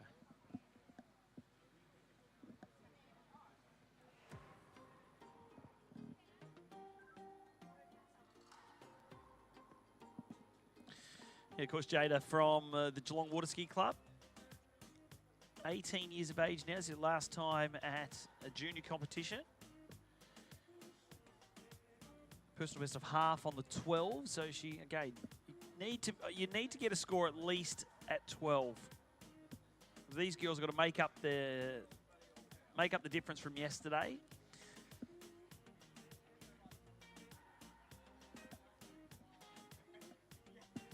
Jada Sweeney, then we'll have Megan Pelkey from Canada, Zali Reeves, Christy Appleton, Melantine Morale, Alexia Abelson, Christiana Diosma, and then Daniela Kretschmer.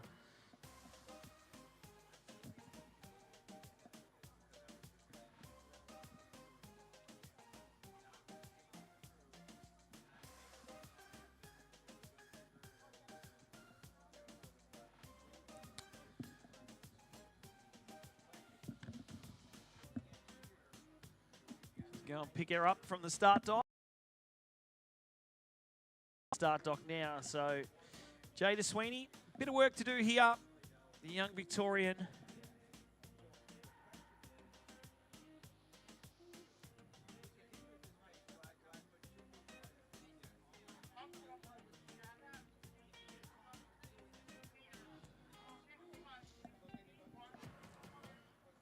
So starting at 55 Ks on the 16-metre line.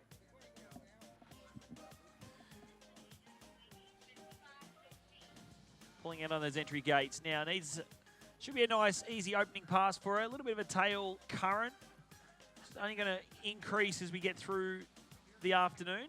As soon as hopefully when we get to some of the later buoys, we'll be right on low tide and Should make it nice slaloming conditions, but Jada a little bit late out of 6 ball, but still completes the opening pass there. 16 metres at 55K. Look, a little bit late, I'd agree, but probably beats the alternative of getting a bit worried and overturning 5 and getting into panic stations, and next thing you know, blowing your first pass. So, sign of maturity there, I think you could say, in terms of how she approached that turn out of 5, and then no doubt in the end of running that opening pass.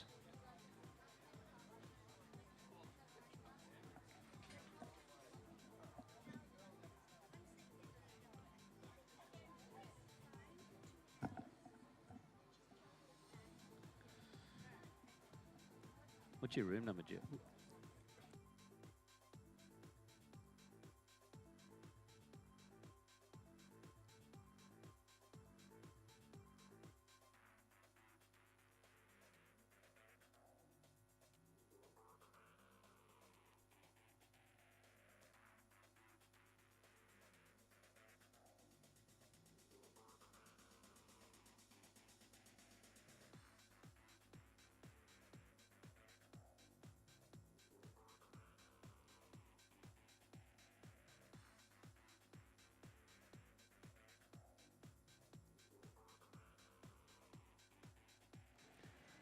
All right, Jada Sweeney from the Geelong Ski Club in Victoria, coming back at 14 metres. Gee, the conditions, I don't know how they feel, but gosh, they look great. Turns around 2. She's run the 16. Now this is 14 around buoy 3. She's still in the game. Takes 4, working hard through the weights there.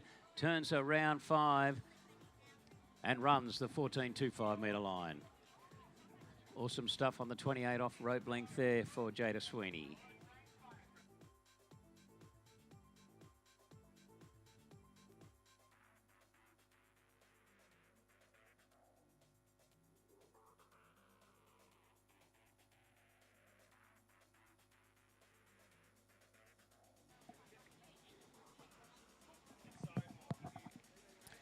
Okay, so it gets interesting now for Jada Sweeney because we saw Cameron Waters running 4 at 13.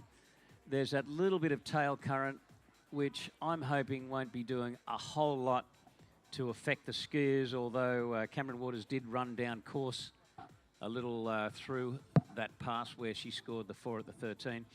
And we're going to see Jada Sweeney coming back on the 13 metre line and hoping that she can run those 6 buoys. Because if you haven't seen a lot of slalom water skiing and you're just here sitting on the banks of the Yarra enjoying the event, the skiers need to go through the gates, those 2 entrance gates that we see them go through at quite an angle, then make the 6 turns around the turn buoys, and then of course also to be given the full credit, they need to go out through the exit gates.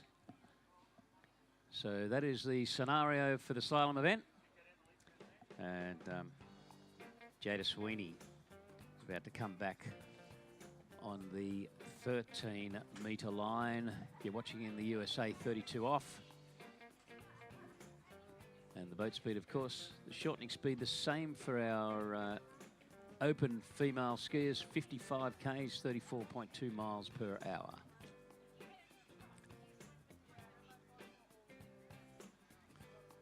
Okay, Jada Sweeney gets a pretty good start around 1. The load came on and she was struggling a little. Gets to 3 now and overturns 3 and unfortunately falls. Well, she was in a bit of a hurry coming out of 2. Had to really focus because I think when she came out of 1 and the load came on the rope, she just lost a little. Worked hard out of 2. Unfortunately, falling around 3, and the unofficial official score will come through at 2.5 at 13 metres.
All right, so we go from Australia. We now head across to Canada, and it's going to be Megan Pelkey starting at 55 Ks on the 16-metre line. First timer to MOOMBA.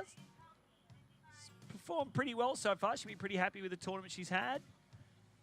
Love to get deep down on to the 12-metre line. Really set herself up. She's very close to snatching the silver off the Australian Zali Reeves in overall. But, oh no, she's lost the handle around 6-ball opening pass.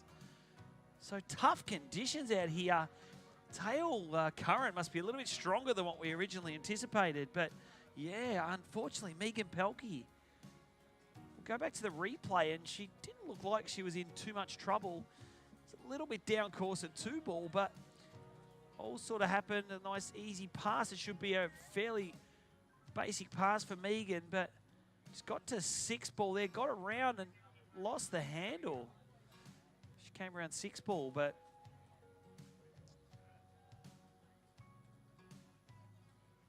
it's not something we usually want to see from our skiers, but disappointing stuff there for Megan Pelkey. But went around 6-ball, but I reckon she's lost the handle prior to reaching the buoy, so it may only be a quarter. May not have even made it to the buoy.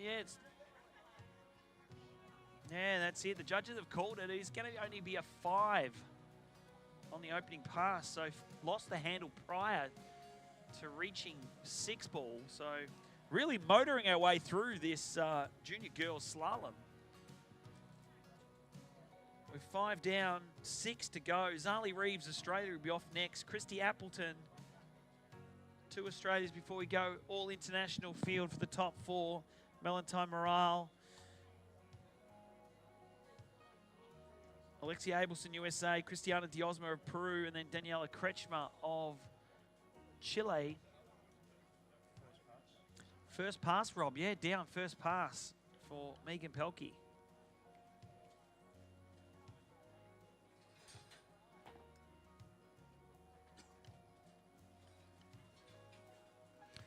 We're kind of rolling through the field pretty quickly in this under-17 girls slalom round 2. Of course, followed by the boys. Then we will have girls and boys jump. But our next competitor from Queensland, Australia, Zali Reeves.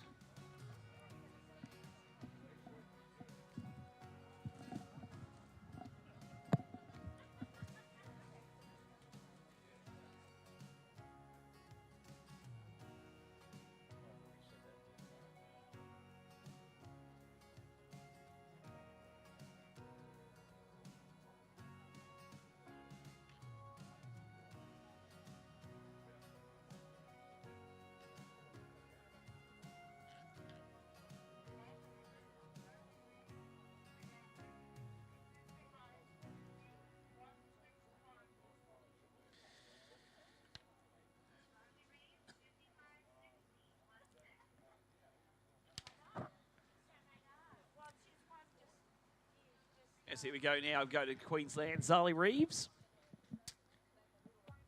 See what she can do. She's seen a few of the other, seen all of our competitors really struggling out here on the Yarra this afternoon. Well, this morning even still. But looking strong, staying nice and composed behind the boat. Edges around 6-ball, and that's a completed 16, Rob. That looked nice there from Zali Reeves. Good opening pass there. Plenty of control, but plenty of power too, and looking in good shape running that 16-metre pass opening pass and confirming the boat speed is the maximum shortening speed of 55 kilometres per hour, so she will now come back at the 14.25.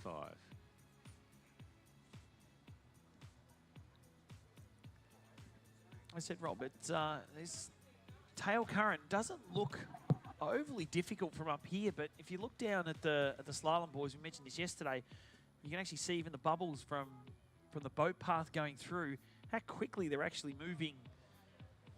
Yeah, well, a couple of wakeboarders after they fell, it was pretty evident that they were kind of moving downstream. Obviously, courtesy of the current. So she'll come back from the city end.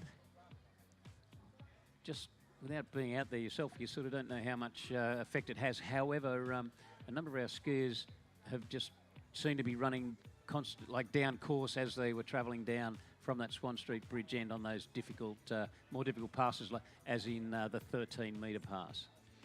So Zali at 14 now. Good wide start. Gets around buoy 1. Turns 2 in good shape.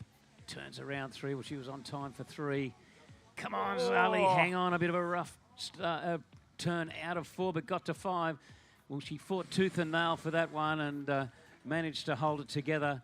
Just a little bit of a bobble out of 4. Could have been a tiny roller, or we'll see it on replay. But she hung in there and wasn't going to give in. And good turnaround 5 in the end, and running that 14.25 metre pass.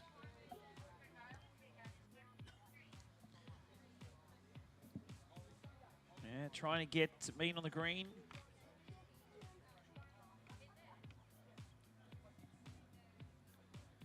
For Zali Reeves, let's see if we can get her through this next pass. It's going to be hard, though. I think this tail current's really, unless she stays on that line, she has to make sure that that line stays tight so she can lean against it behind that boat. If she doesn't do that, she lets up a little bit into one ball. On really the assumption that the current plays a part, you've really there's no margin for error. You've really got to be on top of from buoy to buoy, every turn and every lean. So you've really got to be on top of things. So plenty to do for Zali Reeves, but we certainly wish her all the best of luck on this next pass, the 13-metre pass.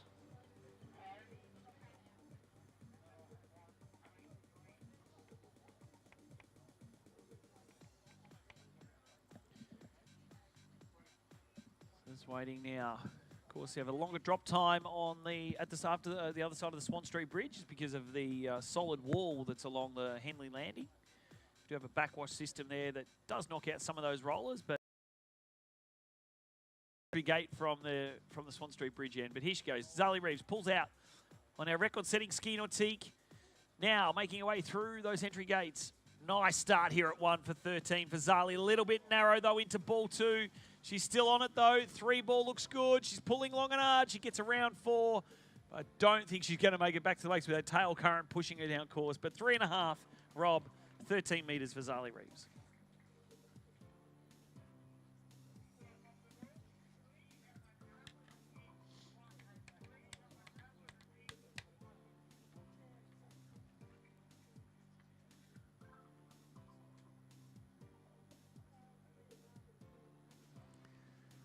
Well, it's pretty competitive around at the moment, that midway of 13 metres at the moment, with scores of 4, 2.5 and 3.5. I look back to yesterday, it was kind of all of those middle of the pack, early pack skiers were always around that sort of 1/2 to 3 at 13. And then, of course, our top 4 all just really, all top 4 all just pushed ahead with scores onto 12.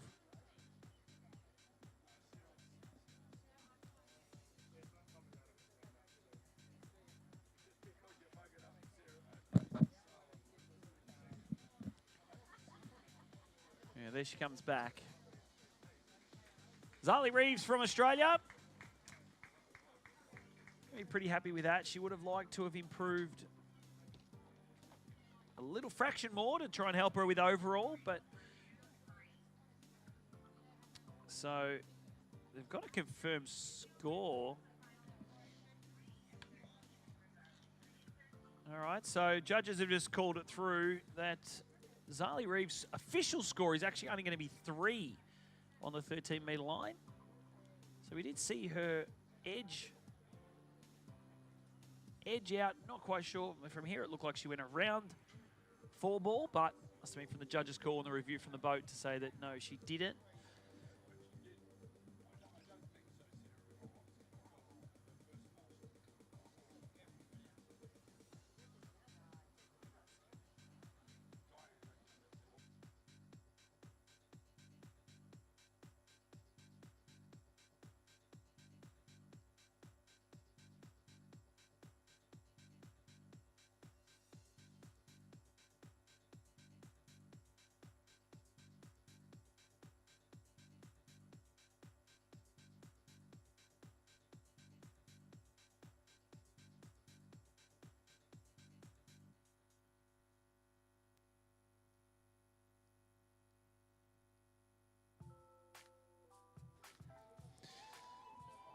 So we go to another Queenslander now. Christy Appleton, next competitor. Again, starting 55-16s we've seen from most of our young ladies here this morning. Just recapping some of those scores at the moment. In the lead is, well, the lead at the moment is Zali Reeves with 3 at 13. Cameron Waters with the 2 scores added together is sitting in second place, even though she had 4 at 13 in this second round. Jada Sweeney with 2.5 at 13. Erica Hayes with 3 on the 14.25. And then Daisy Green with 1.5 at 18.25. But Christy Appleton, 16 metres, Rob. Here we go on this opening pass here for the superstar out of Queensland. Tackling that slalom course, looking nice. Nice reach for boy 4 there, early for 5, and that's how you run your opening pass, folks. Christy Appleton cruising through that 16-metre line.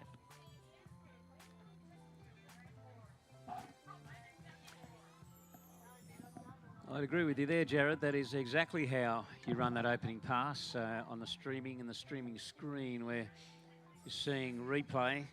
That 16-metre pass looked like a walk in the park for Christy Appleton. Probably the most comfortable, well, as comfortable as any opening pass we've seen today, I'll put it that way.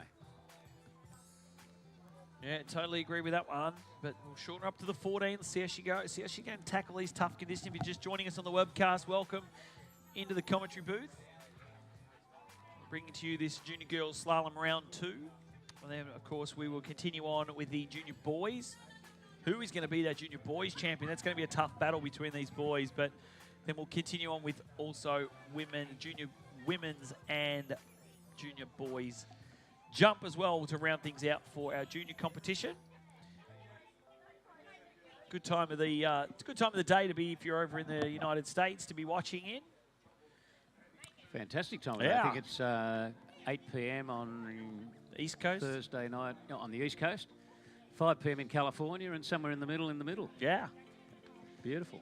All right, 14-metre line for Christy Appleton. And well, that is a shock. Boat needs to Jared. get back because she hasn't waved.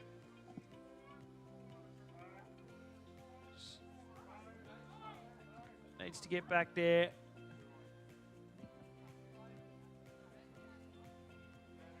Okay, she's looking uncomfortable in the water, is Christy Appleton now. Wow. The towboat is being sent back, but of course our pickup boat as well. And let's hope she's only winded and nothing serious, but Christy Appleton, a nasty fall coming through the wakes out of boy number 1.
Looks like we're getting her up onto the back of that. Put your hands together, ladies and gentlemen. Christy Appleton. We hope she's okay. Just going to get her resting on the back of the boat. Just looked like she got pulled forward. She came out of one ball, a little bit of what we call lean lock, and flung forward.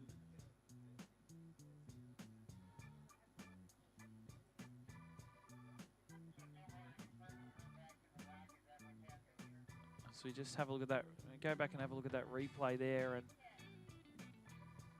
we hope she... So as we see here, she gets into that lean lock, presses it, tries to get out, and just, yeah, gets pulled right forward as she's heading towards 2-ball, head first. I suppose, Jared, in the desperation, but I mean, it's all happening at hundredths of a second. Desperation, hanging on to try and get that extra point, but in hindsight, the power and the G-forces, if she had been able to release the toe line just that little bit earlier, it might have avoided what we've seen, and hopefully she's okay. Hopefully she is just winded, but let's get the medical experts to have a look at her and make sure she gets the best care possible. And that's it. We've got the full medical crew here. We try not to move her too much, just to make sure that there's nothing overly wrong. But let's certainly send our heart and our wishes to Christy Appleton down there, because she's also got jump coming up. She's a hot favourite to be in the jump event, so hopefully we can see her back out strapping those jump skis on. But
all right, so as we have Christy getting looked after from our medical team, we're going to send our ski nautique back down to the city end, and we will continue on with this junior girls slalom.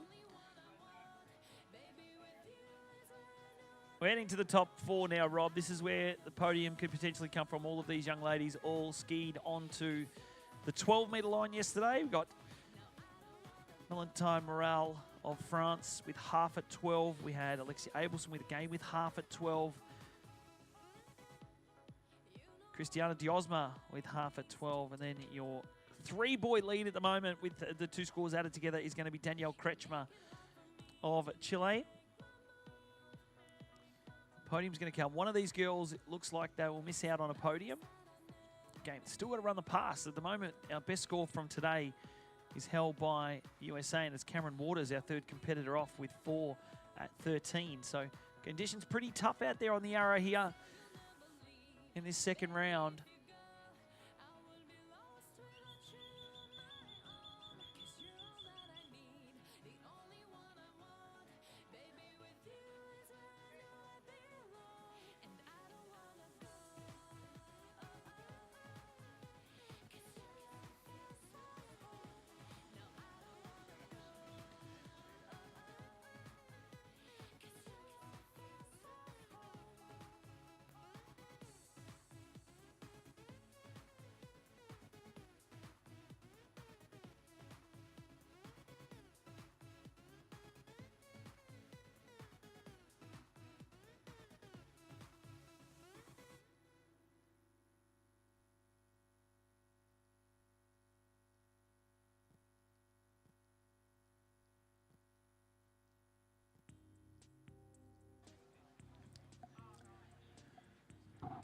Okay, so the Nautica's come back from the city and completed that phantom pass. And Melotine Morel will be our next competitor from France. 4 skiers left to go.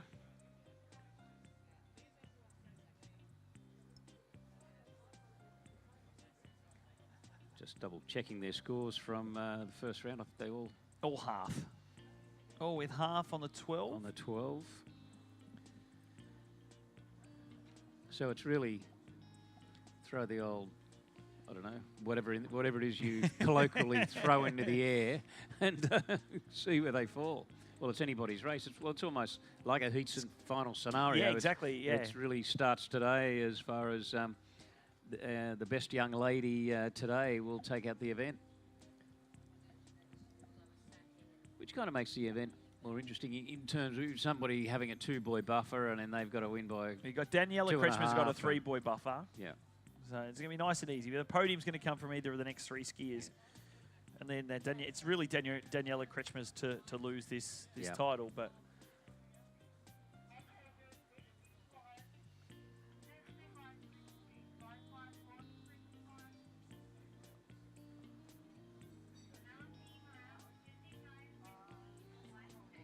yeah, she's got the 3-boy buffer. I didn't hear the start speed here, Jared, but you probably did. 55.16 she's starting at. I said, skied up around her purse. Oh, no! Wow, down on her first pass. The Yarra River today is absolutely chewing and spitting these young girls out. Wow. Well, Jared, I momentarily glanced down and glanced up, and I saw the skier in the water. I can't believe it. This is, as most people would be looking, going, wow, how nice does it look to be out there? Conditions look really nice, but the girls have struggled today. I mean, from our vantage point, it looks fantastic. I mean, I'm sure we've talked about the current. Well, let's see. Just look at the replay on the streaming screen. She comes out of one. Everything looks okay so far. And just looked like she loaded the ski a little bit outside of the ball and then hit a little bit of a roll. You sort of ski chatter a little bit. Kind of changed the camera angle a little bit, but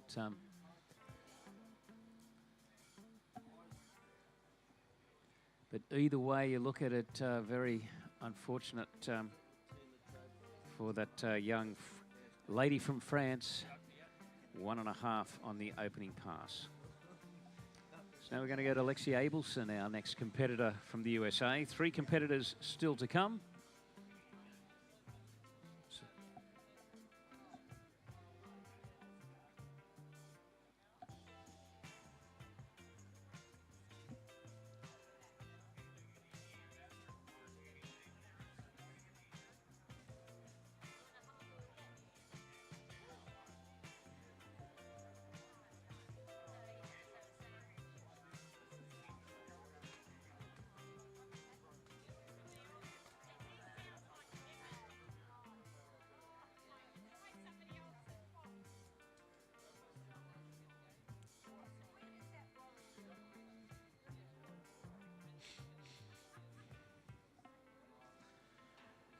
Yeah, wow. Didn't expect that one to happen there, Rob.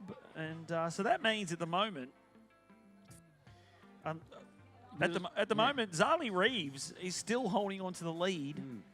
And we've got 3 skiers left. Yeah, I mean, it's not often that we're speechless, but Yeah. at times just a little bit of extended silence and...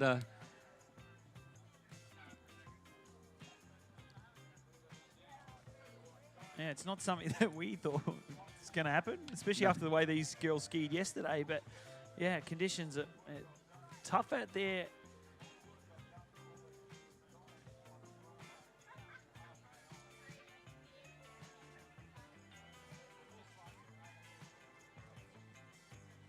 Yeah, so we go to Alexi Abelson. 14 years of age from Crystal Point Water Ski Club in Arizona, ready to go.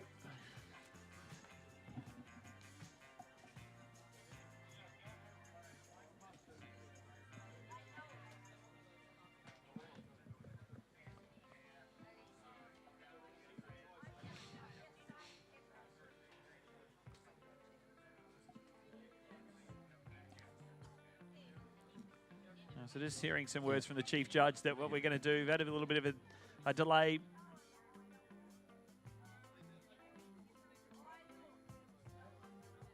Hearing a little bit of chatter on the radio of what's going on. But yeah, there's a little bit of a delay that stopped the next skier from coming through. So what we're going to take the towboat down to the city end and do another simulation pass so that all the skiers have the same conditions. So no, Richard, that's not what you wanted to hear, mate. I'm sorry.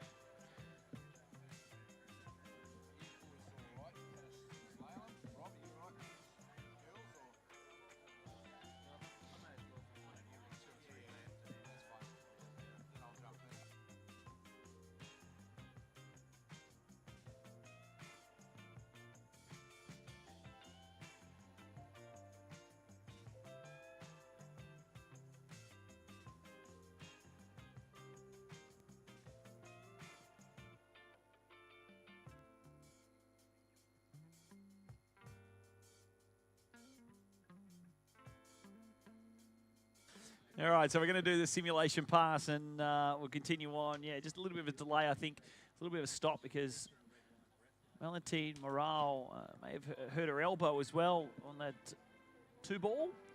So just making sure that we've got medical staff in place and getting everyone ready for our next competitor. So we're just going to do a simulation pass and continue on with Lexi Abelson, the 14-year-old.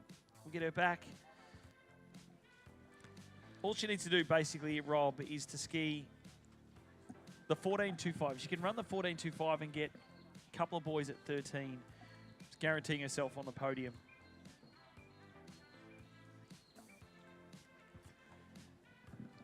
Not as easy as it sounds. Wow, The last yeah, couple exactly, of skiers, in fairness. But of course, and then if you don't see a lot of slalom skiing, you're wondering why the boat's going up and down. It's because we're doing another phantom pass. And the reason for the phantom pass is to make sure that the wait time in between each skier is identical so that every skier gets as near as possible to identical conditions. And of course, we had that little delay because we've had those couple of injuries. And of course, the skiers' welfare is at the top of mind in any of these occasions. So we had to make sure that the medical staff are in place, the skiers are being looked after, and then we can move on to the next skier, who will be Lexi Abelson. I'll tell you what, though, if you're a junior boy and you've been watching what's happening out there, you're going to be a little bit worried. But, you know, like there's a little bit of a breeze. Yeah. Breeze is coming up. Junior boys get worried, do they? Well, I don't usually. The testosterone usually builds up fairly quickly in the boys. But we used to back in the day, call it, it's the loose cannons that are coming on. Anything could happen and usually does, but that'll be the next event. So plenty of excitement still to come on the Arrow. Then, of course, we have the jump event. Tonight we have night jump. We have our wonderful ski show, the ever entertaining ski show. So plenty still to come today on this absolutely glorious Melbourne day. Much better than we saw yesterday, isn't it? It's chalk and cheese from what we had yesterday. We had drizzles of rain, overcast conditions, sun's out. Everyone's trying to find a bit of shade up on the trees.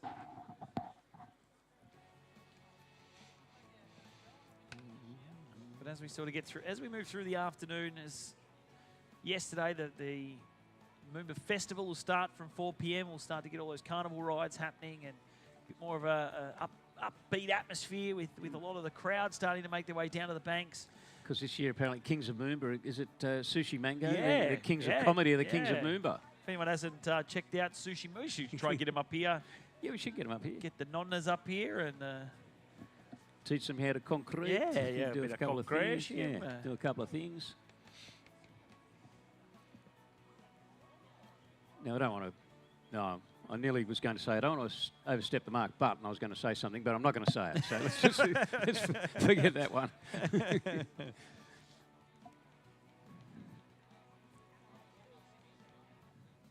So the boat's still waiting at the city end. Just going to wait for our chief judge to give us the call when we're good to go. I think we're waiting on some medical staff, I believe, to come down to make sure that if something was to happen to the next skier, we have medical personnel in place while our last 2 skiers are being looked at.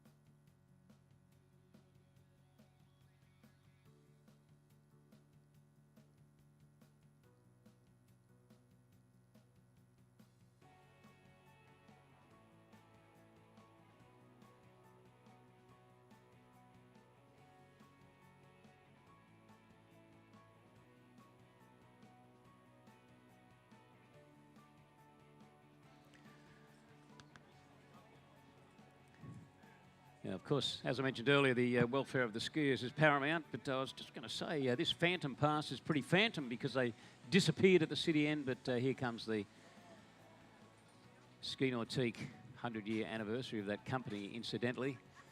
And actually, Ski Force, our local distributors of the Nautique towboat and the G23 wakeboard boat, Ski Force celebrating 15 years of distribution in Victoria for the Ski Nautique and the Correct Craft brand. So great to have those guys on board.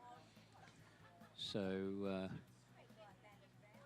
that big G23 that pulled the wakeboard event, it's quite amazing to think that that ski boat looks like it's got a bit of body to it, but the G23 is actually 3.5 times the weight of our 20-foot Ski Nautique ski boat. So quite amazing, just the size of that wakeboard boat, the strength and the weight and the depth and just the all-round specs of that wonderful machine.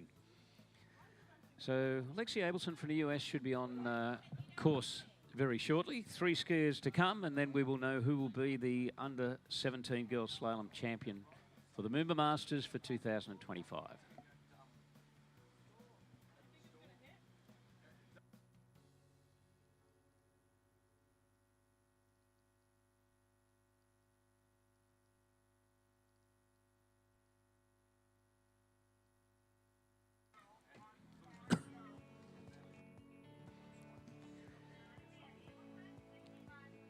Well, Alexia Abelson is confident not being knocked around by anything that she has seen. She's sticking to the normal program and coming in from the Swan Street Veterinary opening pass. Seemed to sort of nearly overcook Boy 1 there, but she's starting on a 14.25 metre line and turning around 4 now, takes in the Boy 5. Seems like on that, Jared, the 135 side, she gets pretty aggressive on the turn. Maybe it's just her style, but I thought she nearly overcooked 1, but she kind of did a similar thing around 3 and 5, maybe just approaches the 135 side in a very aggressive manner, but starting on that 14.25 metre line.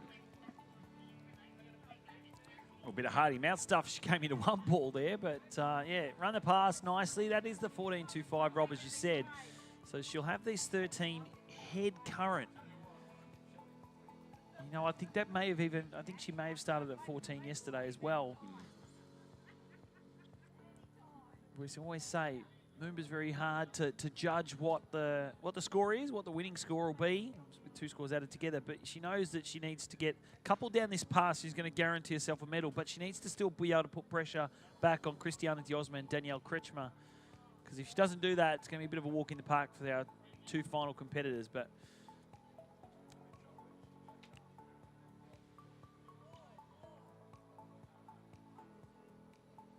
$13 meters coming up, 55 Ks for 15-year-old from Arizona. Let's see if we can get her through this next pass.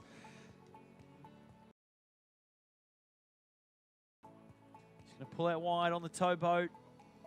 Going to try and take in one ball here. Nice long reach, good connection out of one.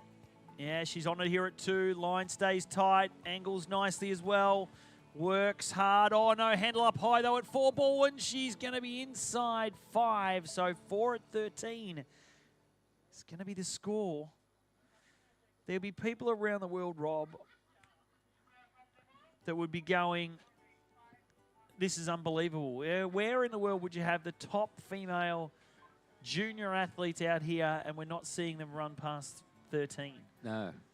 But look, the interesting thing, well, from my standpoint, is she just looked so good out of 1, 2, and even 3, and just maybe just a little unbalanced coming out of 4.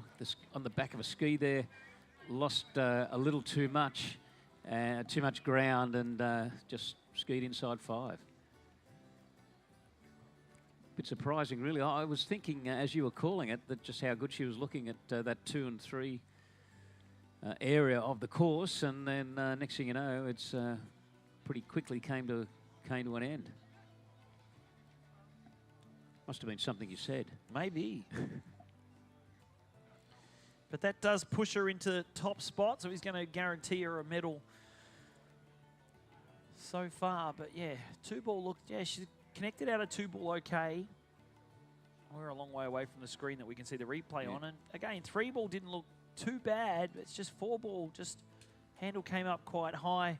Then if you she look at turned ski, back of the ski as well. Just lost at least a couple of meters there and just couldn't make it up.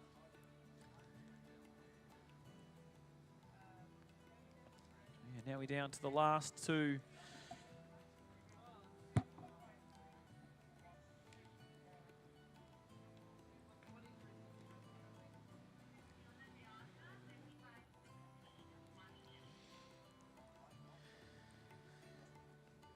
Well, I guess, Jared, if the skiers are thinking anything about current, Christiana's just thinking, well, I've got to run 13, and I've got to go as deep as possible into 12 based on yesterday's scores.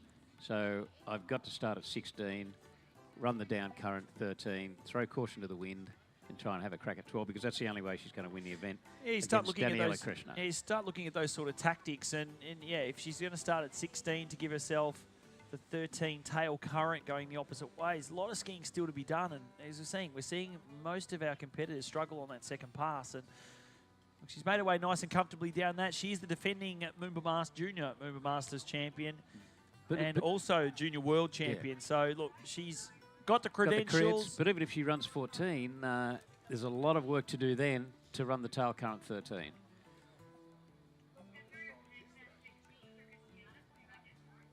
And regardless of the direction, nobody's run 13 today.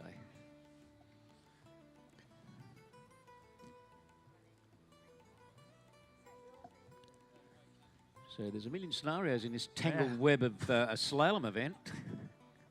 It's supposed to be quite easy. Yeah, go up and down, make 6 turns, take home the chocolates.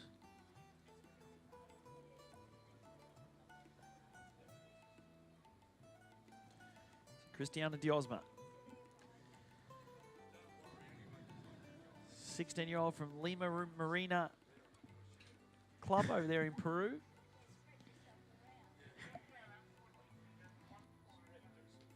It's 14.25. Let's see if we can get her through this pass.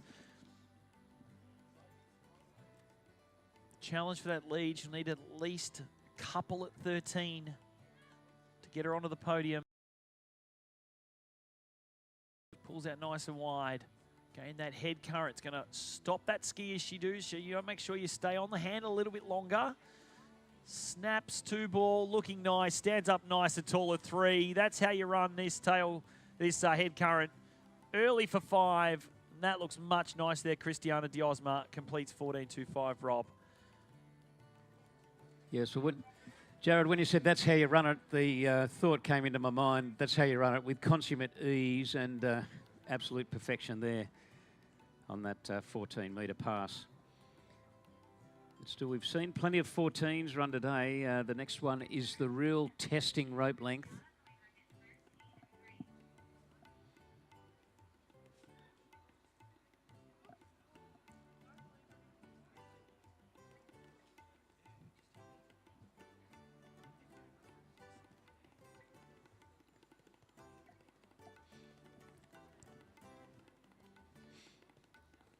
So, of course, when we talk about the 13-metre pass, well, all our water ski experienced people know what we're talking about. But the rope length that she just ran, well, the length of it's 14.25 metres in length. She's going to shorten to 13 to increase the degree of difficulty, and that is how we find our eventual winner. The more passes you run, the shorter the rope, and eventually you miss a buoy, and that is the end of the section. But the person at the end with most buoys on the shortest rope is the winner of the event.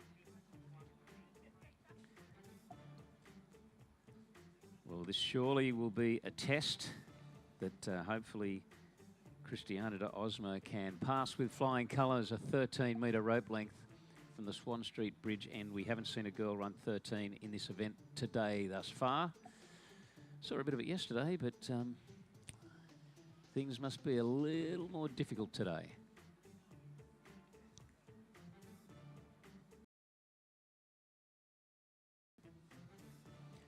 Okay, so the ski nautique coming onto course in tow. Christiana, critical turnaround 1. I thought she got a good start there. Just waiting there, and that's a good turnaround 2. Turns around 3 and still looks on time.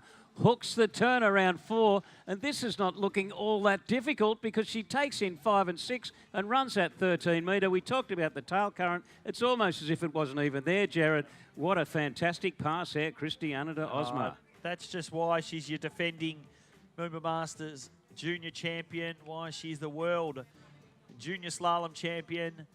Absolutely took that in her stride, did everything she needed to do, stayed composed, stayed strong where she needed to, worked her way all the way down 13. Now we're going to bring her back at 12. She's into the lead.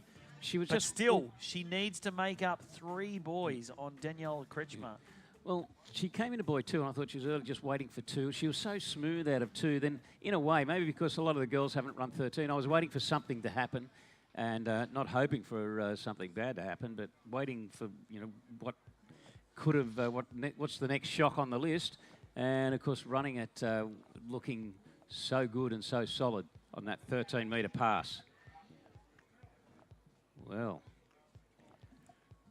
Well, if she needs a few extra buoys, Jared, you know, you never know. 4, 5, run the pass, run the 12 metres from the city end. Yeah, really stamp her spot on this event. If she wants to win, if she really deep down wants to win, she needs to run this next pass.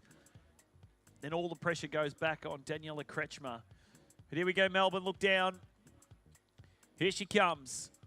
12-metre line, nice reach for 1. Oh, it's a great connection out of 1 ball there. She's at 2, little bit of a slack line hit, but still on it deep at 3. She's working to 4 now. She's around 4. Can she run the pass? Oh, put your hands together, ladies and gentlemen. Christiana Diosma runs the 12-metre line. Wow. Well, considering it was a jammed leaderboard yesterday at a half at 12 and then just a few at 12 for Daniela Kretschmer. Well, really, Christiana Diosma has really raised the bar here by running the 12-metre pass.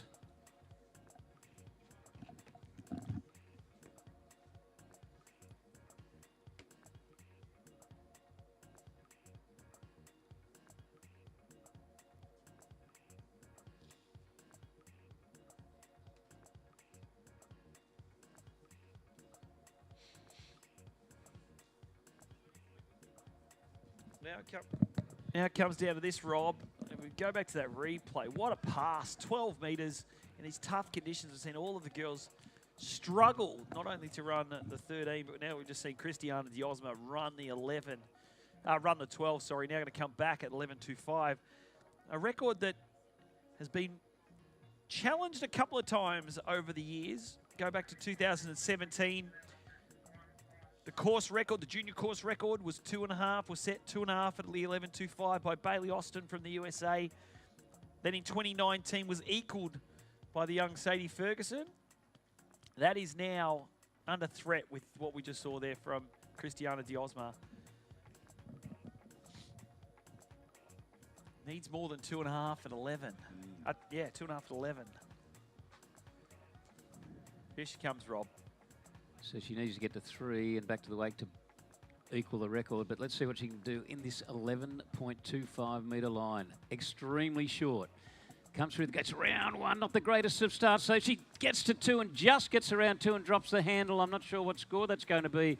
1, 1.25 or thereabouts maybe. But you've got to get such a great start, 11.25, and it just wasn't where she wanted to be on that first turn buoy at 11.25. But nonetheless, a fantastic performance running the 12 and getting into 11.25 for Christiana Diosma from Peru.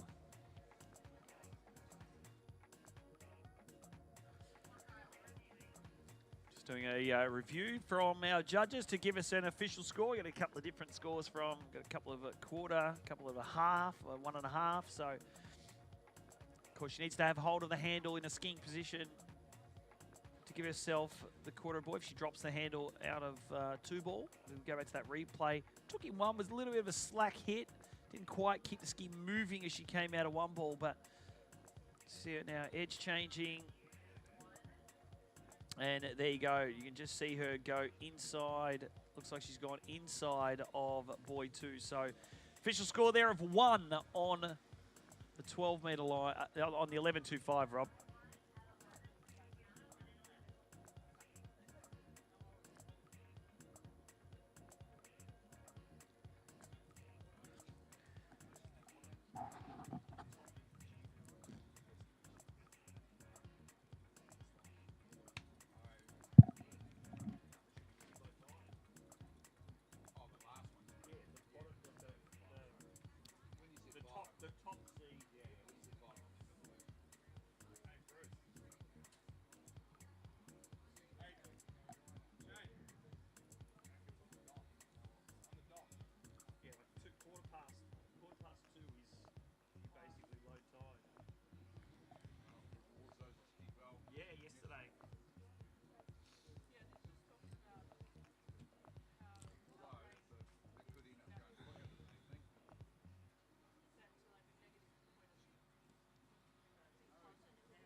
So it all comes down to this. Who is going to be our junior girls slalom champion at the moment? In the lead is Christiana Diosma.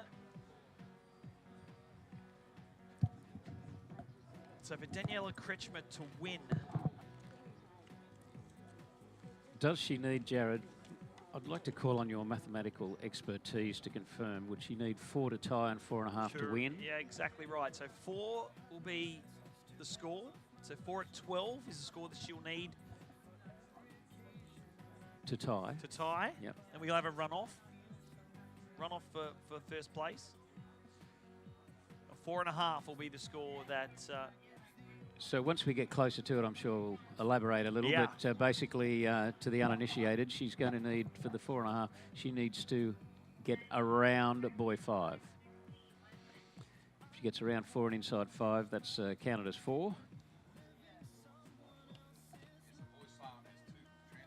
So she will know exactly what she needs to do. And quite frankly, it's quite a tall order, so... I think she started at 16. We'll confirm that in just a few moments. Yeah, it was 16 metres. 16.55 for Daniela Kretschmer.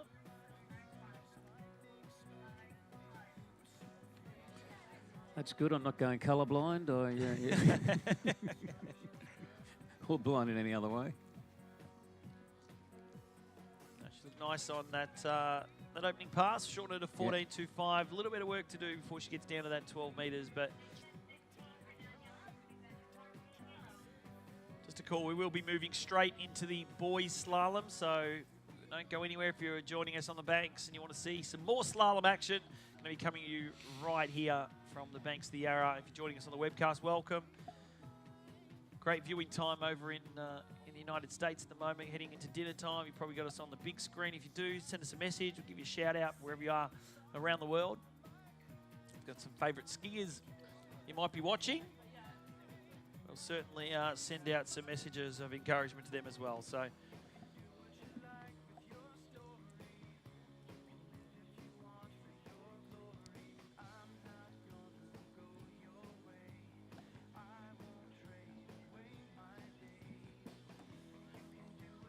Skiing up there at the Miranda Ski School, Daniela Kretschmer.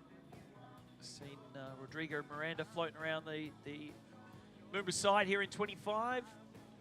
Be wanting to see Daniela on the podium, if not taking home the biscuits here this afternoon, but looking good here at 14.25. Snaps 5 ball early for 6, and there you go, Rob. We're going to start to work our way down this next 13-metre line. Well, we would expect that she would look as comfortable as she did on that 14.25, but now there's going to be the work to do. I mean, Christiana Dosma looked fantastic on that 13-metre pass, but Daniela Kretschmer, after what she did in the first round, she knows exactly what she needs to do on this next pass, and it get 6 boys to get out through the gates. So there's no half measures on this next pass, because then she's got to go deep into 12 to take out the event. So she would know exactly what she needs to do. And it is quite a tall order, but of course, a skier of her level, very much capable of doing so. About to come back on the 13-metre line. Okay, got a personal best of 1 on the 10.75. So that rope at 10.75 is 3/4 of a metre shorter than what it is the distance out to the turn buoy.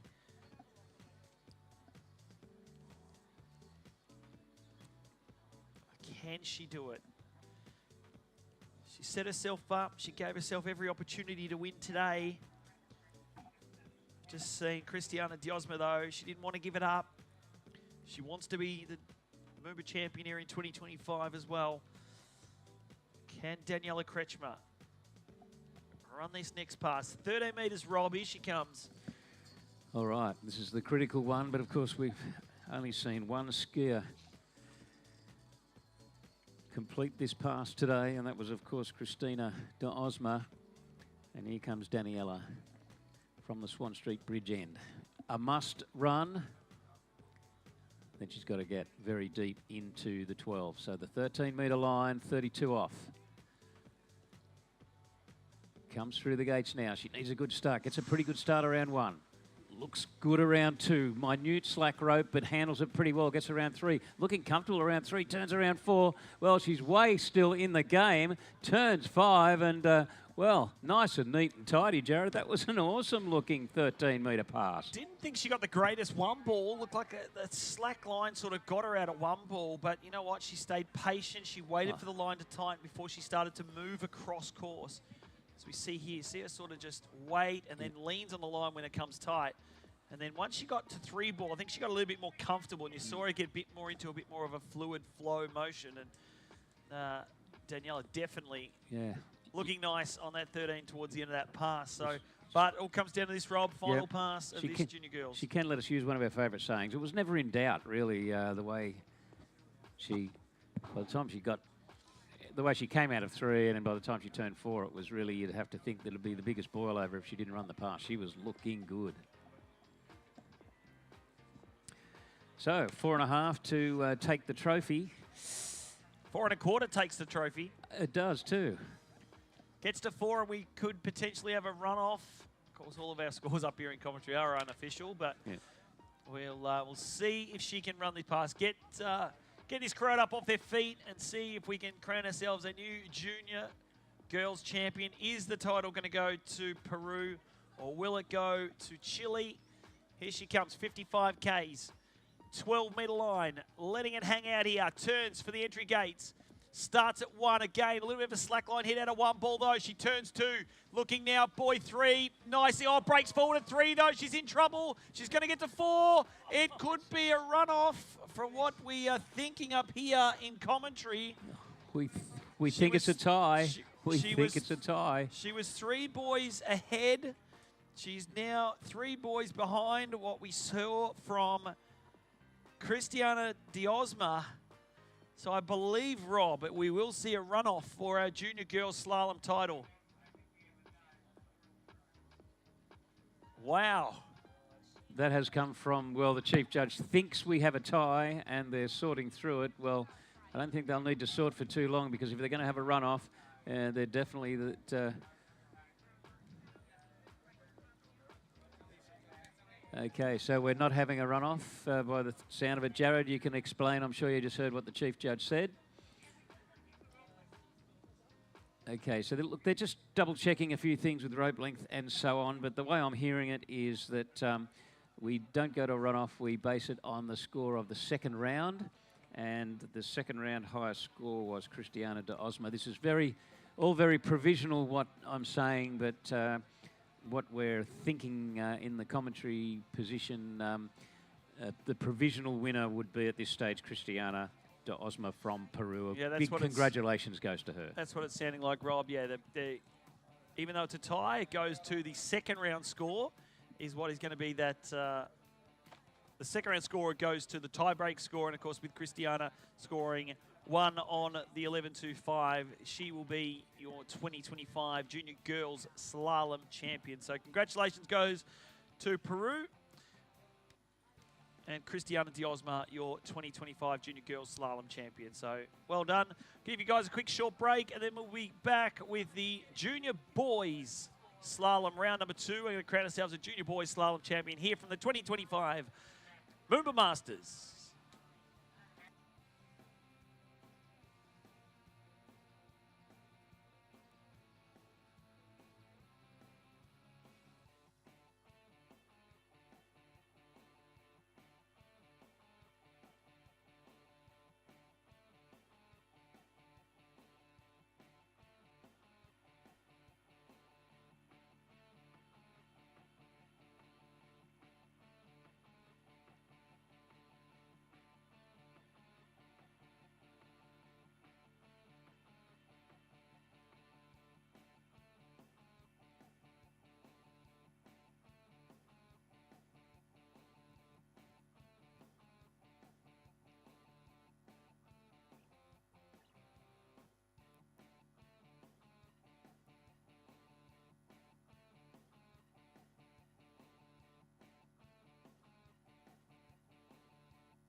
Well, good afternoon, ladies and gentlemen, and water ski fans, wherever you may be, whether you're here on the banks of the Yarra for these 2025 MOOMBA Masters, or if you're at home watching on the webcast. Good morning, afternoon, or evening, depending on where you are around the world. We are about to begin round 2 of Junior MOOMBA Boys Slalom. And the biggest and bestest water ski tournament in the world, of course, the MOOMBA Masters, the first major professional water ski tournament of the year, because we have had one major event already this year, which was the University World Championships, not too far away from here in Auckland, New Zealand. That was last weekend. This weekend, it's our first big professional tournament of the year, the MOOMBA Masters, because it promises to be an absolute cracker of a year, 2025, with some massive events, huge program with the professional water ski circuit. Also, of course, a couple more world championships. The under-21 worlds will be at the end of July in Canada, and of course at the end of August will be the big one, the Open Worlds, which will be in Italy. So we've got about to get underway here, Finn Mitchell, the Aussie, who had a bit of a disaster in round 1 yesterday, didn't run his opening pass. He has an opportunity here to make up for that. He can't get on the podium, of course, 2 rounds added together. He won't have a good enough first round score to get on the podium no matter what happens in this round. Be interested to see how these boys go. We saw the girls struggled quite a bit throughout that girls round 2 of slalom, although the top 2 skiers skied pretty well. And let's see Finn here on the 14.25. 58K, he's in big trouble early on here. Geez, he might still, no. So disappointing for Finn. He came out of 2-ball and lost control from 2 to 3, got stretched out. He's going to be absolutely gutted. 2 passes, 2 rounds here on the Yarra, and he hasn't been able to run a pass, so that's disappointing. We have discussed that it's difficult out there with the tide. The current is currently running fairly strong from the Swan Street Bridge out to the city end, but it certainly isn't impossible.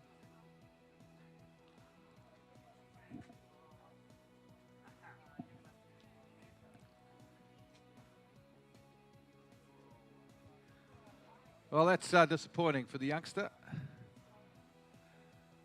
So we are heading towards low tide. It's low tide, I think, around a little bit after 2 p.m., I believe. So it is going to get a little better as we go through this event. So it was probably a good thing if you slalom well yesterday, not only for your chances in this tournament, but also because you're seeded towards the end of the event.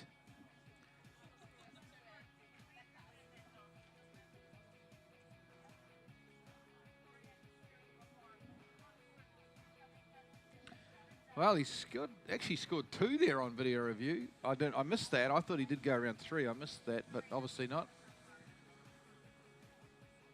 So talk about kick a fellow when he's down, because not that it makes any difference whether it's 2 or 3, but okay. It doesn't really matter. It's pretty irrelevant whether he scored 2 or 3 at the end of the day, but he's been given 2. So we move on to our next competitor, BG Bickley out of the United States.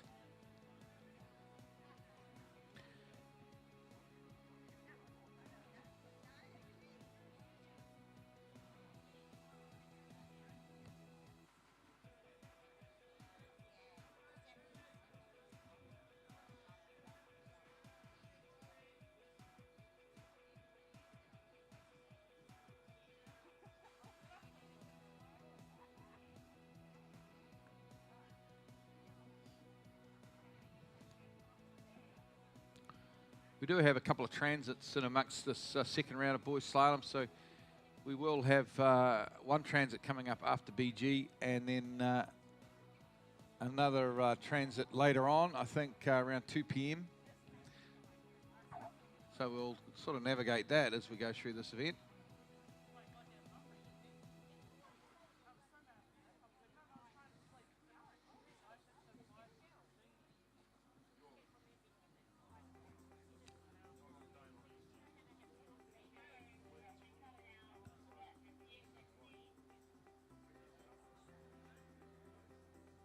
58 on the 16-metre line will be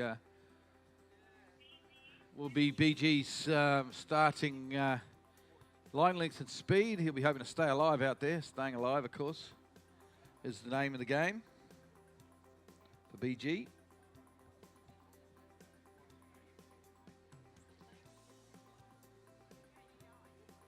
Here he comes. Good start on one, the American. Looks to be in solid form. Round 3 he goes. Across to 4. Over to 5, and a little bit slow out of 5, but he's fine. As he goes across to 6 and runs his opening pass on the 16-metre line. Well done. BG Bickley out of the US will now shorten down to the 14.25-metre line.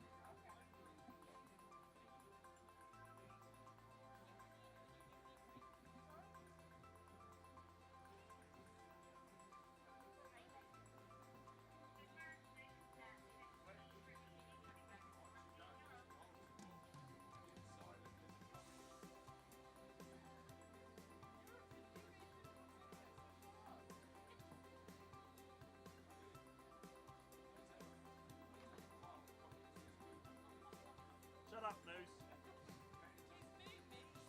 Shut up, Noose.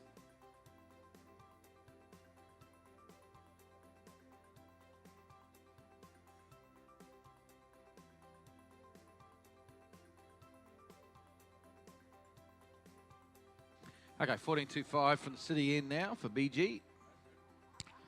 Boys slalom, of course. MOOMBA is 2 rounds added together, a little bit unique. Most tournaments are a preliminary finals format, elimination round, then a final.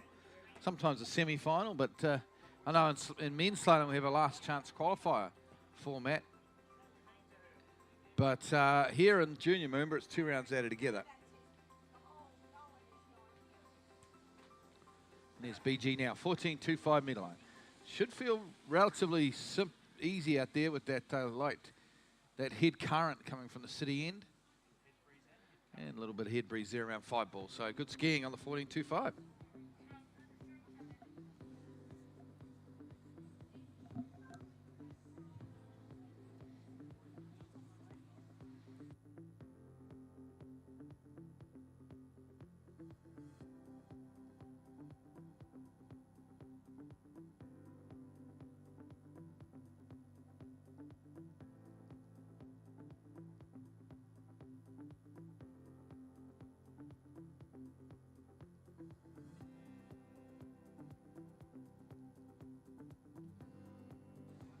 Yeah, so BG Bickley was now shortened down to the green shortening, 32 off, 13 metre, 32 off if you're watching back home in the United States.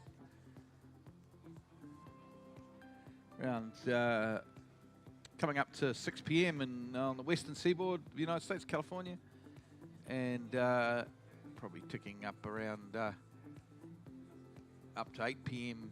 over there on the eastern seaboard. Still good viewing times for MOOMBA. Exciting field. Friday's always an exciting day. A lot of the pros turn up on site. A few down here yesterday, but they'll all be down here. Of course, 5 p.m. tonight is the senior MOOMBA skiers meeting, briefing. And of course, night jump tonight. Look forward to that a little bit later on. Around 8 p.m. set to go. Very exciting night tonight. Friday night jump. I've noticed on the schedule a while back. I picked that to be one of my best favourite nights to come and view. So here's BG now. This is 13 metre line, 32 off. Green shortening. Looking good at the moment. Out of 4 he goes. This is good skiing. A little bit of slack on 5, but you get across to 6 and out the gates. Just one-handed it out the gates, but good stuff there. Squeaks out those exit gates and runs the 13 metre line. 17 boys in this round 2 of slalom, and a very strong field. One of the strongest fields, well, I think the strongest boys slalom field we've ever had at MOOMBA. You've had a lot of individual scores that have been quite high. Of course, with Lucas Cornell, we had Charlie Ross here that were at sort of that same level, deep on the 10.75 or even into 10.25, but this year as a combined field, even the cut just to get in was hard enough. But who's your favourite? Who are you thinking, Glenn? What are we thinking? Let's. Well, it's hard to go past the Eid brothers, isn't it? Do we have a 1-2 Eid? Yeah, well, that's what happened in Canada at Junior Worlds. Yeah. But the Argentinian, of course, Batista Armada is a very good slalom skier. US Masters champion, junior. US Masters champion last May. So he'll be in the mix. Basically, obviously 2 rounds. Oh, here we go. Let's just watch this 12-metre line here for BG. Bickley from the city end. Strong start on 1. Comes out of 2. Getting a little bit down course now as he comes to 3. He's scrambling now. Yes, loses the handle around 3 ball there. So 2.5 on the 12-metre line for BG Bickley. Improved score from yesterday. He'll be pleased with that.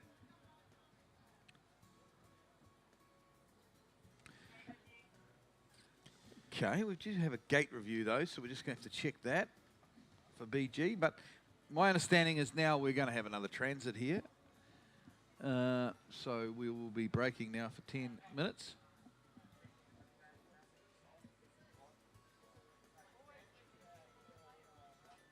Yeah, it's only till 1:10, so 15 minutes. 15-minute transit, guys. So let's see if we've got any boats coming through, but either way, it doesn't really matter. We've got to have the opportunity for the other boats to come through, so we open the river up here for 15 minutes. So, yeah, just 2 boys into the slalom final. Obviously, sounds like the gates were just confirmed, but with a bit of chatter on the radio.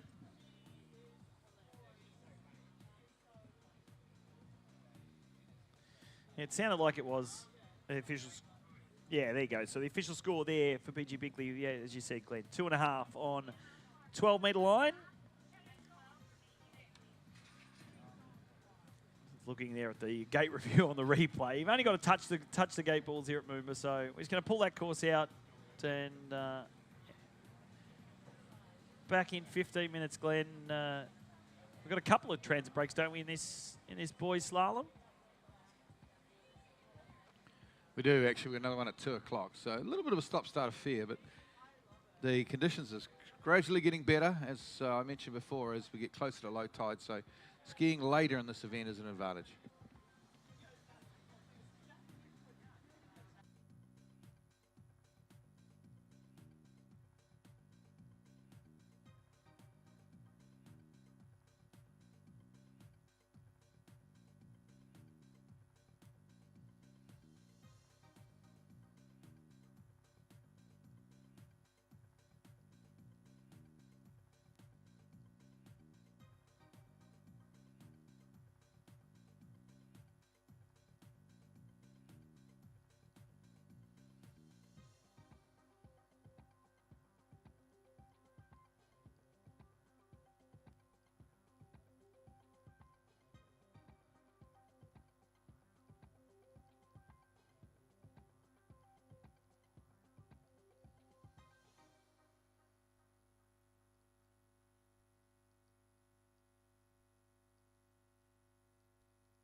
Okay, folks, welcome back to the Yarra River for the 2025 MOOMBA Masters.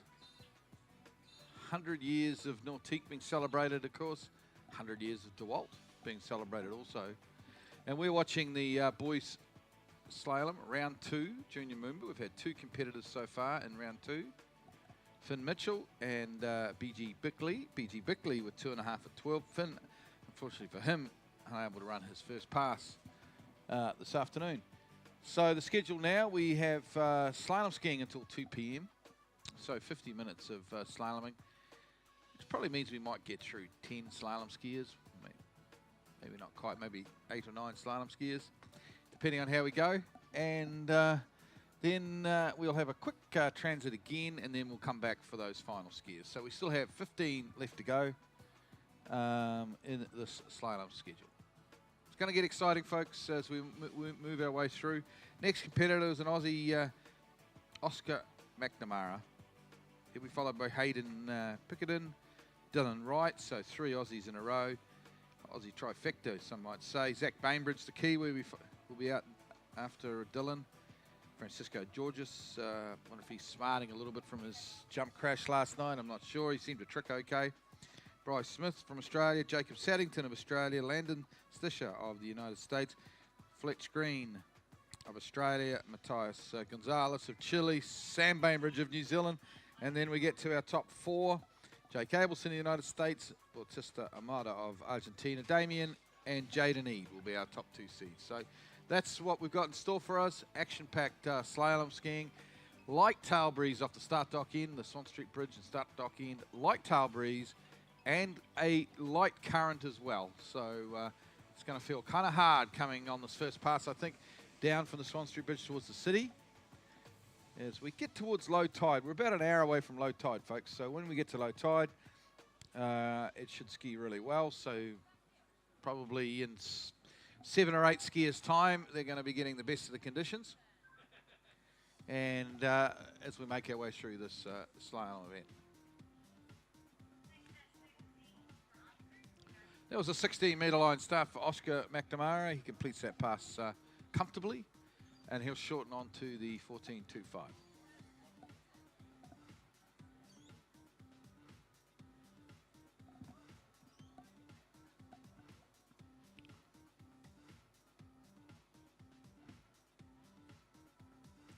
Saw some wonderful trick skiing earlier on today.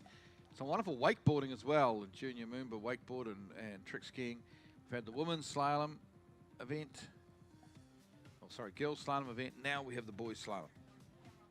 Oscar's about to return now on the yellow shortening. That's a 14.25. If you're joining us, it's around about supper time in the United States. If you're joining us on the webcast, this is 28 off coming up.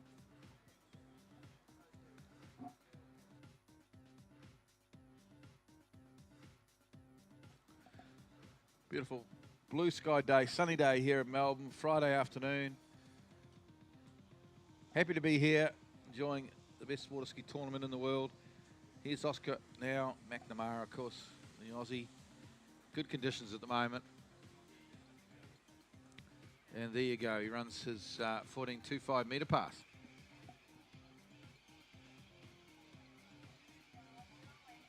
Real buzz around on a Friday afternoon ahead of MOOMBA, isn't there? A long weekend in Melbourne. Everybody's always loves a long weekend. A MOOMBA festival, so plenty going on. And of course, plenty of the youngsters will be heading out, and some of the older guys will be heading out to the bars and the cafes tonight in Melbourne. Wonderful city to get out and enjoy. A lovely time of year in the Southern Hemisphere, of course, at early March, beginning of autumn. Weather is still great, warm, lovely. And we're all very excited to be here, I'm sure. If you're on site, you'll be lapping it up, just like I am. But if you're watching a webcast, sorry you can't be here, but you're certainly missing out because the weather is amazing. The field for MOOMBA this year is the greatest field of all time, you'd almost have to say. Reminds me of the heydays in probably the 90s. Absolute who's who of world water skiing. And, yep, likes the men's slalom field, the men's jump field. Very hard to pick winners in that. There's certainly no clear favourite in either of those events. So it's going to add to the excitement.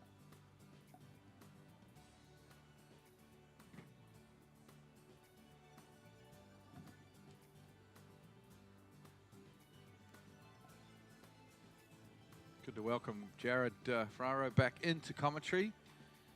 Just watched Oscar McNamara on the 14. Here he is on the 13-metre line.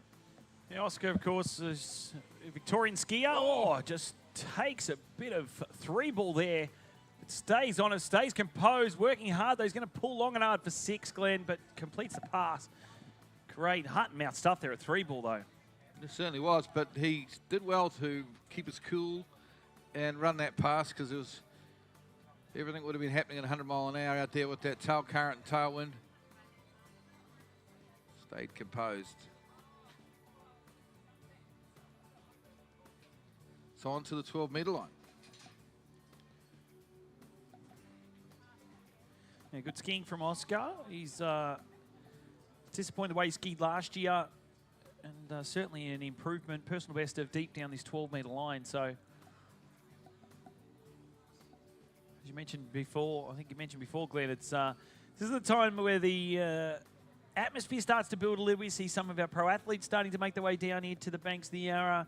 We're starting to see these boys slalom is sort of something that everyone wants to come down and watch, because then it of course leads into the junior girls jump and junior boys jump finals. But yeah, things starting really to feel like Moomba now, aren't they? As our pro athletes start to make their way down. Certainly does. It's my favourite weekend of the year, and I'm happy to be here.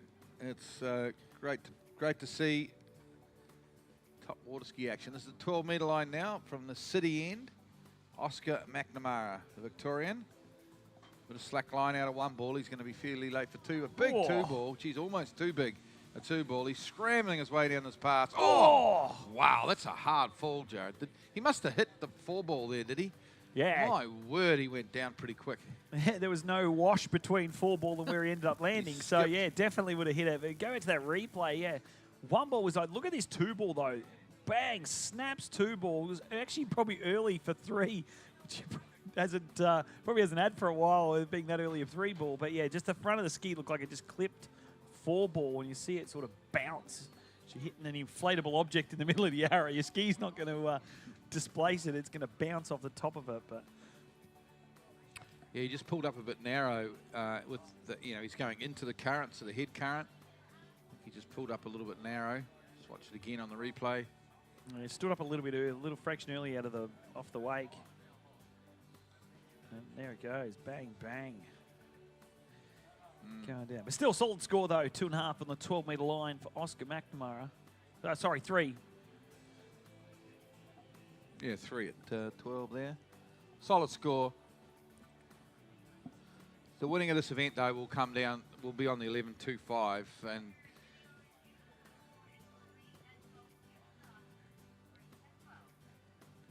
so the winning of this, I'm sure. We've got 5 guys with scores on 11 metre at the moment, I believe. I'll just check that because that's a big claim to make.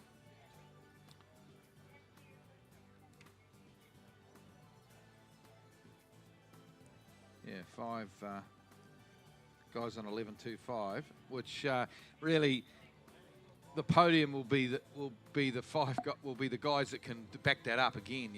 Get on the 11 again. It's 2 round here to get the tournament. Well, you got to say, with Jaden Eade, Damien Eade, and both and Batista Amata, all with there's a 1.5 boys separating those 3. We thought the same thing with the girls, though, too. Yeah, it didn't happen. Yeah. So we go now to New South Wales. It's Hayden Bickerton opening on the 16-metre line.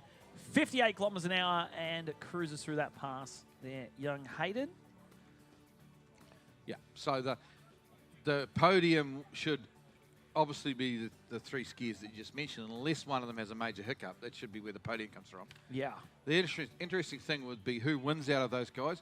Jaden Eade's given himself a pretty healthy lead there. 1.5 boys is a decent kind of a lead on the 11.25 metre line, but still, it's insurmountable for Damien and Batista behind him to maybe just get themselves ahead.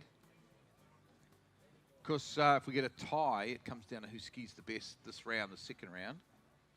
So, yep, a lot to play for here. Junior MOOMBA Slalom Glory.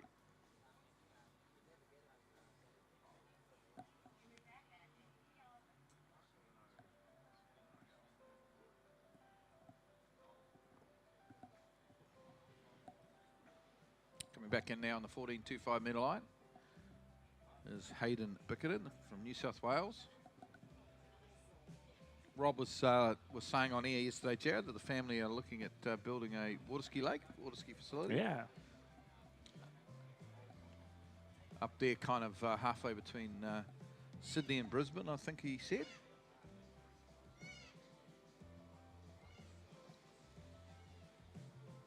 Here we go. Oh, geez, what's happened here? Just got himself in trouble out of 2-ball, and that is somewhat of an upset, you'd have to say, on the 14.25. 1.5. The 14.25. Disappointment for Hayden. He's still got jump coming up. That's his favourite event. Jumped a PB yesterday, 45 metres. So he would like to have slalomed getting up there, but you know what? His focus is around that jump event. So hopefully we can jump him another PB this afternoon. But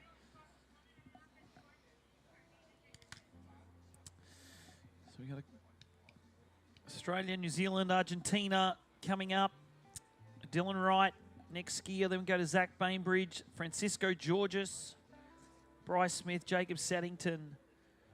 We start to really get that international flavour. We've got USA, Greece, USA, Chile, New Zealand, Australia. As we move through this field of 17.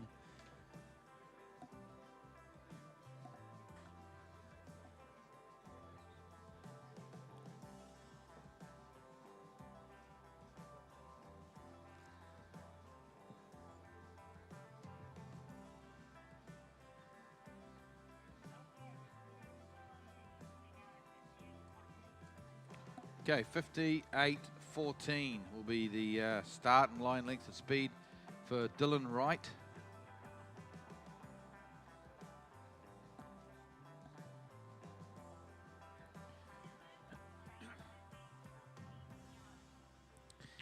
This kid's come a long way very, very quickly. Only 15 years of age. It was sort of around, so you go back to sort of 2013, was kicking around 13s and 12-metre line lengths. All of a sudden, something clicked, and slalom is really starting to work for him. Now having scores on to 10.75. But actually, he's going to be skiing in the open competition as well. One of the juniors will be skiing in the open tournament, and looks to cruise through that opening pass there. Dylan Wright.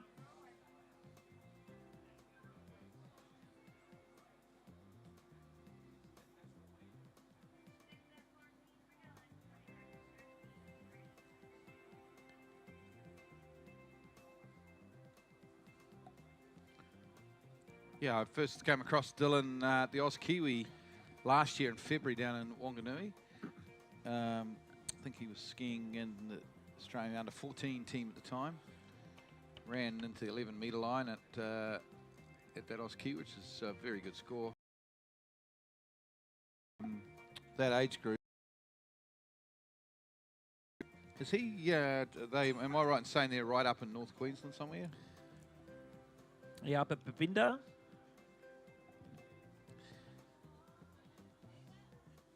Yeah, you normally see juniors when they get to under 14s, they get some really decent scores at 55 Ks, and a lot of kids struggle when they then bump the boat speed up to 58 Ks, but Dylan has certainly taken in his stride, and those scores, as you said, talented. He's all of a sudden gone from, you don't normally see scores jump considerably from deep 12 and a couple of 11 all of a sudden into 10.7. Like, you've got to have quite the skill to be able to run 11.25, especially in a tournament situation. But 13 metres for Dylan. Certainly doesn't look like he's 15. Ooh. Bit of a wobble there on 4, though. He's going to be late. Big 5 ball, Yeah. though. Makes it up. That's good skiing. He's a tall, strapping lad. I might be wrong here, but I understand, Jared, that his parents are actually Kiwis. So he's been born and raised in Australia, but I think his parents are Kiwis. So what, you're going to try and claim him No, too? no, I'm not. But I must say, he's just a little bit like the Eade boys. Obviously, the Eade boys have a Kiwi father, but born and raised in the US. But no, you're welcome to have Dylan. He's a good young guy, but I'm not going to steal him off you. But you'd rather take the Eade boys. No, I didn't say that. I didn't say that. I'm not looking to steal anyone. Look, if you're going to go down this road, we'll start talking about Far Lap. The Aussies stole a great racehorse. Yeah. So we'll short him up now to the 12, bring him back. I said it's going to be pretty difficult to get on the podium, Dylan Wright. I know talk around site. I know we've had a few conversations with people about wanting to make it a seeding round and a final round maybe next year. I think it just adds to the element, doesn't it? It just means that the it's a unique experience. The only other way of doing it, which I wouldn't like, is a preliminary final. But a preliminary final would mean that not everyone got to ski twice. That system, which is, I think, for juniors is not good. I like the juniors getting a couple of goes at the arrow. Yeah. Oh, but you would do it the same way. So you'd still have the juniors as a preliminary round as the seeding round number 1, or a bit of a warm-up round. Well, I don't see and then that. a final Yeah, as well, a. I know I'm opinionated, Jared, but I don't see the point. Don't like in having it? a round. Okay. A round that's got nothing on it, basically. Doesn't do anything for me. But Good that's to just see my opinion. Good to see in the Open. We changed and we made it the LCQ this year for the Yeah, I that like second. That's I think that was a really That good was change. actually my idea, to be honest. I think that was a I'm lot not of people's claiming. ideas. Don't claim that one. I didn't. Yeah, it didn't work quite so well last year. What we did. So here we go. Good start on 1. Dylan Wright starts really well on the 13-metre line. He's cruising this pass at the moment. Looks super strong. Cross the 5 ball. Oh, big 5. Probably bigger than it needed to be, but it doesn't matter. Great pass there on the 13-metre line. Easy as you like. 12. Oh, sorry, 12. 12. Started at 14. Wow. The other thing, too, you know what he looks like? You look at his style, especially when he turned 3 ball right in front of us. It looks a little bit like a Tommy Ryan. Has that aggressive approach, the way he sort of moves his head, the way he cuts through the wakes. Looks like a young version of a Tom Ryan. And they're going to shorten up to the 11.25.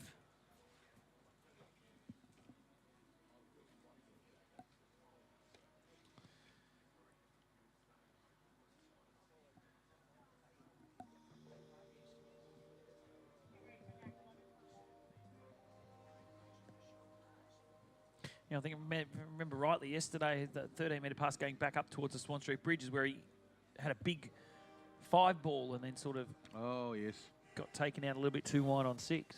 Similar to what he had here on just then on 5 ball, had a really big turn at 5. Being a left foot forward skier, you're on your onside turn there at 135. Super talented skier, though. Australia keep turning out these great skiers, which is good. Here we go now. Dylan Wright, 11.25 metre line. Oh, jeez. I was about to say it was a good 1 ball, and then he falls off. He possibly turned a little bit hard. Couldn't quite hang on to it. Half on the 11.25 metre line.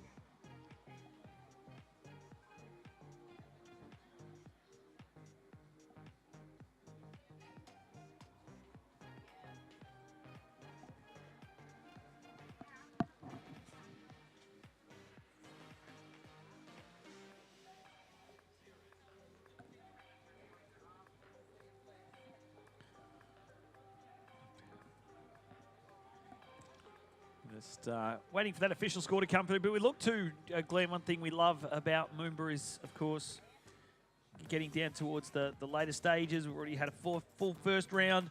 Overall, boys overall, you've already seen Jake Abelson has basically got that wrapped up with the best score of our overall competitors in all 3 of the events. But second through to 4th is very, very close. There's only a matter of about 100 points separating Francisco Georges, Fletcher Green and BG Bickley.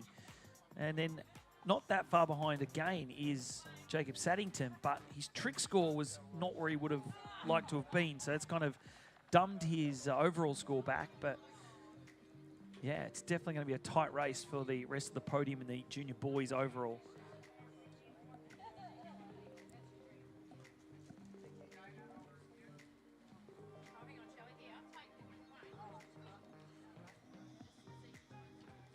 Okay, we've just had it.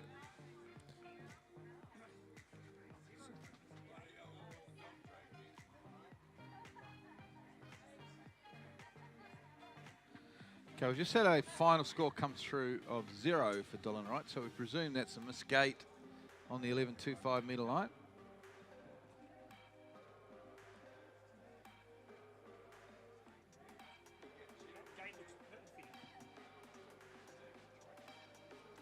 Kind of looked okay, the gate, didn't it, on the screen there? It's interesting. Okay, back on the water. Oh, what's just happened here? An unbelievable turn of events. And I look at the draw and it's bad news for Kiwis because it's Zach Bainbridge. Opening pass, Zach Bainbridge falls off around 1 ball. Devastation for the Zach and the Kiwis.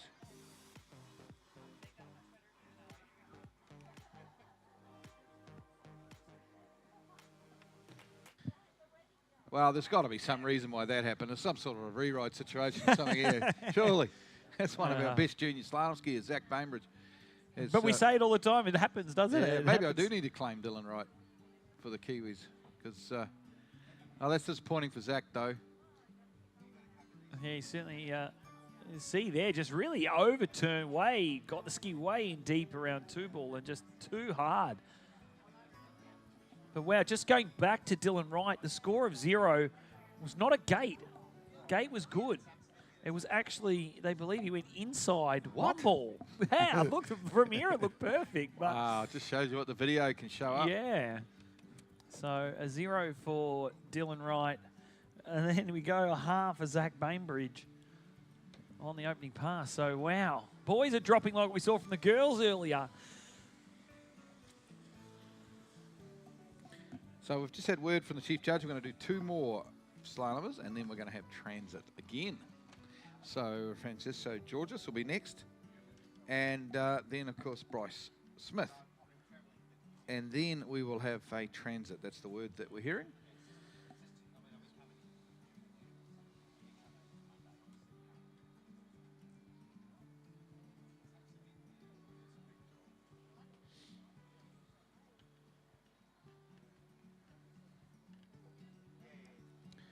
So in the lead currently, with the 2 scores added together, is Dylan Wright, Oscar McNamara in 2nd, BG Bickley 3rd, Hayden Bickerton in 4th.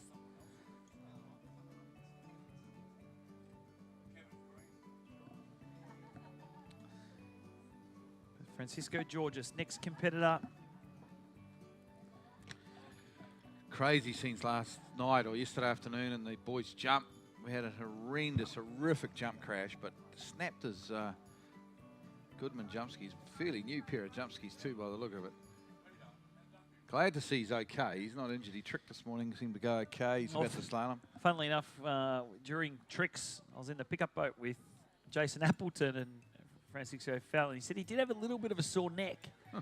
So I'm not surprised. Yeah. Jeez. It was one heck of a crash.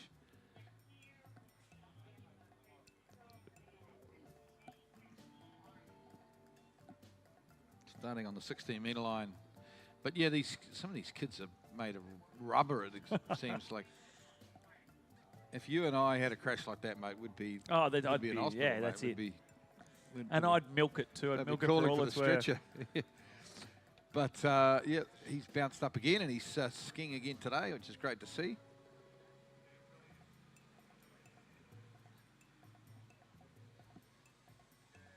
Yeah, it's a much nicer start there. He's got a great style, doesn't he? The way he can move those hips. His edge change into each of these turn boys. Looks nice there in the 5, and Francisco Georges will run the opening pass 16 metres. We'll bring it back on that 14.25.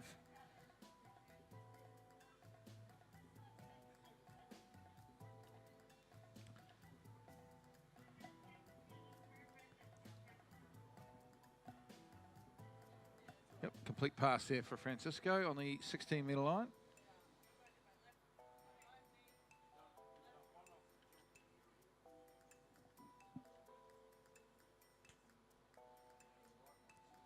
Great overall talent, of course, jumping over 50 metres, tricking in excess of 8,000 points, and slaloming into the 11.25 metre line. Still at only 15 years of age. It's a solid effort. Or 16, I should say. 14-metre line coming up now for this young Argentinian athlete from the city end. Getting towards low tide now, so conditions looking pretty nice out there. Beautiful blue sky dome day. Sunny, nice temperature. Not the heat that we had last year. Here he comes from the city end, 14.25 metre line. Good start on one. Across the three. On time and early. Right, no worries at all. Nice pass. Francisco Georges out of Argentina.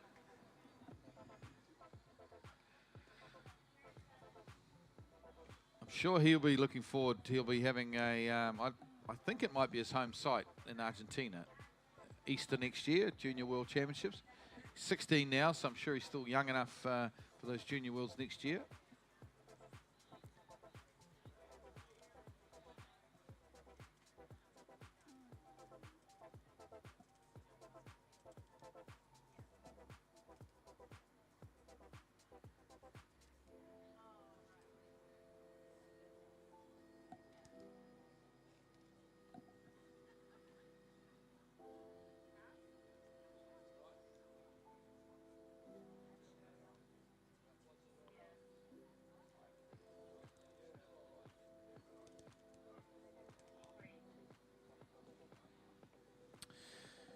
So 13 metres coming up. Francisco Georges. Still 10 skiers still to come. After Francisco Georges. I just mentioned, Glenn, just a moment ago about tides. Low tide is around about 3:45. Oh, okay. So that is going to be your premium slalom conditions. Lowest it's going to go. May get a little bit rollier because we're going to be below the depth of the arrow will be below the backwash system along the Henley Landing. We won't still be slaloming at 3:45 though, will we? Well, it shouldn't be. No. So it might be. Yeah, Even. yeah. I see what you're saying though. Here we go now. Francisco Georges. This is the green shortening, 13-metre line, 32 off. Getting it done at the moment. Laid out of 5. Oh. Have to work for 6. He gets 6. Takes a bit of a hit out the gates, but he's got it. Full pass there on the 13-metre line.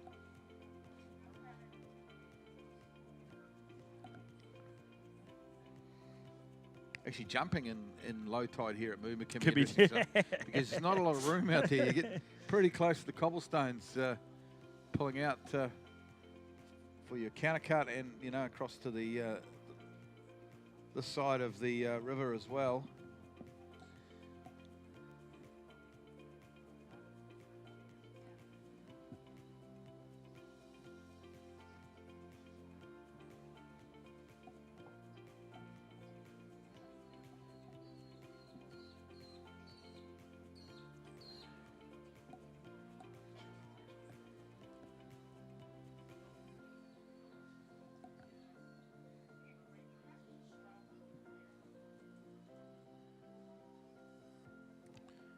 Metre line coming up now for Francisco Georges from Argentina.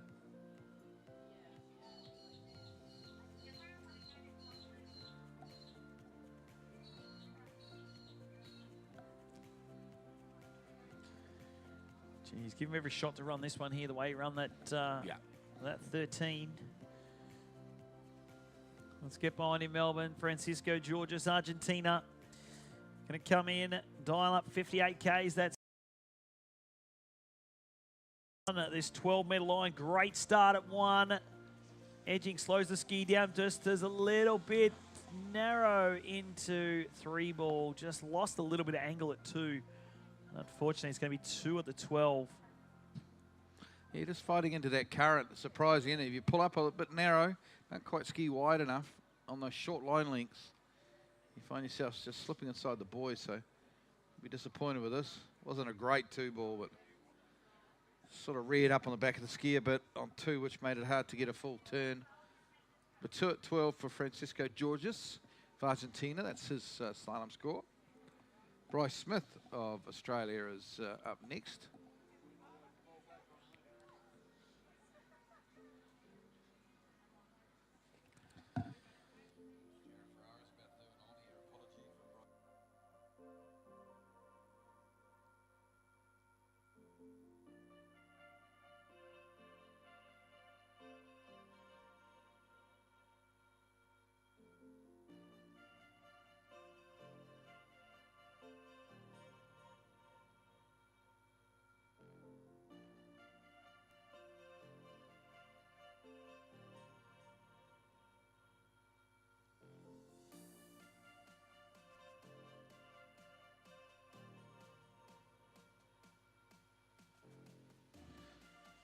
Okay, Bryce Smith's going to start 14 metre, 28 off.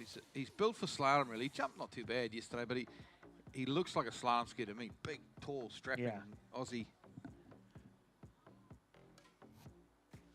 Looks to me a bit like he could, I don't know if he plays a bit of cricket, but he could be a big, strong, fast bowler running down at the MCG out here and knocking people over.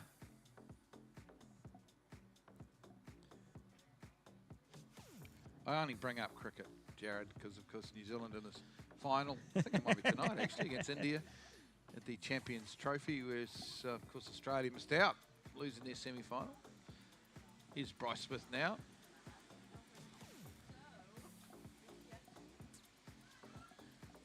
Yeah, looking the good so far. Beautiful pass. Yeah. Made it through to the Thursday night jump semi-final, which was good to see. Are we checking IDs here? Yeah. He's a big, strong guy. It's amazing how big some of these 17, 18-year-olds are getting now.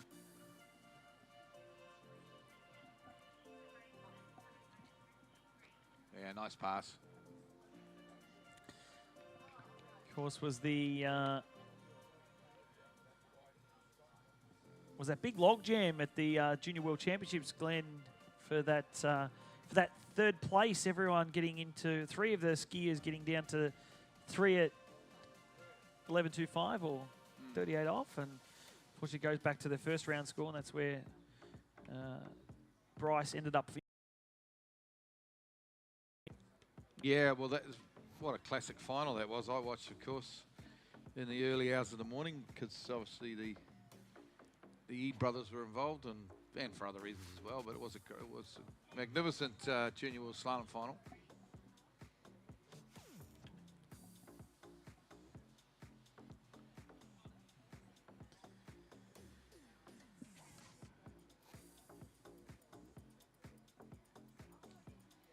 Here he is now, 13-metre line from the city end. Conditions look good.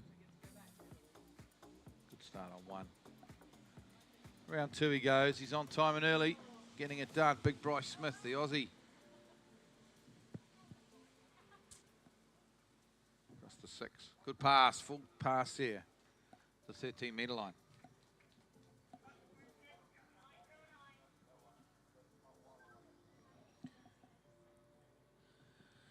So still a long way down this list to go. Jacob Saddington, Australia, off next. Leonard Stitzer, USA. Fletcher Green, Australia. Matthias Gonzalez, Sam Bainbridge, but they will be all after the river transit break, which you're going to have. It'll take us another 20 minutes or so.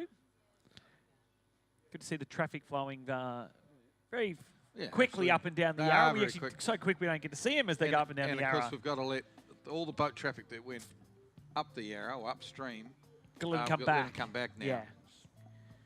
Don't want to hold them up too much up there. And they'll go past so fast we don't actually see them go past. That's just the current.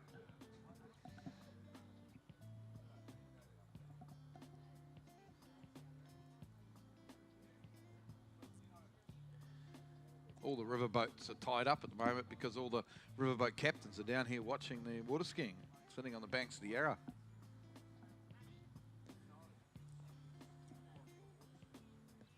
So now onto the 12-metre line again between the centre of the boat course to the turn buoys, 11.5 metres. Rope can just reach the buoy. Let's see if Bryce Smith. Best score so far was from Dylan Wright, fellow Queenslander. Half on the 11.25. Going to come under the Swan Street Bridge.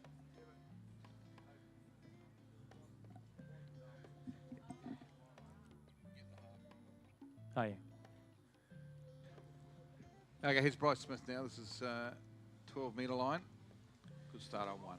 Round 2. Oh, geez, he came into 2 a little hunched over and narrow and kind of dropped the shoulder there on 2. And that's the supporting score, 1.5 on the 12-metre line for Bryce.